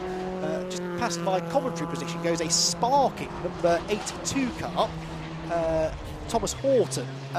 There it is, look. Something's dragging exhaust, I think, has come loose, hasn't it? Or something's come loose under the car and was dragging along the road. So he is pit lane bound. So we've lost, or about to lose, one of the SD150s from the race, sadly. And yeah, I'm quite sure, I think it's the exhaust that's come loose, and that can happen for a few reasons. I mean, you've seen how they abuse the curbs here at Cadwell Park and occasionally go bouncing down the grass. That will dislodge things underneath the car. I suspect that may well be what's happened there. So leaders back through Mansfield, and this is the closest that Zach Lucas has been, I would reckon. There is the 82 car into the pit lane. The team look underneath, they diagnose the problem, and they realise, yeah, we're not going to get to fix that now, because of course one of the problems here at Cadwell Park is that the pit lane is nowhere near the paddock, so the teams have to drag the bare minimum equipment down into the pit lane with them before the race. They don't have all of their spares down there that they can stick on the car at a moment's notice. So if it's a significant repair that's needed, then unfortunately it can often be a race-ending one. So that looks like Horton's race is done, but we've still got all of the other 18 cars circulating. Some of the battle still raging on within the ST240 category, including one for the race lead, Rob Smith. Is he still being reeled in by Zach Lucas? Well, he is, but not just Lucas, because look, Kellett has set a new fastest lap now. 1:38.571 was a full 9/10 quicker than the race leader that time. Now, ST150 battling going on here through the Hall Bench. 888 is Thomas Davis. Now, he was the class pole sitter. However, he was only third at the start of the lap. I think he just took second place back away from the 89 car of Knight. I'm not quite sure, actually. Here they come across the line. No, that's Knight still ahead of him. So actually, Knight is still running ahead of Davis. Is it Moore who has dropped down? Yes, it is. So there's been a change for the lead there. Took me far too long to work out. Nick Moore then, back up the inside now for second in the class. He's not quite going to get it through Coppice Corner, but Nick Moore, who was leading a lap ago, down to third place. So it's now going to be Joseph Knight who gets the lead, another Fiesta Junior graduate, to my point that you can take that car from one championship, race it in another. And he is now in the lead from Davis second and Moore in third. Overall race leaders then, heading towards the mountain section. So on the previous lap, it was a 1:39.48 for the leader, a 38.9 for Lucas in second place, and he's up the inside as they come over the top of the mountain. That's a really difficult place to make a move, but I think he's done it. Zach Lucas has gone through on the inside. There he is as they head through the Hall Bends. A really good drive off the mountain. A bit of a mistake maybe from Rob Smith, and Lucas pounced immediately and got the job done going into the Hall Bend. So Zachary Lucas back into the lead. He started on pole, lost the lead initially, but that was a terrific move. Granted, there was a mistake by Rob Smith, but Zach Lucas really on his toes there to capitalise on that and get the advantage back. So Lucas leads, Smith in second, third is Alistair Kellett, the three of them covered by just 0.8 of a second now as we move into the second half of this race. And now the question is whether or not Zach Lucas has the ability to pull away. Again, their qualifying tyres were so evenly matched that it's hard to see him doing that, but the way in which he caught Rob Smith would suggest a bit of a pace advantage in the race itself, maybe. And that's what matters. Some drivers don't worry too much about setting the car up to be good in a qualifying session because the big points are scored in the races, and Zach Lucas wants the maximum points here, 50 points for a race win in Fiestas. That is a shame. That's number 7, Adam Burdis, off the road. Burdis was running 4th within the ST150s. He's okay, but the barrier that he has hit is not, and that might now genuinely be our first safety car of the day. I can't quite work out where that is. There we go. It's down at the bottom of the gooseneck, so he's got it wrong through the gooseneck and clouted the barrier at Mansfield. And that is in the firing line, should somebody else get it wrong there. So we'll keep an eye to the pit lane, see whether the Jaguar safety car is scrambled. I would say that would bunch everybody up, but they couldn't really be a lot closer than they are now. Going over the top of the mountain then, Lucas in the lead, and we are going safety car, so it's the first safety car of the day. And not a huge surprise, that really, because Adam Burdis' car is in a very, very dangerous place there. If somebody else got it wrong through the gooseneck, they would probably come into contact with it, and that's not what we want to see. So the safety car comes out. It won't particularly bunch the top 4 up anymore, but it will allow everybody else to catch back up to them. There is the runyourfleet.com Jaguar safety car. BRSCC would like to thank, I'm sure, runyourfleet.com for their second year of support, sponsoring the safety car here. great looking car it is as well. And it will lead this field of Fiestas around the Cadwell Park circuit, possibly for a few laps, because not only does that car need to be moved, but the tyre wall, as we saw, has been dislodged. That will take a moment or two to fix, and they'll also want to make sure that the Armco barrier behind that tyre wall is still in position. So we may have a little bit of a delay here. 7 3/4 minutes to go. I'm reasonably confident we'll get at least another lap or so of racing. But we'll let the marshals do their work first. And another opportunity to thank all of the marshals here at Cadwell Park for their hard work, and indeed not just at Cadwell Park but everywhere else around the country. It's another busy weekend of racing here in the UK, and yet we still have plenty of marshals here in attendance at Cadwell, and without them we could not enjoy race events such as this one, so we thank them for their service. And they get not their first bit of work to do today, but their first sort of major incident within a race to deal with. The driver, as we saw, Adam Burdis, was okay. He was chatting to the marshals, but the car needs removing and the barrier needs repairing, and that's all something that the British Marshals are capable of doing very, very quickly. So hopefully we will get a little bit more racing in before this one is done. So, run you down the order then. Zach Lucas leading with second place Rob Smith. That was a timely move then from Lucas to get ahead of Smith before the safety car came out. Alistair Kellett in third position. Fourth, Spencer Stevenson. There he goes, the red number 12 car. Fifth is number 27, Marlowe Cordell. Sixth is Jensen Brickley. Seventh, John Cooper. Eighth, Simon Horrobin. He'll be a bit disappointed with that, I think. Well, don't mind, you only started 7th, so I suppose he's only lost 1 place. Jamie going into 9th and 10th position for number 100, Stuart Robbins. Stuart Robbins getting himself into the top 10. The ST150s led still by Joseph Knight, number 89, with the 888 of Thomas Davis, the pole sitter in that class, second in place, the second in class. You can just see those three coming through at the back of the train. The two black cars sandwiching the white car, the second of those black cars being the erstwhile leader, Nick Moore. So I guess technically all three of those have had a chance to lead at one point or another in the race. So Lucas then leading them round, and he's probably the only driver, well, I guess he and Joseph Knight perhaps, the only two drivers actually happy to see the safety car coming out, because it does just give them a moment's respite. It's a physically demanding circuit, Cadwell Park. All racetracks are really, even ones that don't look it, places like Silverstone, for example, on the national circuit, only a few corners there, but it's still a physically demanding environment to be in a racing car, especially on a warm and quite humid day such as this one. Temperatures within the cars get very, very high, and the drivers really start to feel that actually when they're behind the safety car. Ironically, they always feel the heat a bit worse when they're going around slowly, not really racing each other.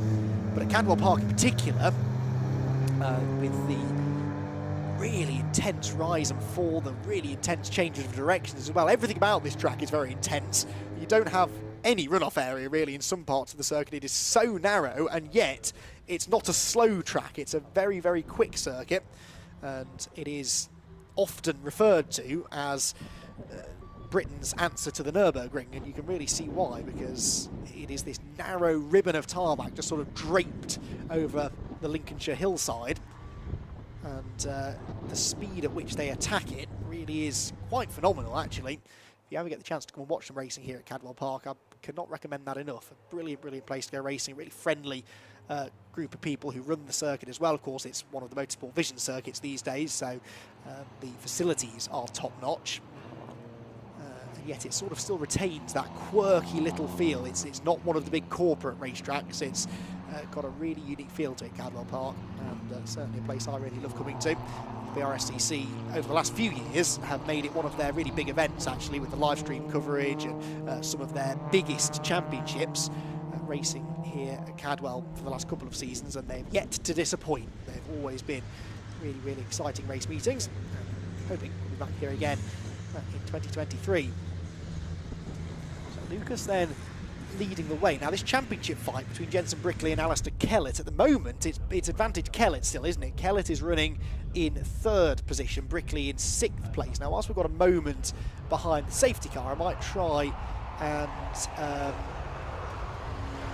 just update my point spreadsheet and see exactly what this does mean for the championship. So it would be 50 points for a win, 48 for second, 46 for third? No, 42 for third, actually. It's quite a big... no, sorry, I was right the first time. 46 points for third place. So 46 points then for Alistair Kellett.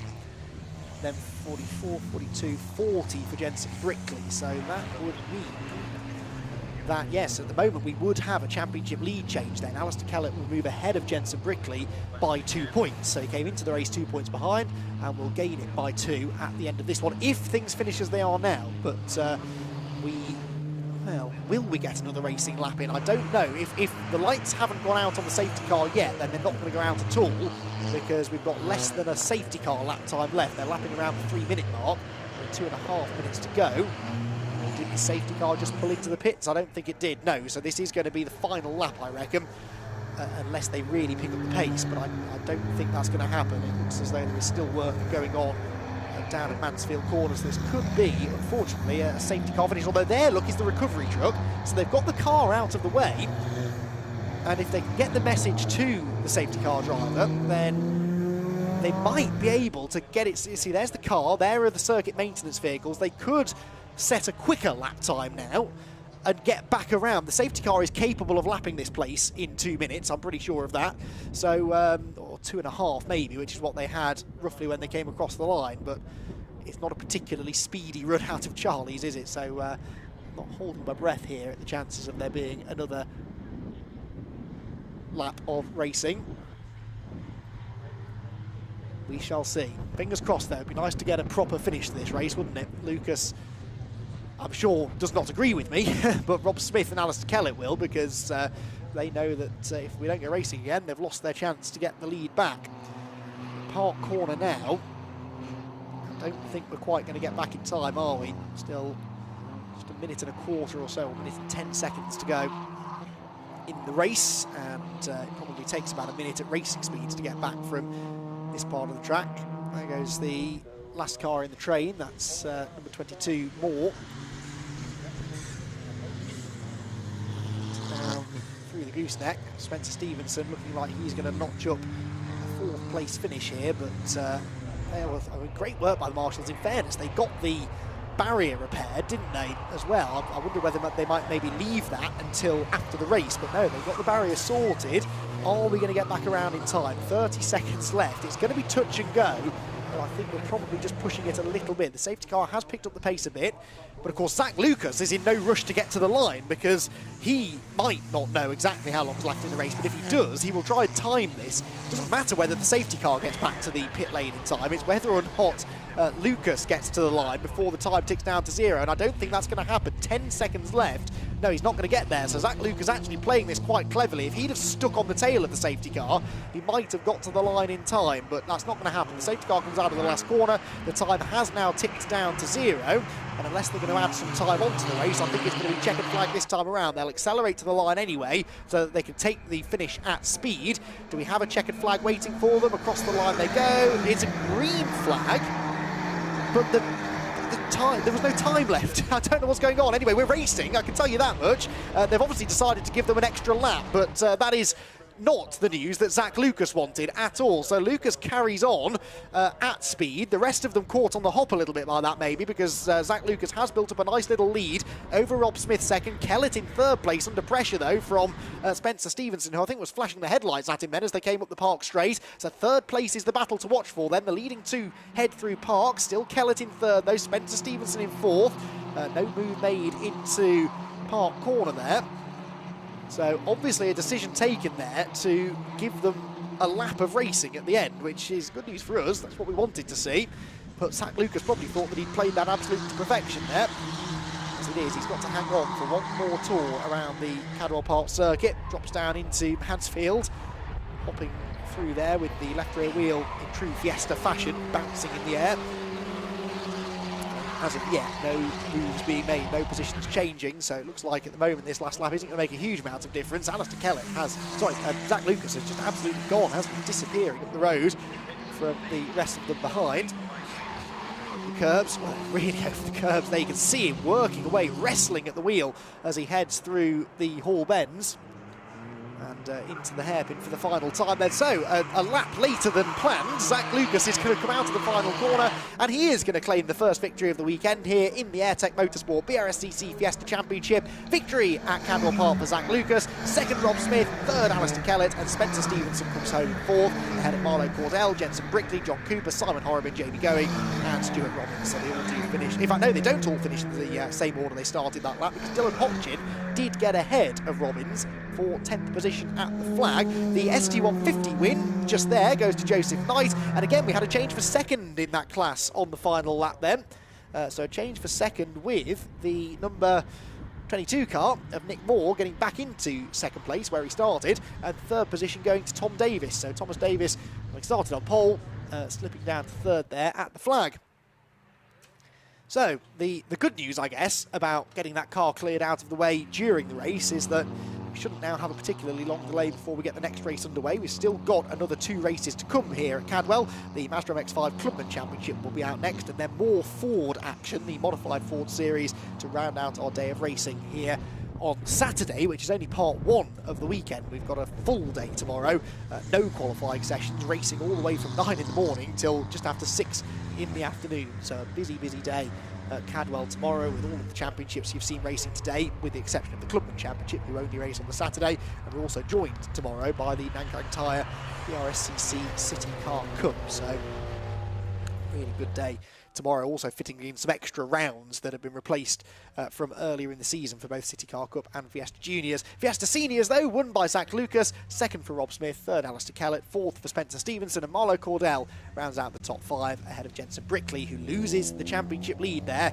to Alistair Kellett. John Cooper, Simon Horrobin, Jamie Going and Dylan Hotchin round out the top 10 ahead of Stuart Robbins, Marco Ritchie, Connor Blackburn and Caitlin May. Joseph Knight takes the victory in the ST150 category, then second for Nick Moore, and third for Tom Davis, with Adam Burdis out in the barriers and Thomas Horton out in the pit lane. So that is Airtech Motorsport Fiesta Championship action done for the day, and their podium ceremony will come up very shortly. We'll also possibly hear from a couple of our MX-5 Clubman drivers in the assembly area as well, because they've been gathered for a little while now waiting to get out onto the circuit. And drivers, I think, now are starting to make their way down to the podium. So in anticipation of that, I'll hand you back over to Richard John Neal. Thanks very much indeed, Andy. Another interesting race. Always a shame to get a safety car late on, not really what you want, but we managed to get a racing lap out of it towards the end. I'm going to drag, we're full circle now, by the way, because we started the day with the Clubman Mazda MX-5s, and we spoke to the podium runners, but I'm going to nip in and have a word with John Pethick, if we can. And this is where we put the drivers on the spot again. John, is it all right to have it? We've got thumbs up from John. Thanks for that. John, you had a terrific battle in race 1 with Matt. Tell us about that. Yeah, he's a bit down on straight line speed because of the windscreen not being there. So at the end of the straights, I had a lot of speed on him, but he just managed to hold me off. It's pretty easy to defend around here. So yeah, I'll see if I want to get him straight away, really, if I'm going to get him. This is like a continuation, isn't it, the racing format, because you start where you finish from race 1. Yeah, being on the same row as him helps. I don't think I can do better than third in this one, because I think Dawkins and Storer are just too quick. So that's the plan: get third and keep it. We'll go for it. I hope you have a good one. Have a safe one too. Thanks for chatting to us, John. Will do. Thanks, mate. John Pethick there. Let's have a word with Kev Bird as well, because he had a good race. I'm going to squeeze through. Kev, I might be asking you to do the impossible there with the camera. No, you've done it. Kev, you had a good race with John in the previous one as well, 5th in race number 1, and looking forward to race 2. Yeah, definitely looking forward to it. John's a tough competitor, but he always plays fair, so we're good. I think we're off. Yeah, I better let you go. Good luck for the race. Thanks for the brief word. Well done, Kevin. Thanks very much. Kevin Bird there.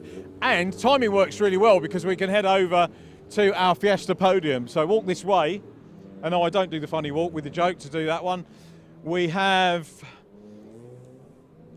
drivers coming down for the podium, so let's get cracking. I'm always looking, actually. Oh, okay, so we've got hats and trophies there as well. And it looks like I'm going to be caught out because we've got an extra group of 3, so we've got 6 to do, have we here? Just want to check with Laura. We've got 6 trophies there, so yes, 2 classes. 2 classes, 240s and 150s. Ah, the 150s as well. Right, can we do the main class first? You have to help me. with because I forgot about the older class, so we'll do those. Thanks for that. So we're going to do the overalls first, and if we're all ready, ladies and gentlemen, third position, Alistair Kellett.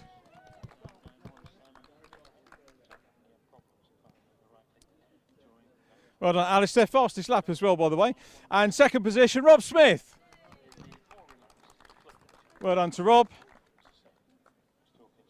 And our race winner, Zach Lucas.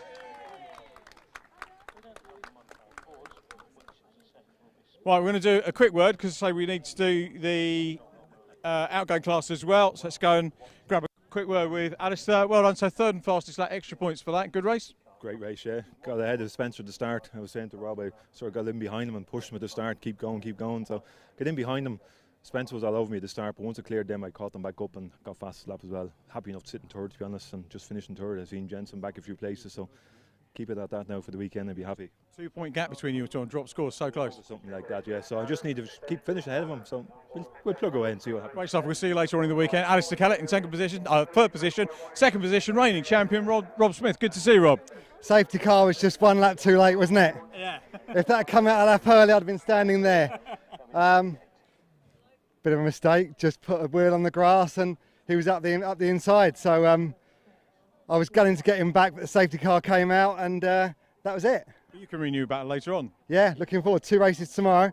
Absolutely fantastic. Fantastic. Well done, Rob. Thank you. Good to see you. And last but not least, our winner, Zach. Well done. Many congratulations. Yeah, good. I was chatting to Bobby Thompson earlier on. He's coaching you, and you said you wanted coaching on quali because your race pace was there, but you got both this weekend. Yeah, definitely. So yeah, I'm really happy. Bobby's taught me a few things, told me a few different things while he's been looking over my footage, and seems to have paid off so far. So yeah, really happy with the progress, and Rob put up a really good fight and a real good race. All together, it was fantastic.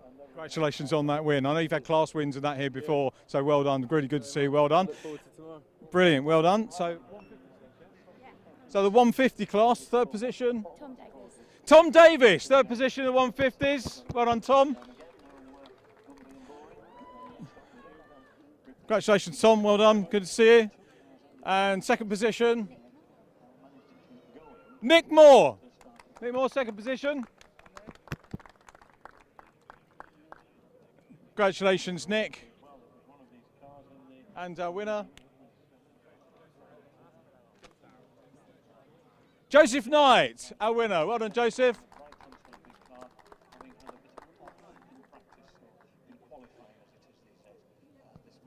Quick word with 3-2-1. We've got to hand over to Andy, but good race. Yeah, it's good, thank you, yeah, it's fine. These cars have still got plenty of life in, haven't yeah, they? Still good fun, yeah. When they got 3 of us that are quite close together like that, I mean, we've each had a position each, first, second and third, we've all had a go at it, so, and this is how it ended up. So. Brilliant, good to see you. Hopefully we'll catch you later on in the weekend. And our second place man, good race? Yeah, it's a bit argy-bargy, but it's, you know, I think I'll have a look at video, but I think it was all right, and it was good to race with these guys again. Like, Joe's had so much bad luck with his car, so it's good to have him out, and he's obviously quick, and this is Tom's local, and I've done 7 laps here before, so I feel pretty good to be here.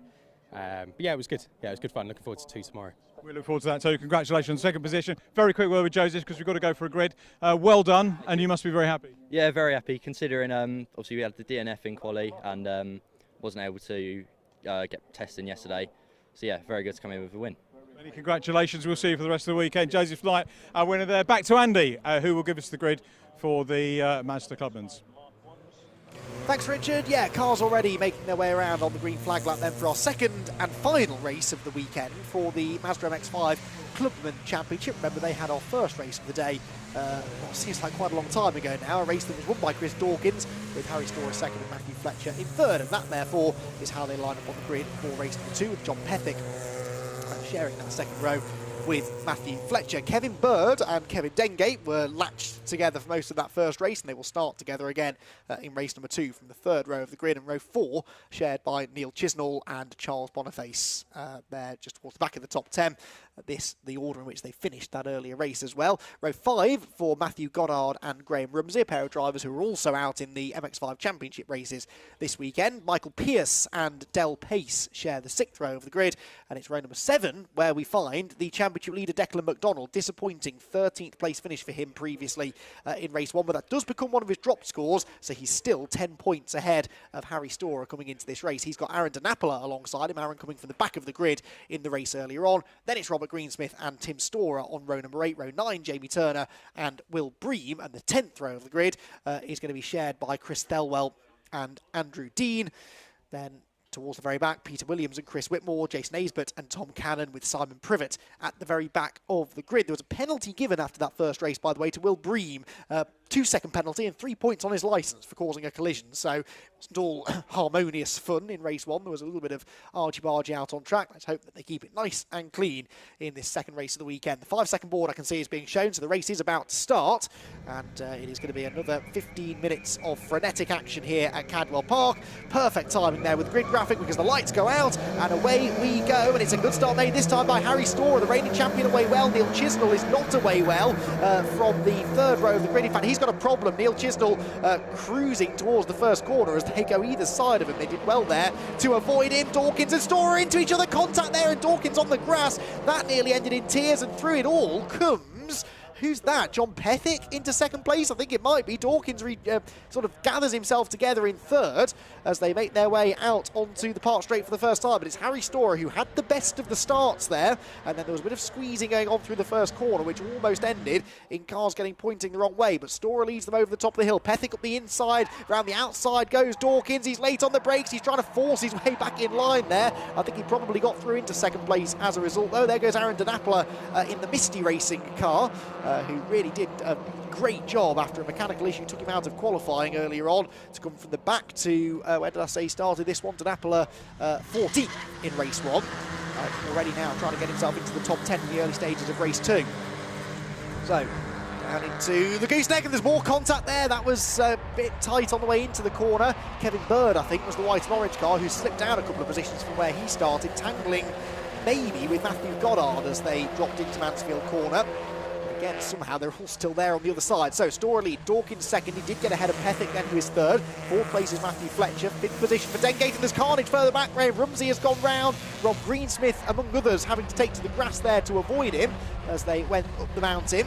Not a nice place to find a car pointing the wrong way. It's all getting very, very physical in that midfield scrum as they head past my position into the Hall Bends. But on the other side of the Hall Bends, it is a 3-car breakaway really at the front of the field then. Harry Storer leading. Race 1 winner Chris Dawkins right behind him. At 3rd position for John Pethick. The other one we need to watch out for, of course, is Declan McDonald. Declan McDonald, championship leader, starting 13th after an off and a slightly off-pace race 1.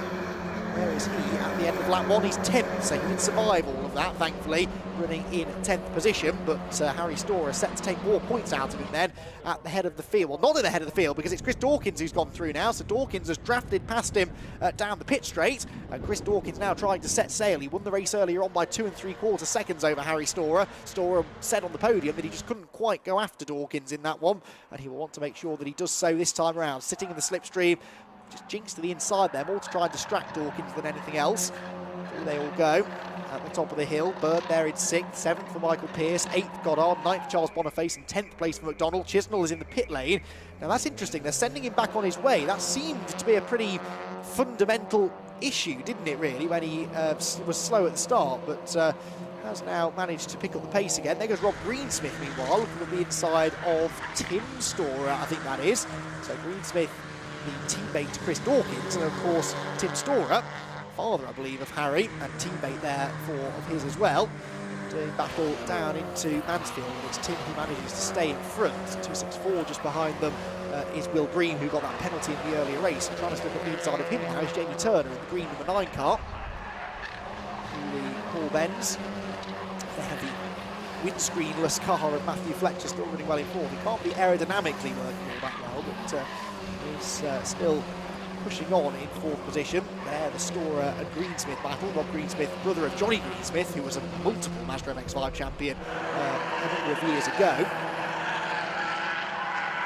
He's, I believe, Rob's old car that is being driven by, sorry, that is Johnny's old car, driven by Robin, I should say, just outside the top dozen or so. So across the line they go then. 1 second is the lead margin now for Chris Dawkins, who's got the fastest lap again.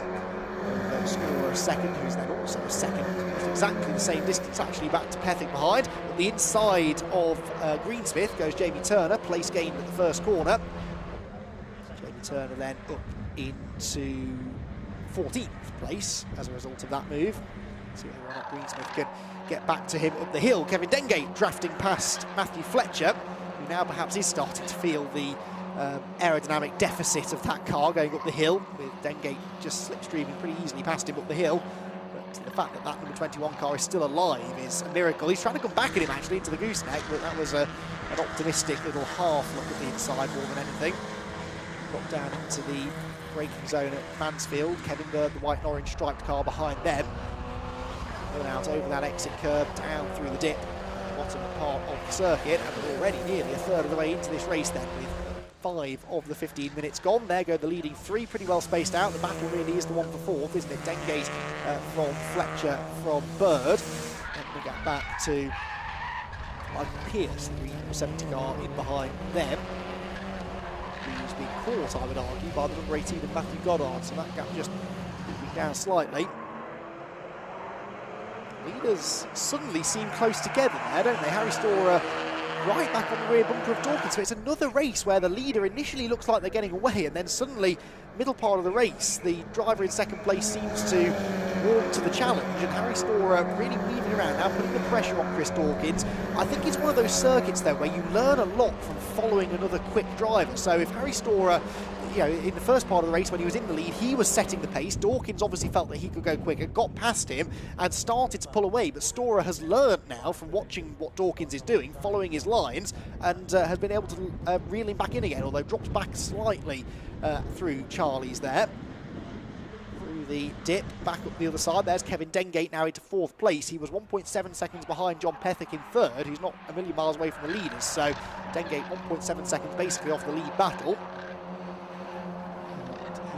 Is going to try now and get his head down and bridge that gap, but I don't think he's quite as quick as those 3. He'll hope for a bit of fighting to break out in front of him, probably. There's John Pethick. Hill into Mansfield. Harry Storer, the car directly ahead of him, still trying to reel in Chris Dawkins again. Runs wide over that exit curve once more. Dengate, Fletcher and Bird, then still Pierce ahead of Goddard behind, 7th and 8th positions. Around the mountain sequence once more with, again, Harry Storer looking through this bit of the track. This is the bit definitely where you can benefit from following another car if they are quicker than you. Figure out which is the quickest line through the Hall Bends. It's part of the circuit where full commitment is required, but also really real precision. If you miss one of those apexes, there's a right, a left, another right and a left, and then the right-hander finally at the hairpin. Contact behind I've just spotted. Cars going all over the grass through the Hall Bends, but there was also a mistake then from Chris Dawkins, the race leader, I think, who is now going to come under quite a bit of pressure. Yep, here comes Storer to the outside line into the first corner, and he sweeps through into the lead. So Harry Storer into the lead of the race then. Dawkins down to second. It was a small mistake from Dawkins as he came out of the final turn, and that was enough in the end for Harry Storer to get the momentum down the pit straight and get past him. But now Dawkins gets the slipstream himself, heading up Park Straight. We've also got Kevin Bird there, look right in the wheel tracks of Matthew Fletcher for 5th position, so Fletcher's chances of a double podium today looking a little bit slim. What about the race lead though? Door to door as they turn into Park Corner. Dawkins on the outside, Storer on the inside. Dawkins trying the switchback, that might just work as he got his nose in the gap. Oh, not quite. Harry Storer did well there to come across the front of the 22 car and keep hold of the position.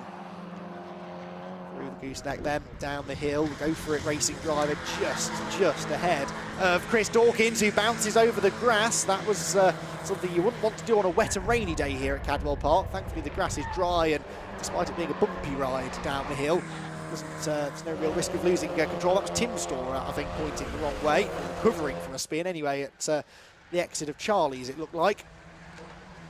But he's son Harry leading away nicely over the mountain. Kevin Dengate on the previous lap was quite a bit quicker than the leaders, about 7/10 quicker than race leader Chris Dawkins, but this time around the AB Motorsport driver not quite as quick, and he's now under pressure once again from Fletcher and Bird behind him, so gap ebbing and flowing slightly. We've got sort of 2 trios now, haven't we? 3 for the lead, 3 for 4th, and then Pierce and Goddard still scrapping away over 7th place behind them. Again then, just under 6 minutes to go. Harry Storer now the leader by just under half a second. Close enough to get that slipstream again up the Park Straight and draw level perhaps with Harry as he did a lap ago. Dengate finding his way over the top of the hill at Charlie's. Hard to tell from that camera angle, the 2 apexes there, both really important. You sort of sacrifice speed a bit through the first one to really hook up the exit, because that leads you onto the long drag through the dip and up the hill. And here again, Dawkins putting the pressure on Storer, but this time he's not fully alongside him. So as a result, isn't going to be able to have quite as good a run on the exit, but still actually thought about nipping up the inside at Chris Curve. Once you get to the inside at the next right-hander, that's usually the move done, because it's such a long corner. Goes through almost 180 degrees, Chris Curve, before flinging back to the left through the gooseneck, and the driver on the inside line there is always in the preferred position. Oh, now that's not the inside line for Harry Storer. That's a big mistake at Mansfield, and Dawkins will want to try and capitalise on this. There's no room on the inside, though. Falls back to the outside line. Now it's a brave man who'll go around the outside here, and Dawkins, not saying he's not brave, but I think he's sensible there in deciding not to risk that one.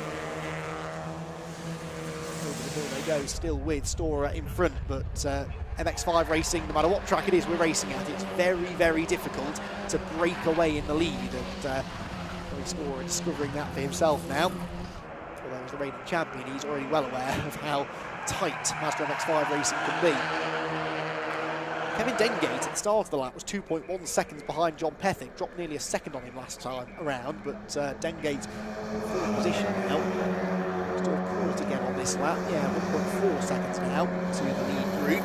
Running out of time, 4 minutes to go, 3 laps then remaining, and it's side by side again. This time Dawkins got the inside into Coppice, the first corner, but that's the outside for Charlie's, and you're not going to get through there, so again, Harry Storer fends him off, but of course Dawkins is a lot closer now. Look, he's almost pushing Storer off the corner. He will nip to the inside, but actually that was quite clever driving from Harry, because it prevented Dawkins from carrying a lot of momentum off the turn. Can he slip up the inside though? I think he's got the overlap. Yes, he's got more than the overlap. He has his nose ahead. He squeezes Storer onto the grass. What was that all about? Dawkins through into the lead, but Harry Storer will not be best pleased with that. Through goes Pethick into second.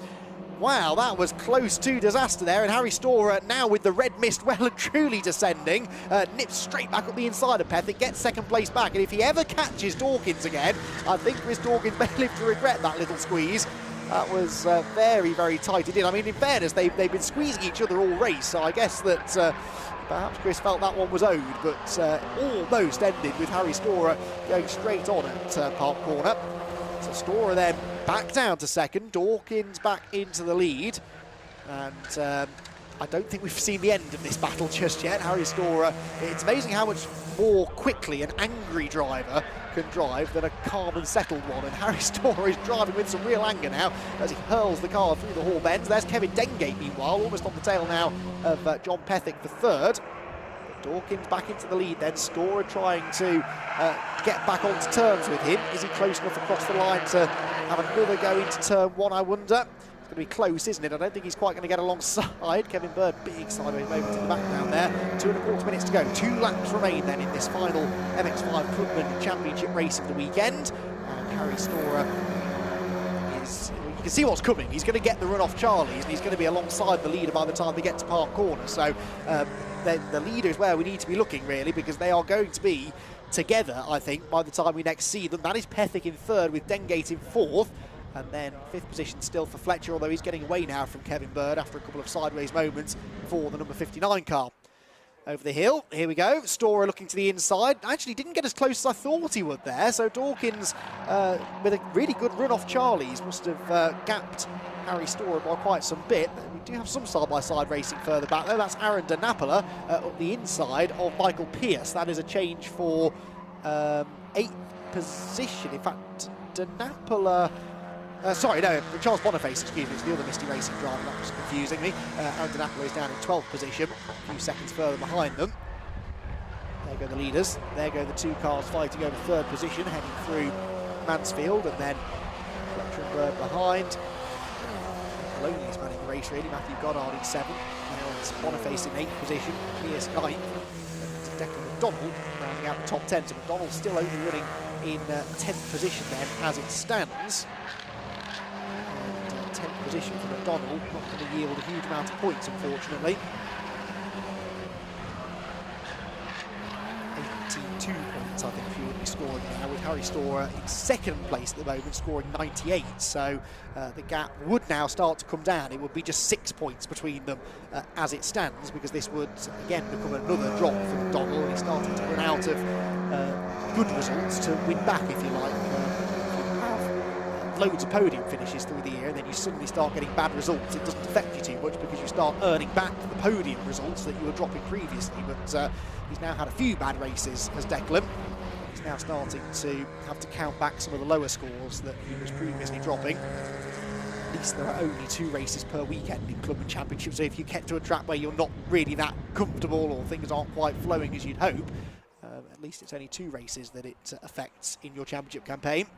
Chris Dawkins, though, he's clearly been working well here at Cadwell, and he's now 1.2 seconds up the road as we go on to the final lap. We're halfway around the final lap now.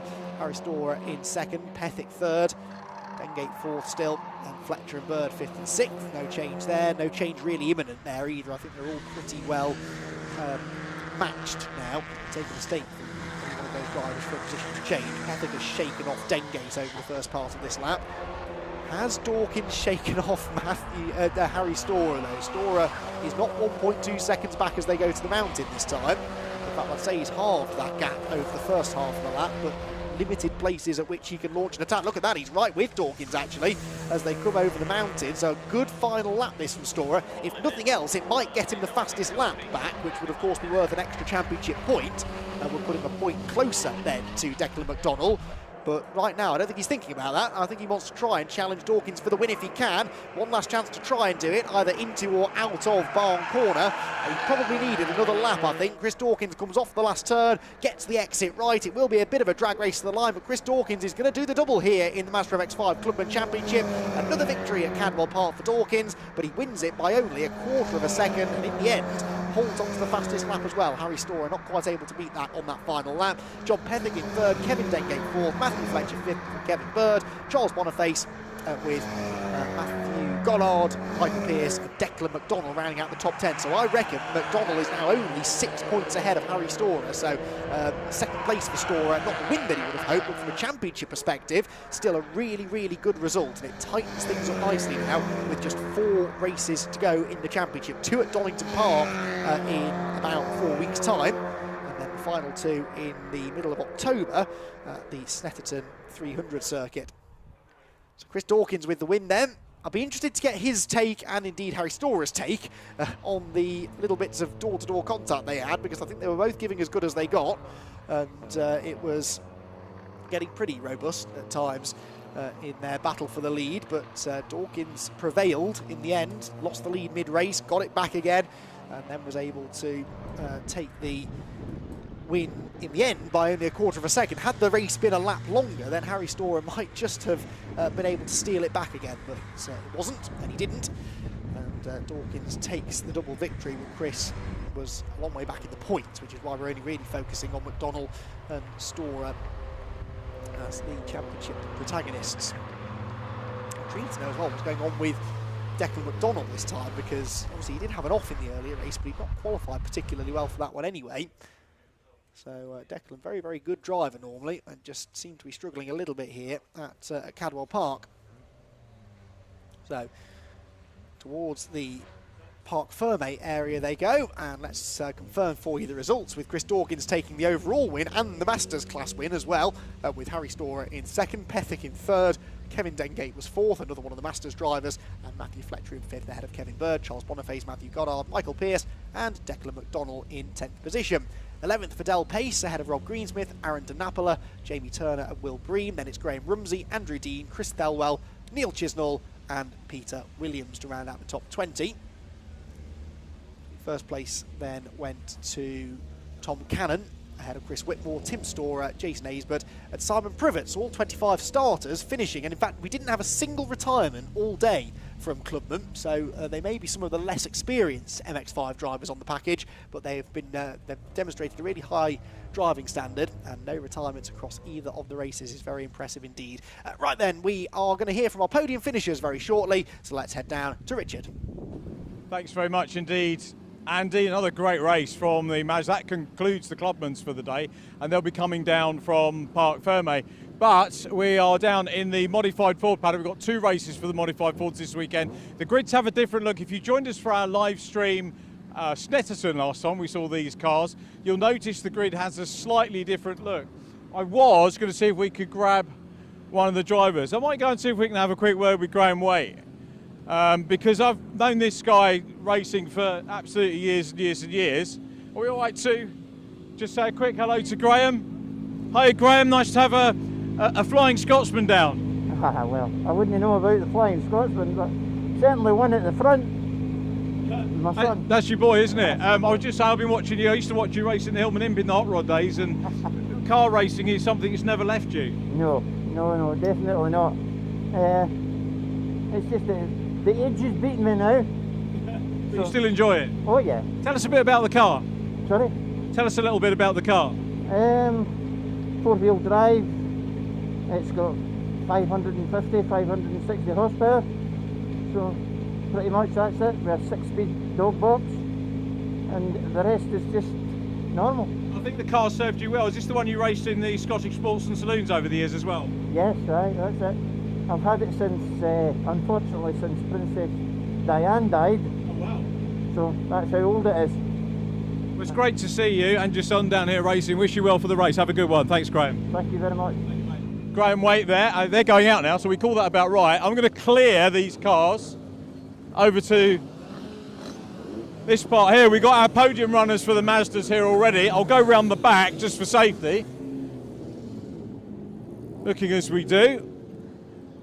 So very neatly, from a quick look at the modified Ford series onto our BRSCC MX-5's Clubman Championship. Hi George, good to see you. Thanks to Downforce and Clapham North for all their support as ever. Good to see you, George. And so third position, John Pethick. No supporters at the moment to give a round of applause, but there's John. We spoke to him before the race, and he takes third position. And second position, Harry Storer. Well done, Harry. And a double winner, Chris Dawkins.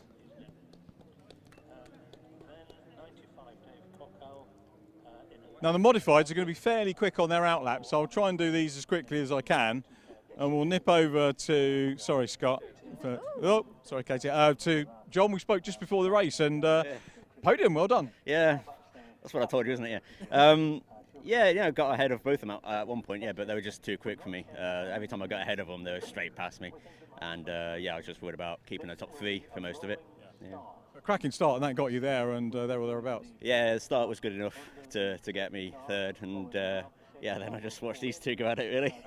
I think they were. Well done. Great to see you in third. We'll move on. Second was Harry Storer. Well done, Harry. It looked like a physical race, and there's a. I'm not picking on. Is there a bit of distance between? Do you sort it out afterwards? Well, we shook hands. Probably not. It's you know, probably a little bit more contact there than I would have liked, but nonetheless enjoyed the race. So good fun, and I'm happy. It happens in racing, doesn't it? It happens, and it'll get diffused. Of course, yeah. You know, we're going to the next race like a fresh slate. I'm happy with the second, so can't complain. Take the points.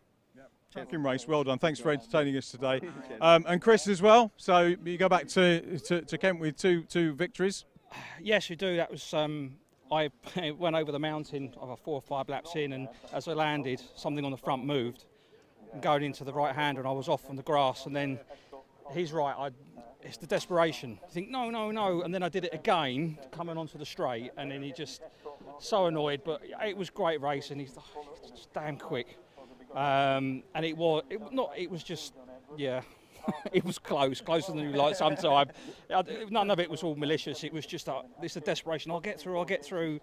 oh, that's a little bit tight, and the wing mirror go. Even my interior mirror fell out. So yeah, so it was great racing. It was I was going to ask you to shake hands again to do the eye contact, but you just did it, so still, for me it's great. We're cool. We're cool. I mean, you know what it's like one-mate racing, and you're both fighting for it. I mean, I'm quite a bit far behind in the championship compared to Harry, and it's that you need the other guys a bit further down, the other two championship leaders. So it's a desperation. You've got to get the points as much as possible. You're trying to get the fastest lap as much as possible.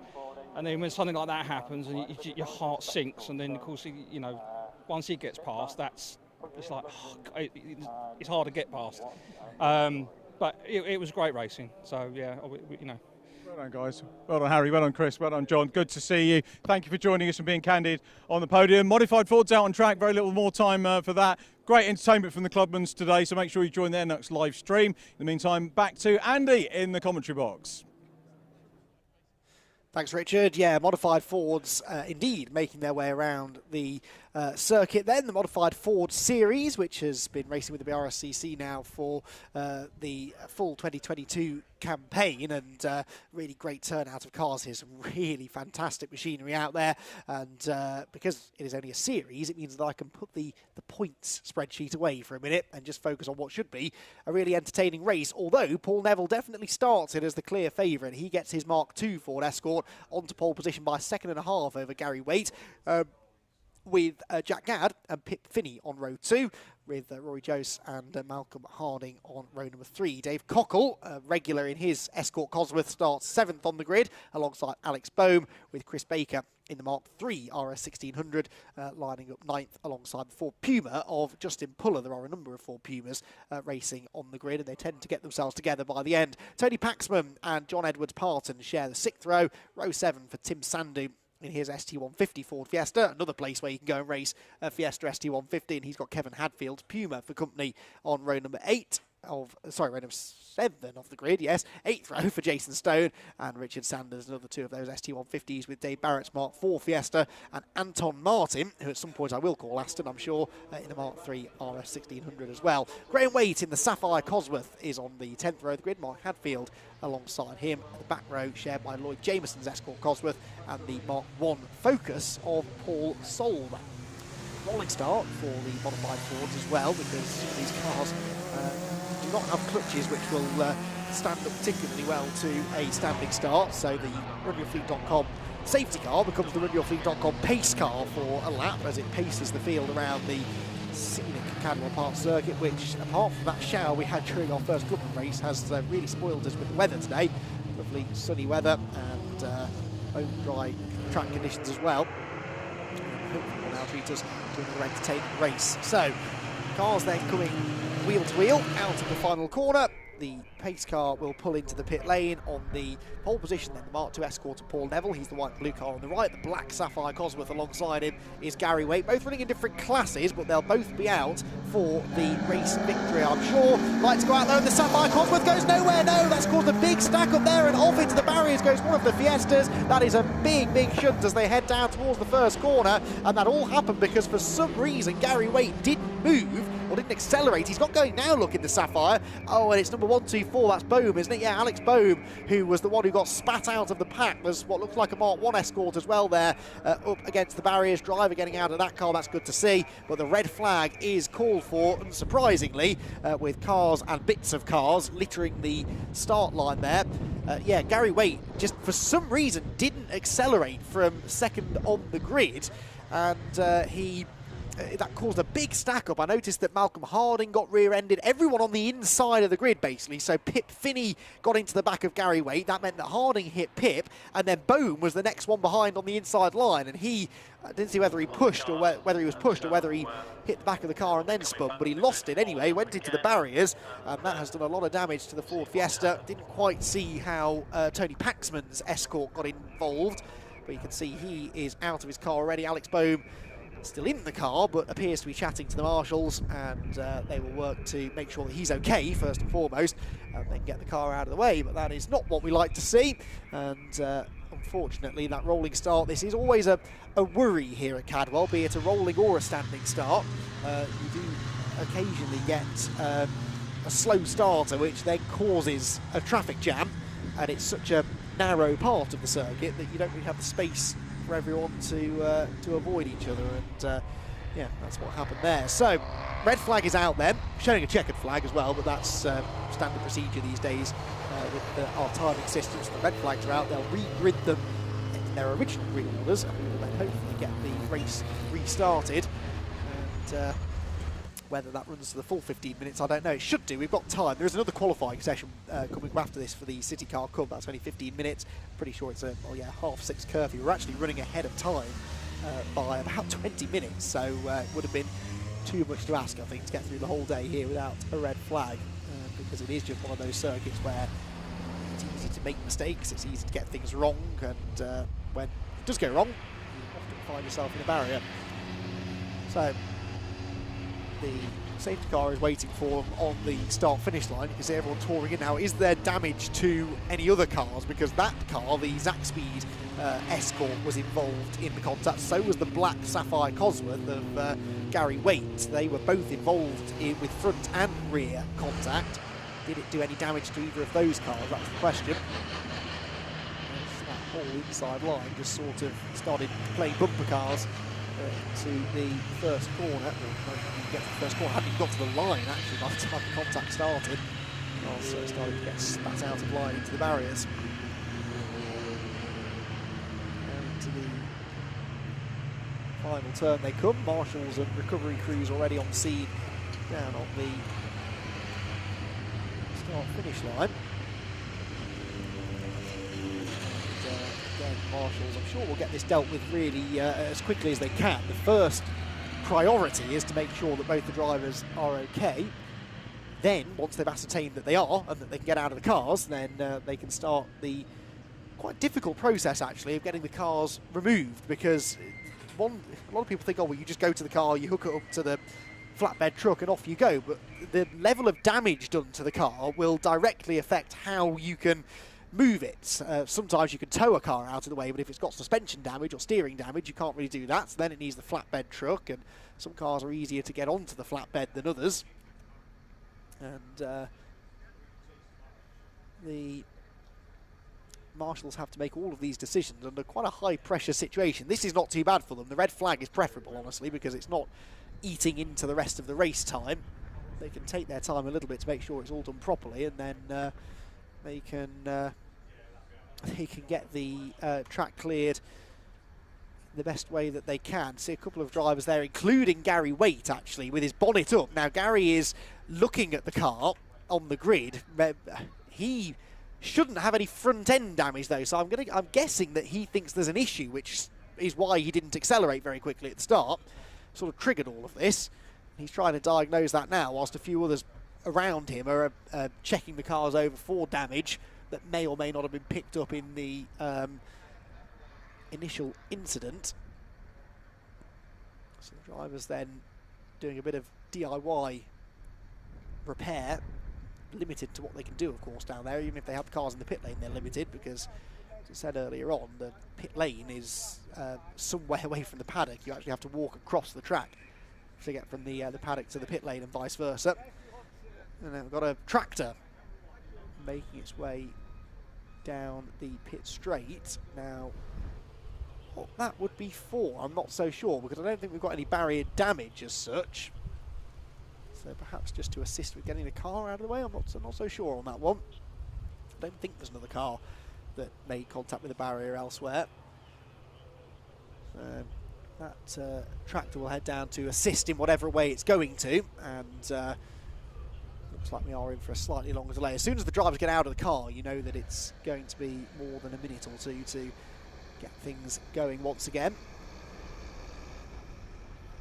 So Paul Neville has retained the lead then in his Class B Plus Escort Mark II. And Paul Neville is one of only two cars in that class, actually. Malcolm Harding's Zaxpeed Escort also running in the same class as him, but he qualified a bit low down the grid. Of course, Malcolm Harding had that rather nasty-looking accident at Silverstone earlier in the year, where he's tipped into a barrel roll in the Zaxpeed Escort. Thankfully, the car not actually too badly damaged. I think it raced again later that day, but Malcolm Harding, a very experienced racer of modified Fords, modified Ford series, great place for him and many others liken to Club and Race. It was created to be the place to race, they say, for the huge variety of modified Ford production cars that have been developed over the past 50 years or so. And their big sort of USP is that whilst many championships have sort of technical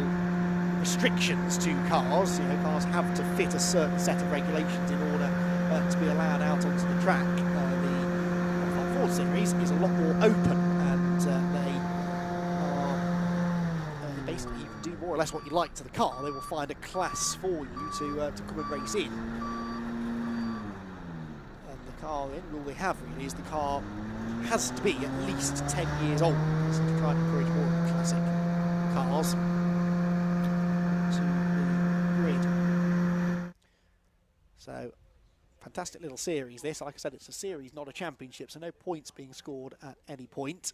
Just individual race results that the drivers look to try and take, and hopefully we'll be able to get you their latest instalment of racing this year in the next few minutes or so. We are waiting for the recovery to be completed down there. We've got one of the cars onto the back of a flatbed truck, I can see. Still a little bit of marshal intervention going on, and drivers just making absolutely sure that they're okay after what was a fairly sizable shunt, particularly for Alex Bohm, whose Fiesta went sort of ping-ponging off other cars and into the barrier. So hopefully not too much longer before we get the race back underway. And we shall see what sort of race we get. Well, as I say, we've got time to do the full 15 minutes, I think. So we should get the entire duration of the 15-minute race in, I would imagine, once we get going. And, well, with potentially a problem for Gary Waite, it could make things even easier for Paul Neville. Be a shame, though, because actually, looking at the lap times from qualifying, Neville was 1.5 seconds quicker than Gary, but then everyone else pretty evenly matched, really. Gary, Jack Gadd, Pip Finney, Rory Jose, Malcolm Harding, Dave Cockle, all within a couple of tenths of each other, and even Alex Bohm, actually, although, of course, he will take no further part in this race. That's evident. But the battle there for the bottom steps of the podium was set to be pretty exciting, but we're going to have to wait a little while before we do get the resumption of that scrap. Cadwell Park forming part of a busy calendar for the modified Fords as well, actually. It all started on the international circuit at Silverstone in March, then we went to Brands Hatch on the Indy circuit, Knock Hill as well. They even raced on the British GT package at Donington Park in May. Alton Park, Snetterton, Cadwell, and then another couple of Brands Hatch rounds earlier in the year.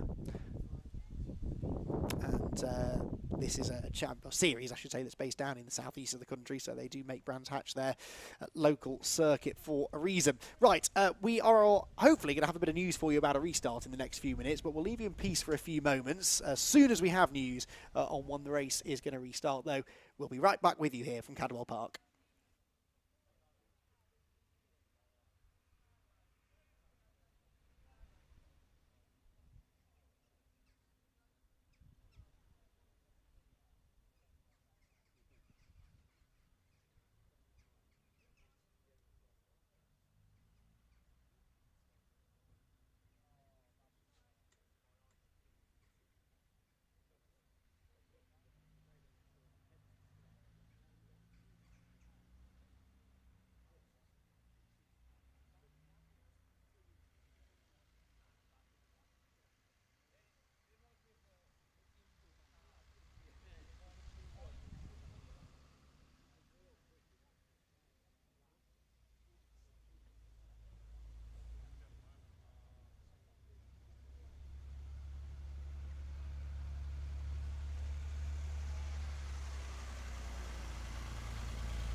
Check footed results.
Well, thank you everyone for your patience then. We have obviously had a bit of a delay to the schedule here late in the afternoon at Cadwell Park. That nasty looking shunt at the start of the Modified Ford Series race has taken a little while to deal with, and that is absolutely right and proper. The drivers need to be taken out of the cars. There's a process to get that done, and so the poor drivers who have been sat waiting for a restart have been sat waiting for quite some time. But as you can see, we have now got cars lining up on the grid for a restart of some fashion. We don't yet know how long the restart will be. The timing screen is still telling us 15 minutes, but I would be surprised if we run a full 15-minute restart, because as we said earlier on, there is still another 15 minutes of qualifying for the Nankang Tyre CityCar Cup to come at the end of the day, and a reasonably strict 6:30 curfew here at Cadwell Park. So you do the maths, it's coming up to 6:10 now. There isn't the time to do the two in full, but as soon as we get news on that restart length, we will let you know.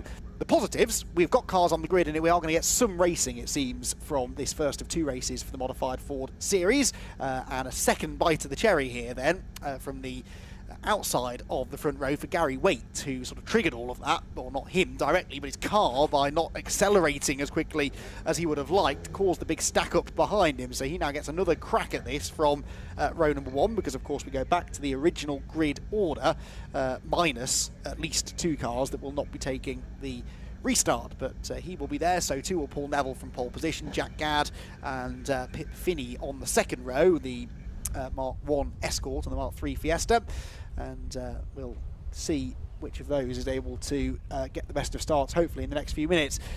Great to see that plenty of spectators have stuck around actually to the end of the day, despite the lengthy delay here, and a big shout out as well to the marshals, not only those who were dealing with the incidents, but many of them sat out on post all around the circuit, have been sat baking in the sun doing very little without even any racing to distract them for the last half an hour or so. So big shout out to all of the hard work done by the marshals, and they will be back bright and early tomorrow for a full day of racing, don't forget, here at Cadwell tomorrow. It kicks off at 9 o'clock in the morning and does not finish until at least 6:05 in the afternoon. A long day out on post for them tomorrow as well, and we thank them for their hard work. So getting what I believe now is official confirmation that we're getting a full 15-minute race in then for the Modified Fords. So that is excellent news. So the full 15 minutes then we are going to see, and I sense a little bit of negotiation has gone on there to make that happen, but we are all for it. So 15 minutes of racing, we shouldn't now be too far away from getting the cars released onto their green flag lap, and that is excellent news. Just the final bits of clear up being done. I think maybe a bit of fluid being cleared up from somewhere else around the track, because of course the cars were all sat on the start-finish straight on the exit of the final corner for a while. One or two of them may well have some damage from the either contact during the incident or perhaps debris that's been left on the track and run over. So it is entirely possible, this is speculation only, but it is entirely possible that there was a little bit of fluid that needed to be cleared up, and the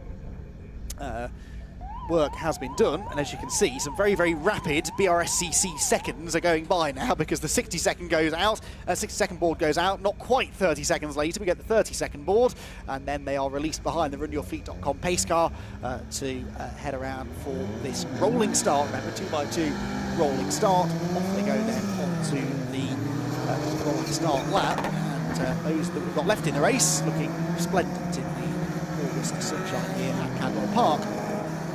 Next hope that we have is that they all get going, and they haven't all got going. Someone has stopped, remained stopped, I should say, at the back of the field. The number 19 car, that is, Graham Waite's Sapphire Cosworth. Not a good day to have a Sapphire Cosworth, is it?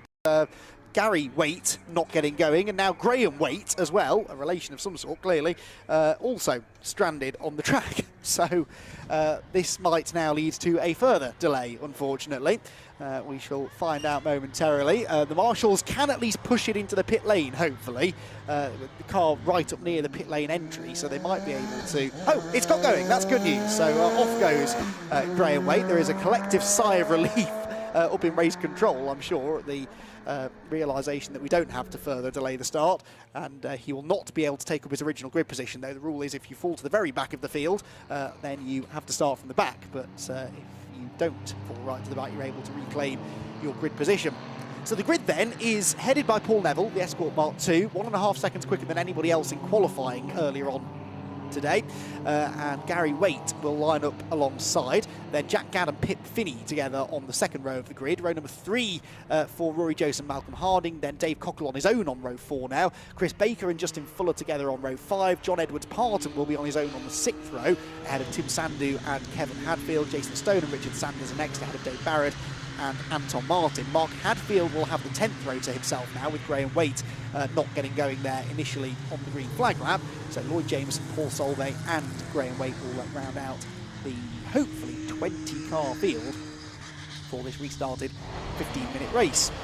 So thank you for your patience, everyone. Hopefully we'll be able to reward your patience now with a really entertaining race. Multi-class racing, of course, here. So we've got the top 3 cars on the grid, all running in different classes, actually. Class B plus for Paul Neville, Class A for Gary Waite, and SB for Jack Gadd. Those top 3 cars on the grid overall. So they're fighting for class wins, but also for the overall victory as well, of course, and that is very much what those 3 will be targeting.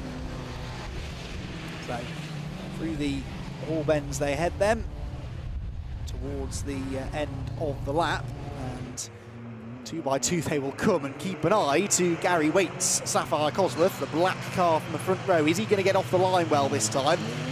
Was it a problem with the car? Was it user error? Whatever it was, let's hope that he does, because we don't want another stack up across the start line. So it is Paul Neville on the pole position then.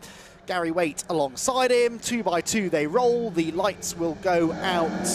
Now we're away, and Waite does get going. It's not a particularly rapid start, but he's away much better this time. He might hold on to second place even as they go into the first corner. 2 and 3 wide further back. In fact, forget second place, he's going for the lead. He's on the grass, is Gary Waite. That was very, very close. Manages to gather it together. Neville hangs on to the advantage. Waite in second. Third place looks like that is still Jack Gadd, ahead of Pip Finney and Malcolm Harding. So grid order for the top 4 at least, as they roar down the Park straight then past the spectators and up towards Park Corner for the first time in this 15-minute race. But Gary Waite almost going completely wrong for him through turn 1 there, as he tried to go around the outside of Malcolm Harding, got squeezed out onto the grass and was very sideways for a moment or 2.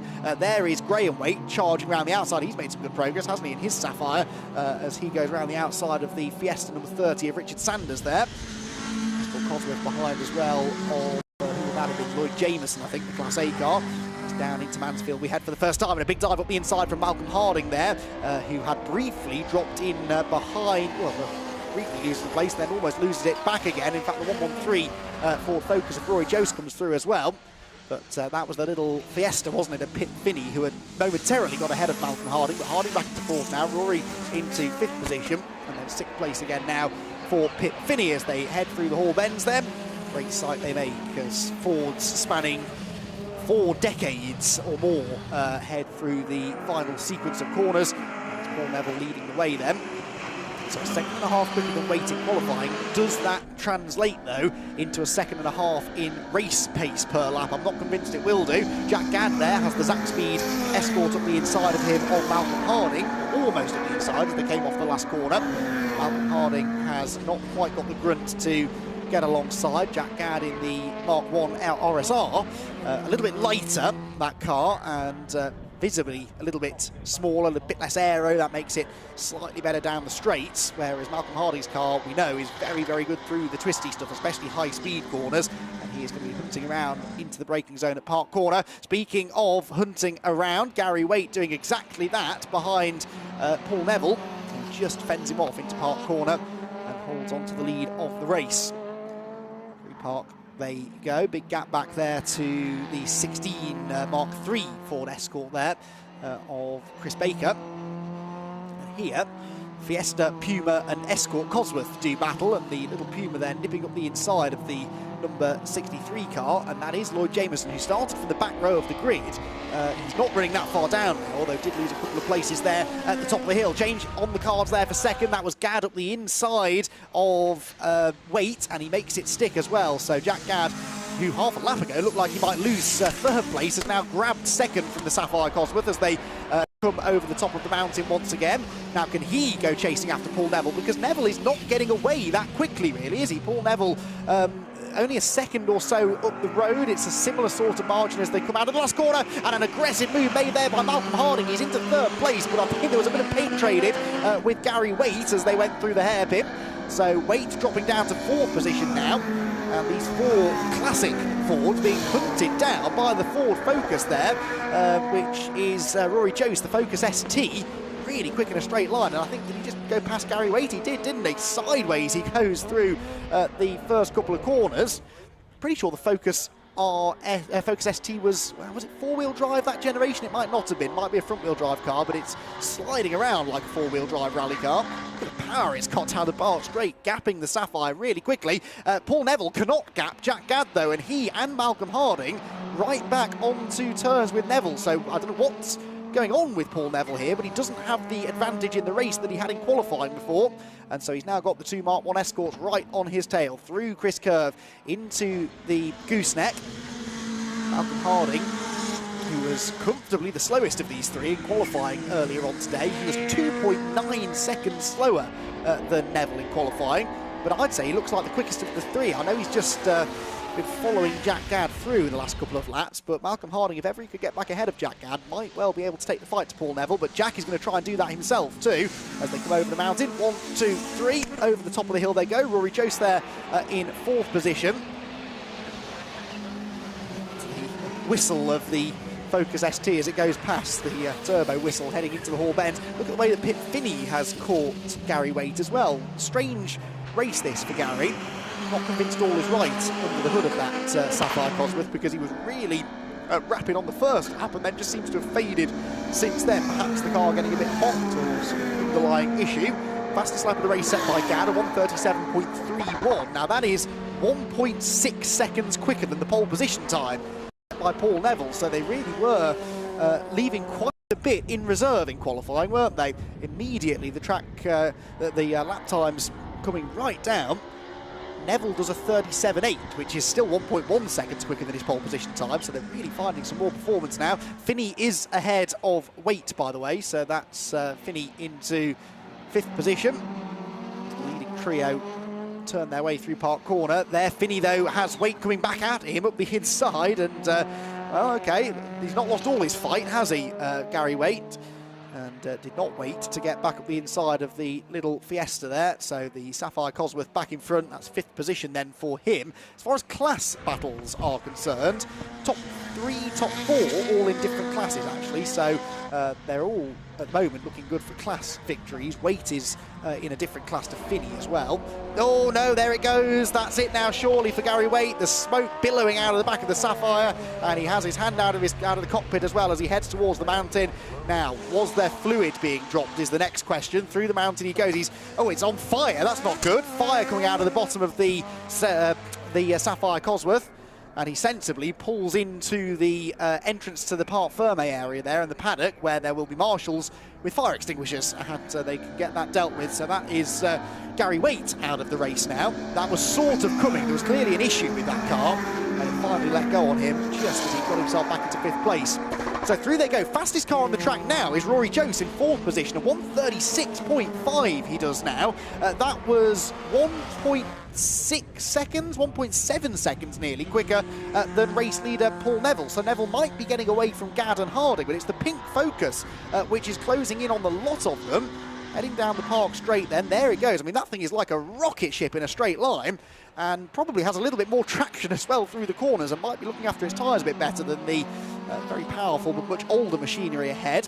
5th position on his own now then is going to be Pip Finney. There he goes in the Fiesta. Finney running 2nd within his class at the moment, Class SB.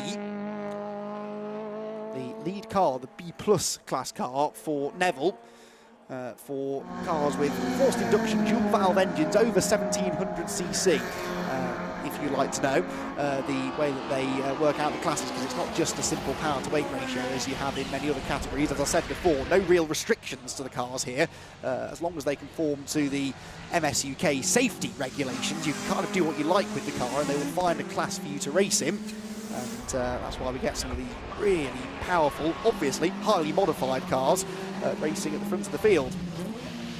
So Neville, Gadd, Harding the top 3. Rory Jose though closing in 4th position. Be interesting to see his lap times this time around. As up through the top end of the circuit goes the Puma. That's number 66. That is the car of Kevin Hadfield running in Class C. He was across the line though, and now Jack Gadd really fading. Checkered flag. Checkered flag is out. They have thrown the checkered flag with 6.5 minutes to go. Now, that is not the information we were given. We were told it was going to be a full 15-minute race, but they have decided not to do that, and the checkered flag goes out. So Paul Neville gets away with one, really, there, because it looked like he was going to be coming under some pressure before the end of the race, but Neville gets the victory by 1.2 seconds. Gadd in 2nd, Harding in 3rd, and 4th position for Rory Jose, who's the one most frustrated by that, you would imagine, because he was really carving into the advantage of the leading group. Then Finney in 5th, 6th place Baker, 7th from the back of the grid, and not getting going on the green flag lap for Graham Waite. Then it will be in 8th position, number 2, John Edwards Parton. 9th for Lloyd Jameson, and rounding out the top 10 will be number 12, Tim Sandu. So, bit of confusion there as to what was going on with that race, but we do have a checkered flag, we do have a result. They got 5 laps of racing in the end, which they can't really be too disappointed with, and it was a very entertaining race whilst it lasted as well. It was a lap too long, really, for Gary Waite, whose Sapphire Cosworth expired pretty spectacularly. They may also have been worried about fluid on the track, because there was a slippery surface flag waving, I noticed, at the foot of the mountain. Now, what might have happened, and again, this is speculation, they might have been concerned there was fluid down, and not just from a safety perspective, but also because we've got another qualifying session to squeeze in.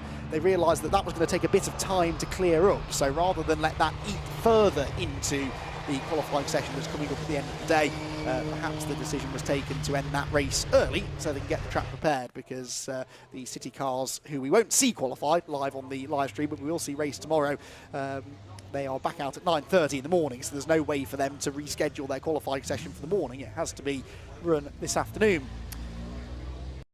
So drivers then making their way towards the podium, or Parc Ferme and podium area, and it is Paul Neville who gets himself the race victory. And there we go, we can now hopefully confirm the result, but I can tell you Neville won by 1.2 seconds in the end over Gadd 2nd, and 3rd for Malcolm Harding, with Rory Jose in 4th place, Pip Finney coming home in 5th, then Baker, Jameson, Edwards, Parton, Sandu, Stone and Hadfield next in line. The class winners, there are about 14 of these classes it seems, so I'll do my best to give you them all. Obviously the top 4 overall were all class winners, so Neville, Gadd, Harding and Jose won Class B+, SB, and in fact, sorry, Harding was also B+, so he's not a class winner, but Rory Jose wins in Class A. Class B won by number 16, Chris Baker. Then C by John Edwards Parton. And I think that's it, isn't it? Yeah, so 6 classes in the end. May have been exaggerating slightly, but whoever you are, you had a class to race in and you had a class battle to be a part of, which was nice to see there from the Modified Ford Series. So those drivers will be hopefully starting to get out of their cars and make their way down towards the podium area. We'll very shortly catch up with Richard John Neal from down there, who I'm sure has enjoyed his first visit to Cadwell Park in, I think think he was telling me 20 years or so. It's been a typical Cadwell Park day, I think. Some really spectacular racing. It's a fearsome place to come racing this, but the drivers in the BRSCC series, particularly some of the one-make championships, they don't hold back, even around a tight, twisting, narrow circuit such as this one, and they produce some really good racing for myself and Richard and everyone here at Cadwell Park to enjoy. So for the final time then today, we will head down to the podium area, and Richard, John Neal.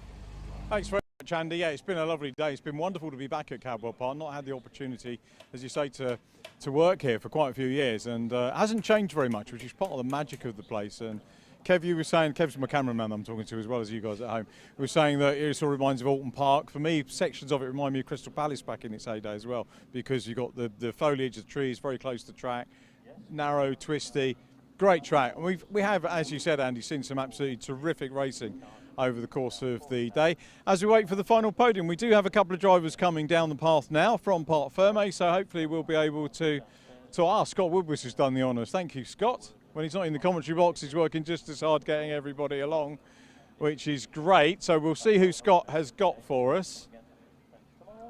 Who have we got, Scott? Malcolm? Yep. So that's Jack, because he's got Jack on his overalls, and Malcolm Harding. Yep, that's great. And then we've got Paul Neville as well. So we'll get you up on the podium and we'll do it properly. There's nobody to do pictures apart from us. So well done, Paul. I'll do a handshake. Great to see you. Malcolm, great to see you as well. And the juniors as well. Thank you very much. Good to see you, Jack. So we're going to do the podium now. We're not going to get any cheers because obviously we've got some C1s waiting to go out. Well, not C1s as well, we've got Peugeots as well. So taking third position on the podium is Malcolm Harding. Well done, Malcolm. Junior, go up as well. Get the youngsters up as well. Oh, the trophies are coming as well. We'll get them once they're there. And second position, Jack Gadd. Hey, thank you. And our race winner, once again, Paul Neville. Well done, Paul. Here comes Scott with the trophies. There's no time pressure, actually, is there, in terms of the broadcast, so we can actually get a word with the three drivers, which is great. So there we go. Thank you very much, Scott Woodward, for doing the honours. Cheers from afar. Well done. Thank you for that. Let's go over and grab a quick word with our podium finishes. Sorry, Scott, I'm going to go right in the way, which is a bit of a pain. Malcolm, that is actually, I mean, all of the cars, all of the machinery on the grid looks superb. But for me, a particularly evocative car that you drive with those stripes and that livery, and it must be great to drive. It's an immense thing. Everyone helps me. Timmy Swodkin, Mark Fremantle, Timmy Walsh, and everyone. All the lads behind it help make it all possible to run it. It's mint, really. Good bunch of lads we race with. We're all more or less a family, really. So that's the mint. Brilliant. First time I'd seen you guys to work on. I've watched the racing for quite a while, but the first time I saw you was at SNET, and what a meeting we had there.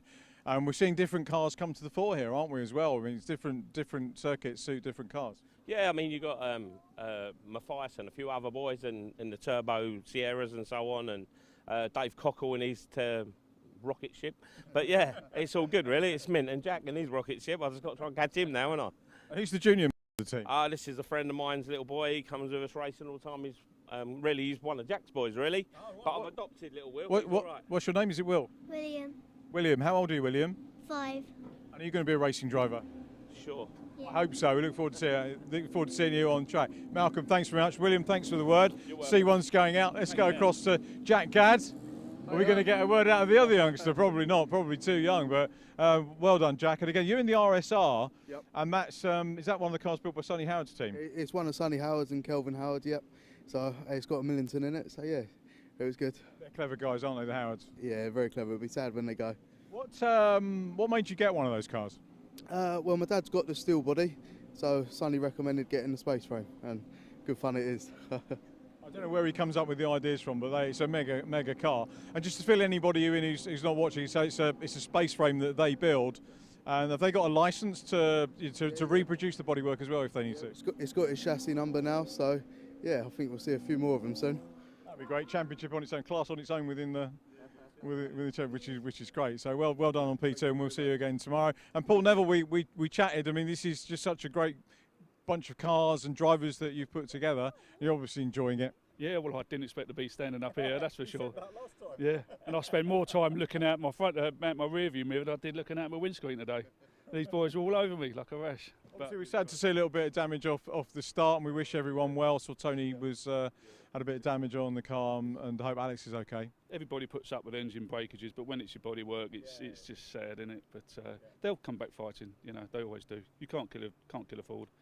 What's the party tonight? Is there a sort of get together for everyone this evening? Well, we're always together, so yeah, I'm sure there'll be a few beers going around. Yeah. Well, brilliant. Thanks, guys, for chatting to us. Well done on the trophy. Thanks for chatting to us. Our podium for the Modified Ford Series here. Guest formula with BRSCC this weekend, and our podium finishes. Malcolm Harding finished third place, Jack Gadd second, and Paul Neville race winner. Hopefully we get a full distance race tomorrow for those guys. That brings us to a close for today. Again, as you've seen, the Nankang Tyre CityCar Cup runners are out on track for their qualifying. We're not covering the qualifying. It's time for our cameramen to have a well-earned break and our production team to have a well-earned break. But we will be back tomorrow morning, bright and breezy, for the racing, which will include the CityCar Cup runners. So we're really looking forward to that. I was told not to do big, long, lengthy thank yous, but a quick thank you to every official on the track. Thank you to everybody for watching, and all of the production team, from me, Richard, John Neal, and Andy, our commentator, who's done a superb job all day. We'll be back tomorrow. Have yourselves a lovely evening. Take care. Bye-bye for now.